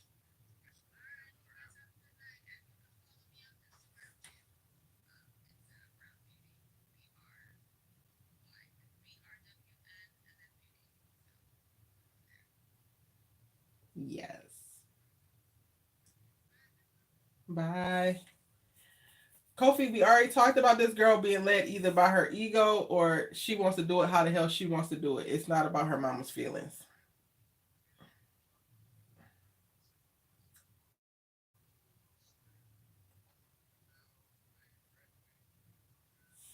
Woo.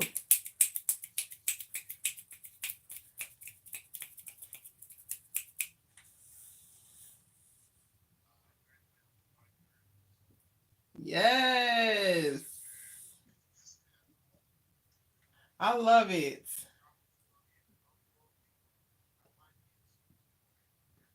Come on. Come on here with academic excellence. I know that's right.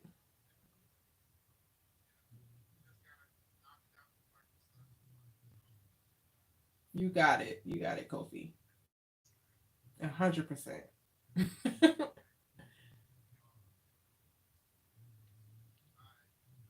Good night. Thank you, everybody, for joining. I appreciate the conversation as always. Anybody in the chat, I'm going to pop back into the chat because I know it was a lot of discussion in the Discord for the most part. Oh, y'all can, if y'all got anything that y'all want to add, y'all can add before you hop off. But I'm going to go check and just shout some people out. Ah, okay. Okay. Not Mac talking about I need Olivia to relapse and give me some good acting, please. Mac, it's give me your menacing.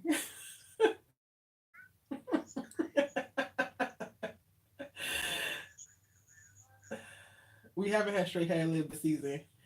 Natoya, hey boo, said she tried to ruin Spencer's life with that DUI. All his dreams would have been down the drain. Child, ain't that the truth? Um, Tamika was a storyline, or is it dead weight, as in dead like her? Who's Tamika? Yeah, who's Tamika?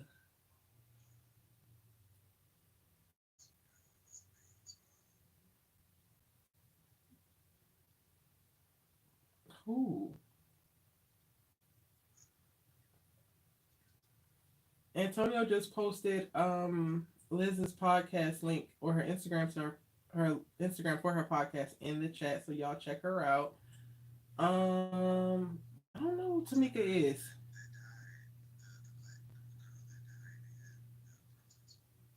Ah. Gotcha.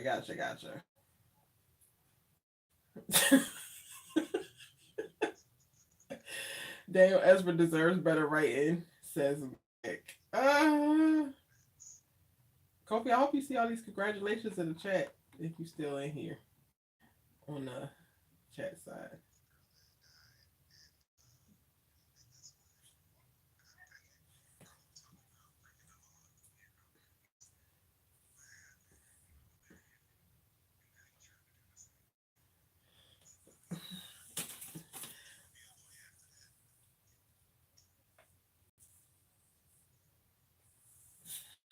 I think that's what I was saying, and I didn't want to say it with my whole chest, but I'm gonna go ahead and say it. She was the downfall of the show.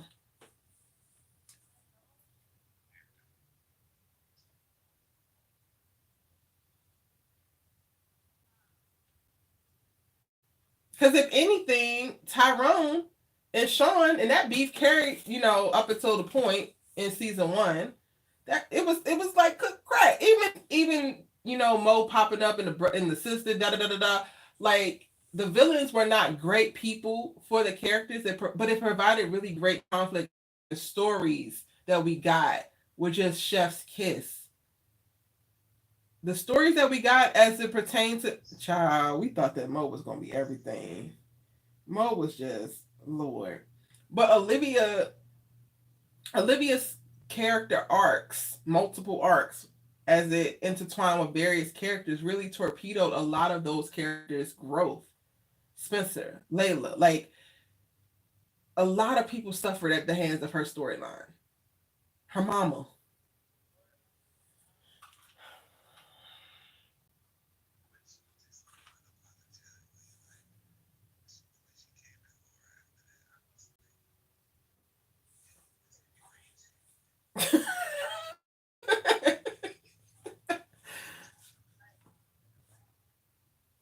Oh, it would have been a wrap. It would have been a wrap. Hey, Devino, not Spencer Lames. Are you and Erica friends? He says Spencer Lames finally gonna learn how to run a good route. Y'all, I don't know what I was looking at, but I know that it wasn't anything. So the fact that y'all are all in here saying this now, I'm just like, I feel a little bit validated of like,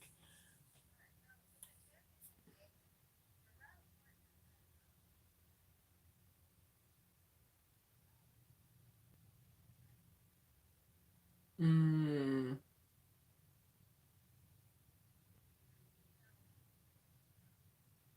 yeah, a lot of what we saw was definitely his stunt double.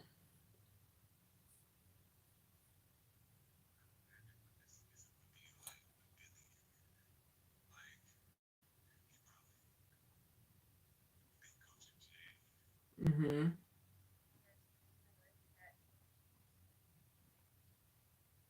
Yeah.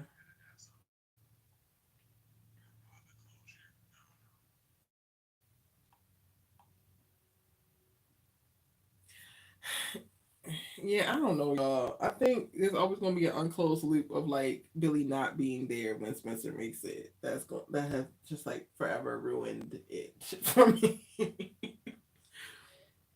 Because even when you just said Michael, like Spencer and Billy holding up that trophy at the end of this championship, I could see it. I could almost damn near taste it. That's wild.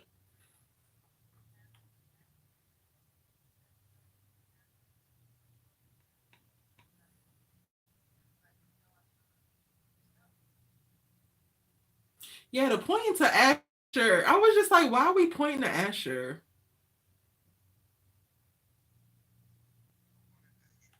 Spencer and Jordan.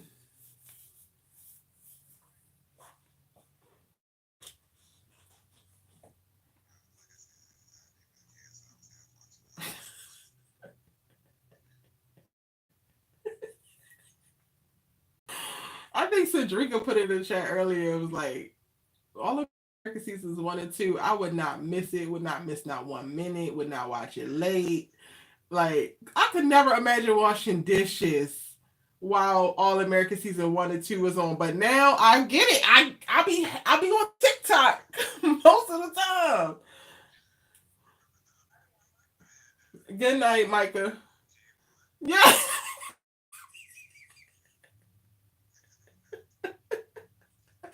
Like still Mondays. It's still coming on Mondays.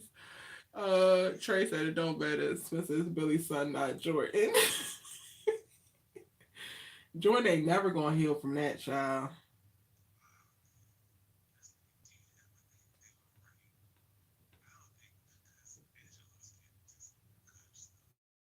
He was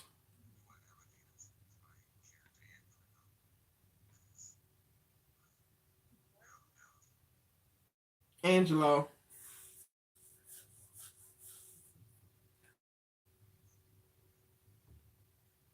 Wait for Jordan. What? Too late for who? They would have to rush, like have him start dealing with shit. Like first and foremost, like I was literally just thinking about this. He needs to he needs to name the thing with Spencer, and he needs to humble himself.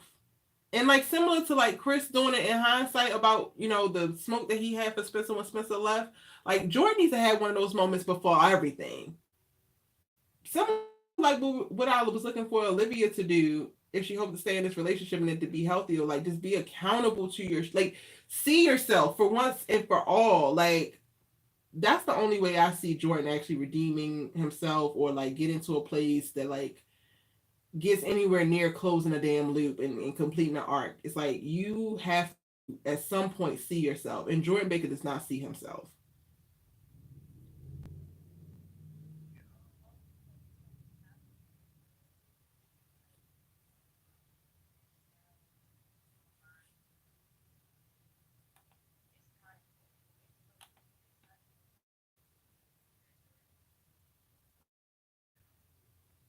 Yeah.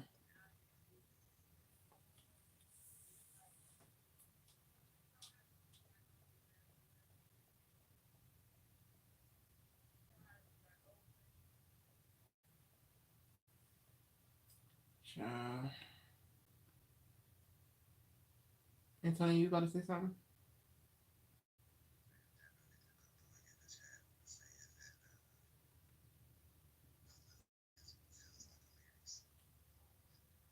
Who's Mary Sue?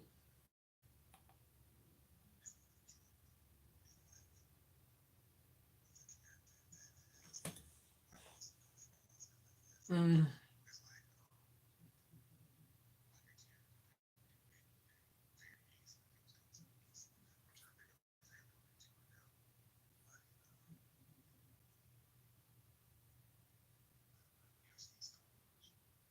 I don't remember people on it, but I've seen parts.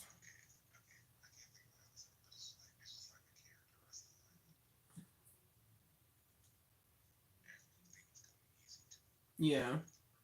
Yeah. Yeah, 100%. She's that. She's definitely that. And then they try to make Jordan that 2.0, but his ass is extra up. And I don't know. I like rack my brain trying to figure out why though. Why her?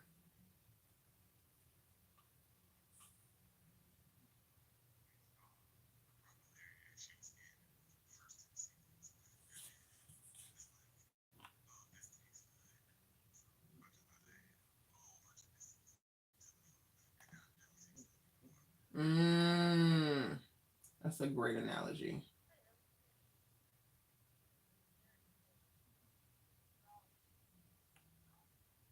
Me too.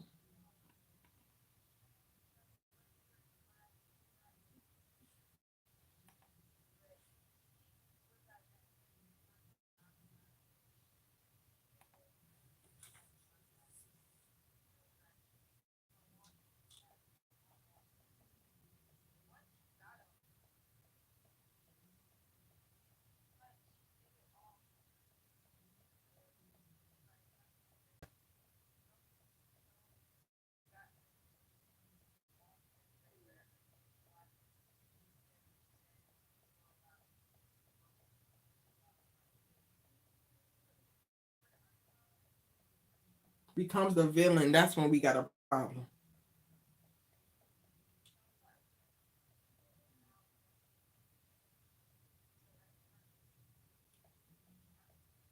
Mm-hmm.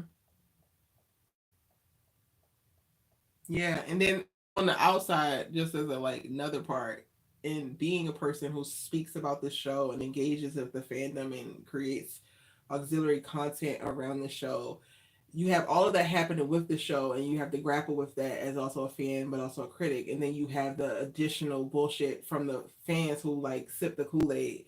So like, Kofi, I'm sorry, babe, you're probably never going to get me to like this girl's going to have to backflip 62 times down down Park Avenue or something. I don't know. She's gonna have to do some miraculous stuff before I start. Oh my god, she's just utterly amazing and like bigging up Olivia Baker, because at this point, whether she's done so much harm on screen or her goofy ass fans that they have rallied around her have been so harmful that I would prefer to avoid her altogether. But if I'm going to talk about her, I'm just going to see it for what it is and try to manage myself and my expectations. That's all I can give you, Kofi. I'm sorry.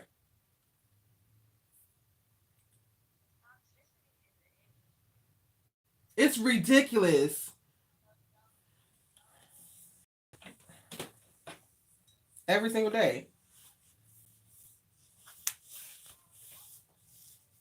Nope.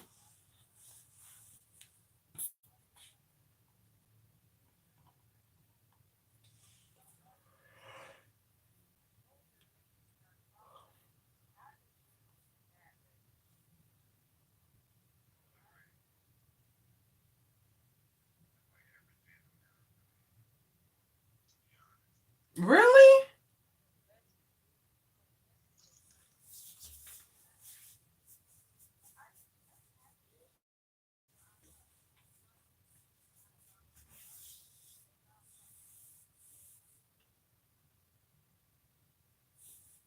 I don't know, child. I don't. I have them all blocked. All of the problematic All American fans, I have blocked. I had to. I think I had to unfollow All American so it could stop populating certain things for me. I completely divested from them niggas and all that stuff because the way that I was harassed at the height of my Bolivia commentary,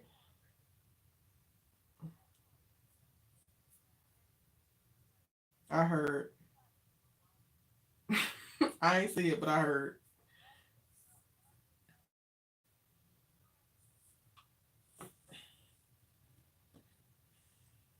That's fine.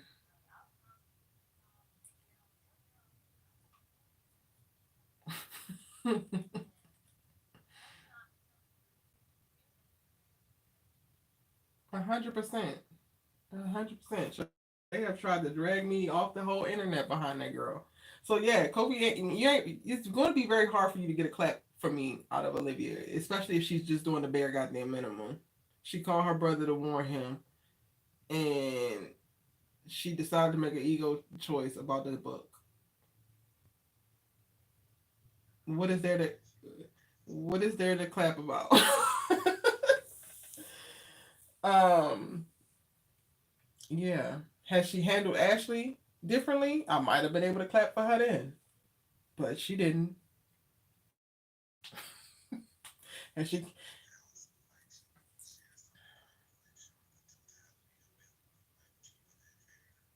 oop. But then you didn't put the affair in, but you also felt the need to ask about it and try to call Grace out about it. So then, girl, what was the point? You just needed to get your rocks off.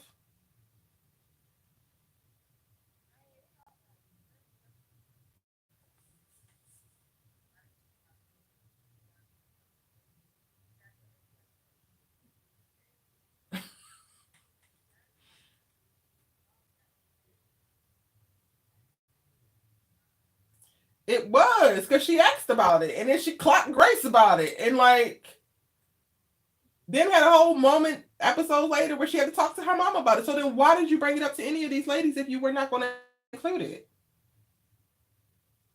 girl?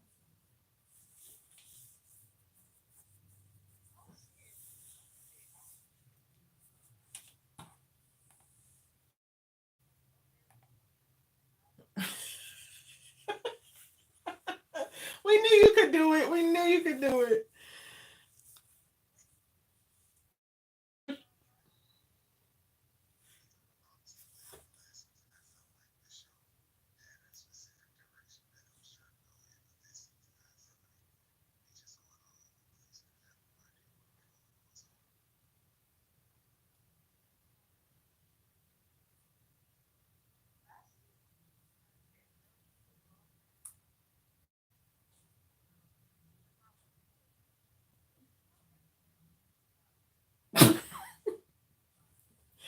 We lost the plot way back. We lost the plot for me way back in the second half of season 3. Season 4, I grit my teeth. Season 5, I threw up my fucking hands. I saw this coming in season 3. So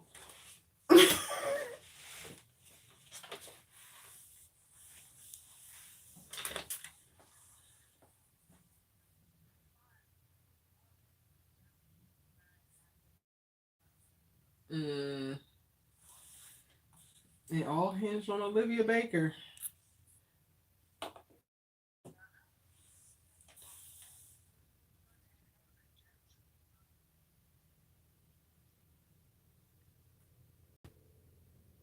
I'm curious to see if they're going to do a crossover with Homecoming, and if they do, how the hell they going to do it?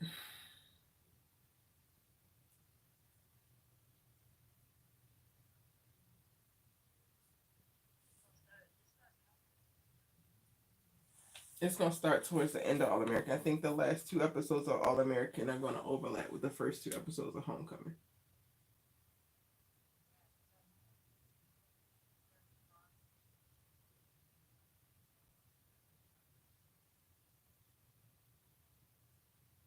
Child. Well, this has been season 6, episode 9, Live All American After Show. Thank y'all again for joining me on the live to talk about it. Make this conversation a little bit more lively. And thank everybody for watching and chiming in the chat. If you are catching this on replay, feel free to drop a comment because I will also see it and respond to it. Give this video a like for me, pretty please. And yeah, consider joining the membership to get exclusive access to additional content like my live reactions when I watch the episodes. That's all I got. I'm back tomorrow with Sisters live after show because we are back into season 7 of that. So Lord help me.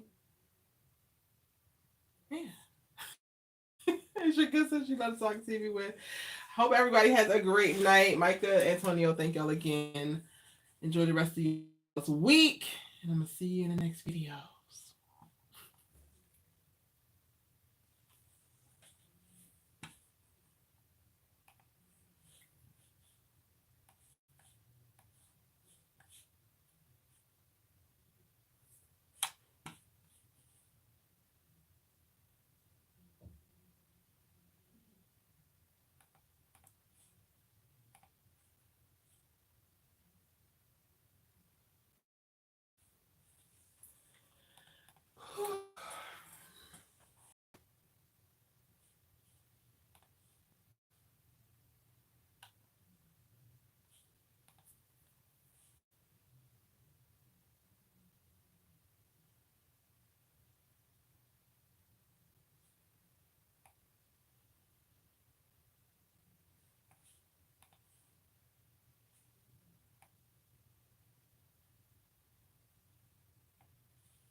I'll be right back, y'all. Hold on.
Okay. So the first part of this, as y'all can see, was me doing my live stream on my main channel, which was 4 hours. Which I'm glad I started this beforehand, because I would have been starting, if I would have waited to go live with y'all, I would have been starting at like 10:45 p.m. Pacific Standard Time. It's like craziness.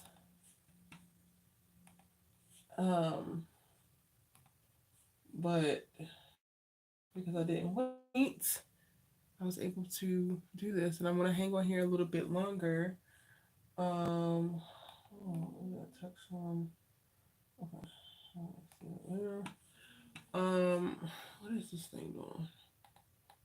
I want it. Oh, is there something? There we go. Here we go.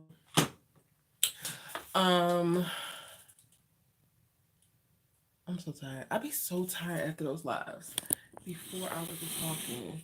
And I know it might seem like it's super easy, but it could be very, very exhausting. I don't know where I'm at with battery for this 30%. Okay, cool.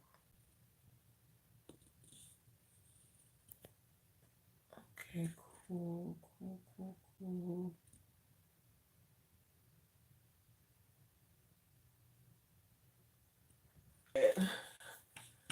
Or normally not. Come on, collaboration with Lionsgate. Let me look and see. Hopefully this is legit. I get so many freaking emails that are just not legit. And it's the most annoying thing ever.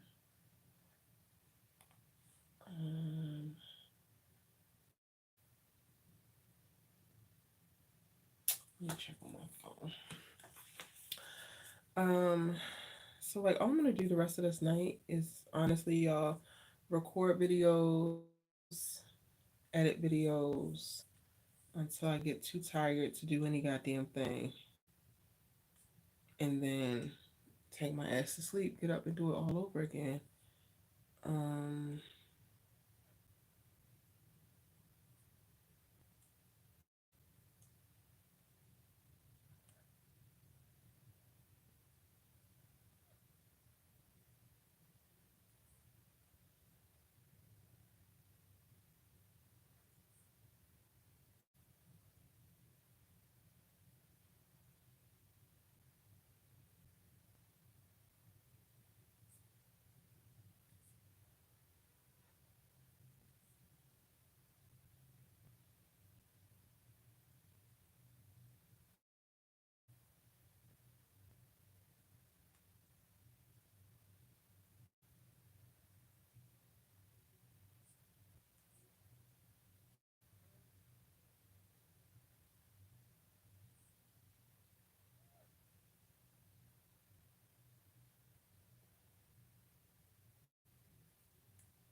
Okay, so this is legit.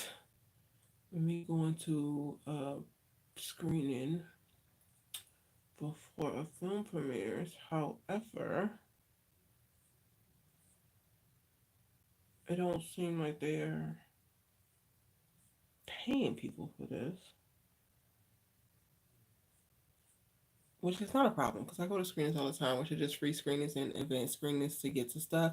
But like they got all of these guidelines and things that they're asking you to do and asking you to say. And the moment that you're telling me that I have to say something is the moment that you need to cut the check.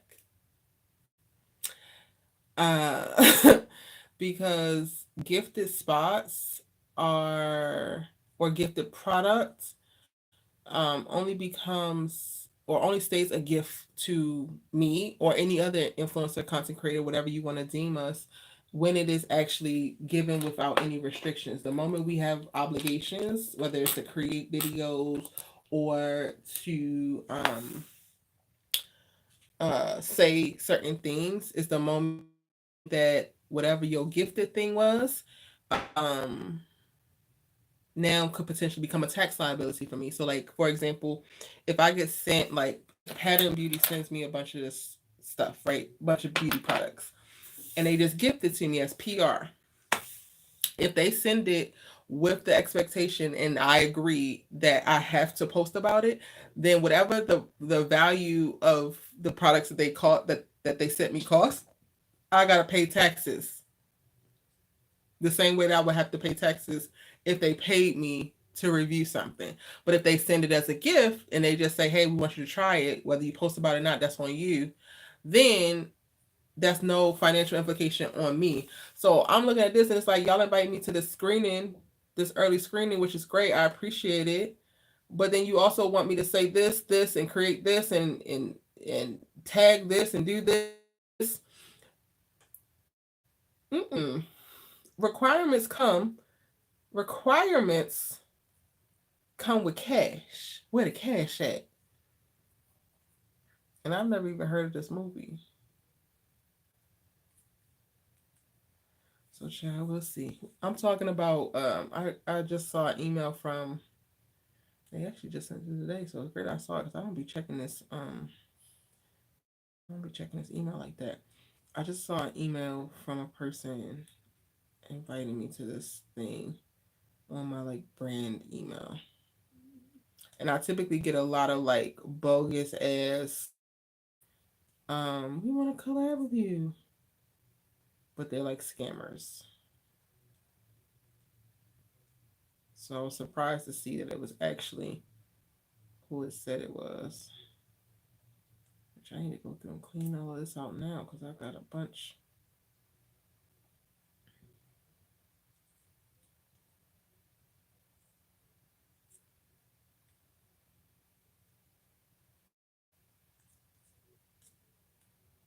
Child. But yeah, nothing crazy happened.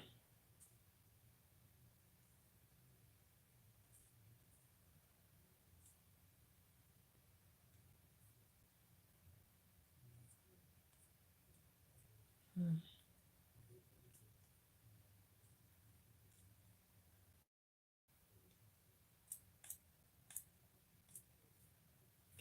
I might look into it. I gotta watch the trailer because that don't even seem like it's a movie I really care to see.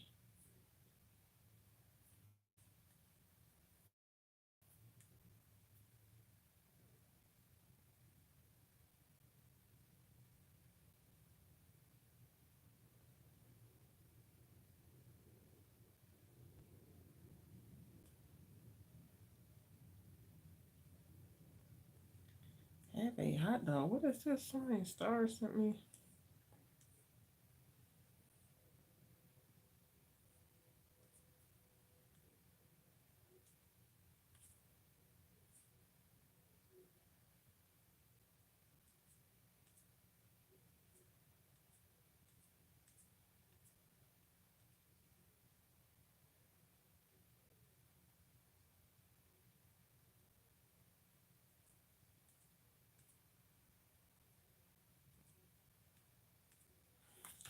I don't know what they want me to do.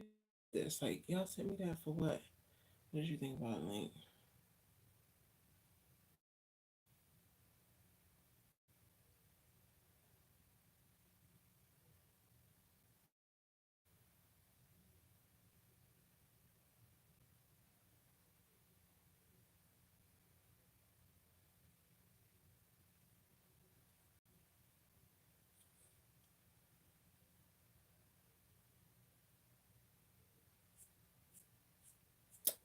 What y'all want? Child.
Another thing, reaching out. Y'all want something for nothing. Nobody is getting something for nothing these days. Especially as hard as I damn work. Are y'all crazy? It must be. Is it the braids? Kendrick, bro. What is it? The braids? You don't work with me no more. Okay. Why am I checking email? Active procrastination. I be clocking into myself, y'all. I be clocking it. I don't even check these emails. And now I'm really in here. I do need to submit my stuff for the BET. Do I want to go to the BET Awards? I'm not sure if I want to go to the BET Awards. But if I do, I need to submit for my credentials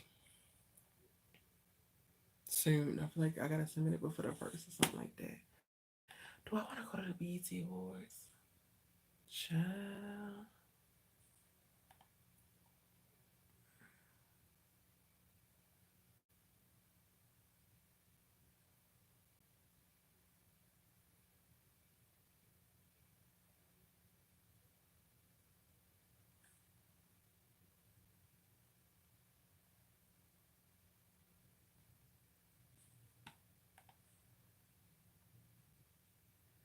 Should I go to the BET Awards, y'all?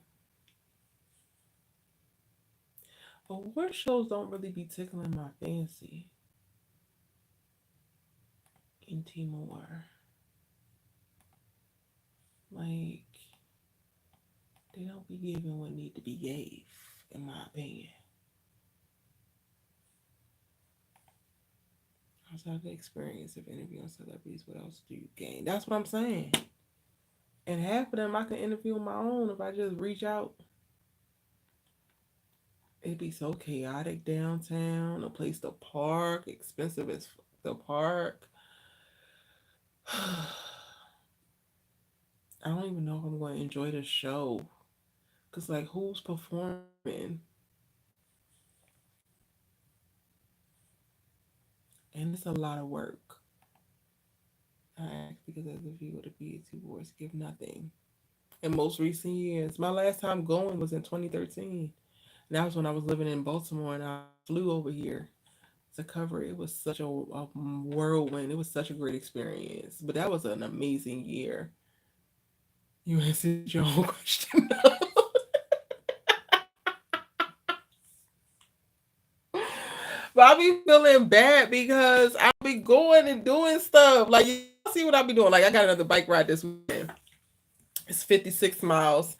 And I think we're biking to Palos Verdes from West Hollywood, which is gonna be along the beach, and then I think back up through the city, which will be cool because the first time they did it, I was out of town when they did the Palos Verdes ride, and I really wanted to do it. So I'm excited about that. Y'all see what I be doing. Shit like the BT Awards and stuff be happening, and I be like, I'm gonna go hiking. But we already discussed this. We did already worked it out on chat, and I'm leading into the shit that I want to do, and that's just that on that.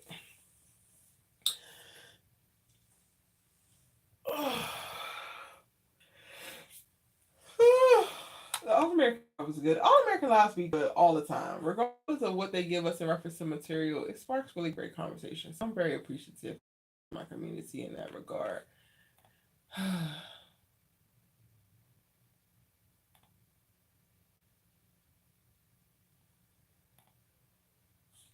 What is that? Oh, I don't even know no more.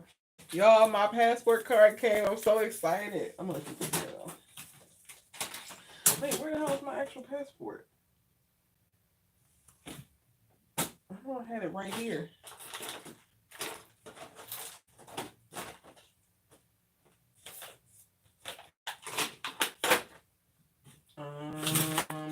What's going on?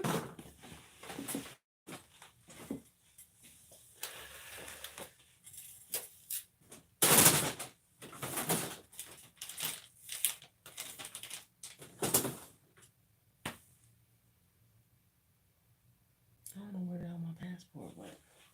But it ain't like I need it right now, so I'll figure it out another time. Again, more raggedy ass distract. I forgot I need to order this. I ordered all that stuff and it came right away. I need to order a new one of these because this piece is broke.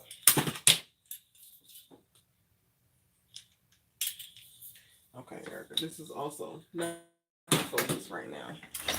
Get it together, girl. Okay, I can X out of there. I can close that.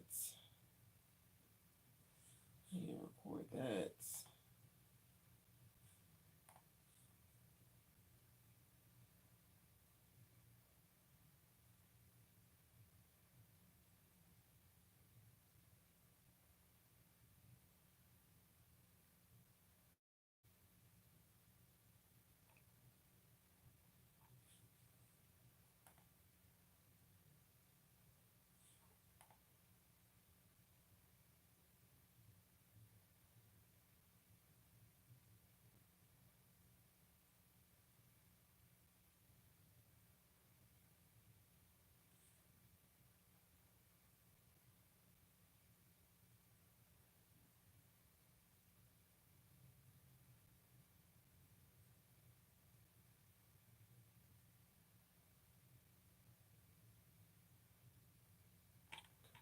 Same email. Okay.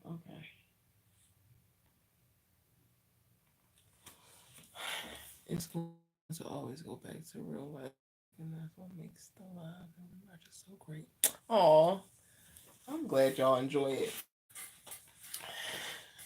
because I know I do. And if I was like relegated to only talking about the show from a very trite, for lack of a better word, lens of like not applying real life, I would struggle with having to maintain that conversation, Lord.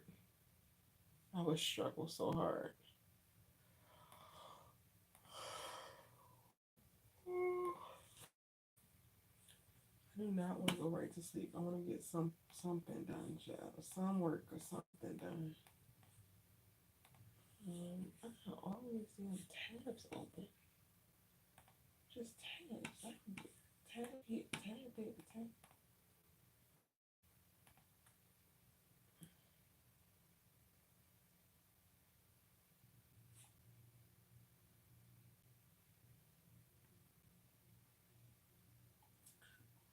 Okay, I gotta register that. If I want to do it. Oh, okay. The Bridgerton live was really good too. You said you just finished season 8. I mean season 1. Centrica. I don't know if Shanoa finished or started season 2. I gotta ask her. We got scheduled time if we gonna watch it, guys.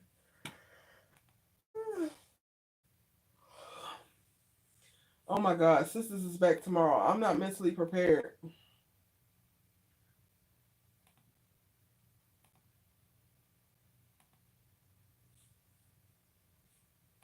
Like for real, for real. I'm not mentally prepared for Sisters tomorrow. I really want to update my website like so bad. Like bad.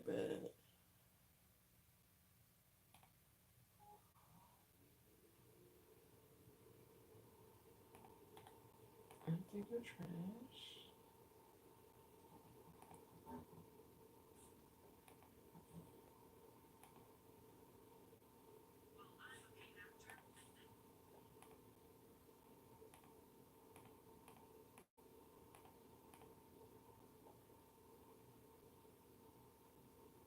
I ain't finished watching the Gerard Carmichael reality show. That goddamn train wreck. Bless the boy heart. Bless his heart, Shy. Centrica, are you watching the Shy? I want to talk about the Shy, but also the Shy is like a little bit all over the place for me.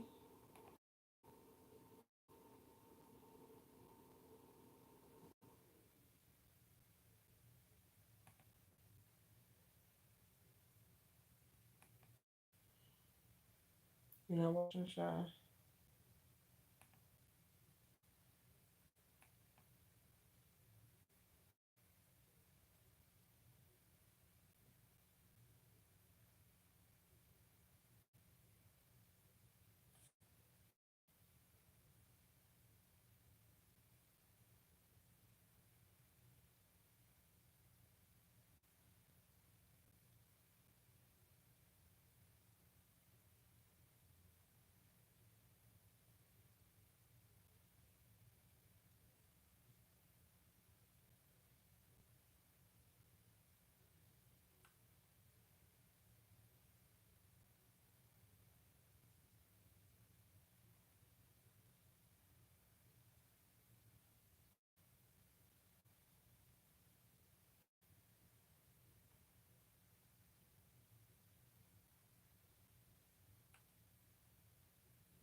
Y'all be up.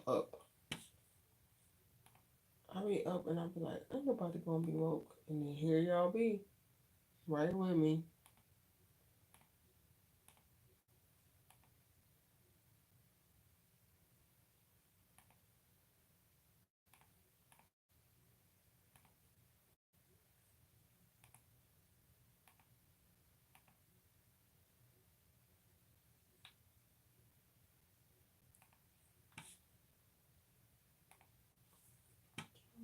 Oh, that's my property go stuff. I have all of this shit open, just sitting open.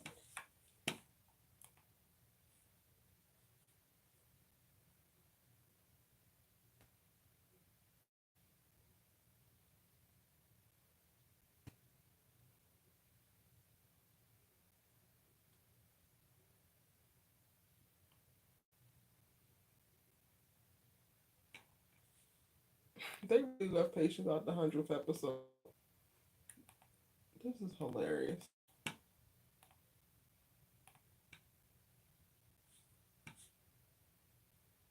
Alright.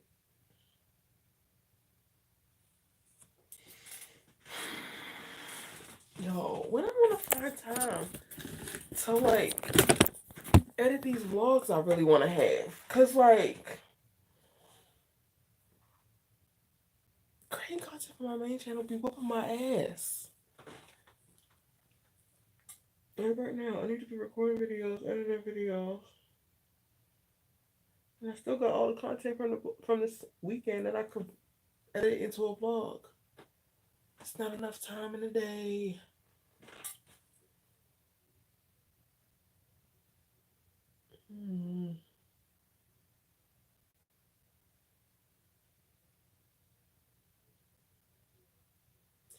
We gotta find time. We gotta find time and we gotta make it enough. Alright, I'm about to wrap this up here. Y'all, it's been real. I didn't realize this live was 5 hours, but it makes sense because the other live was 4. So there's that. Thank y'all for signing on and kicking with me for another one of my daily lives in my 30-day challenge. This is day 27. I'm gonna see y'all in day 28.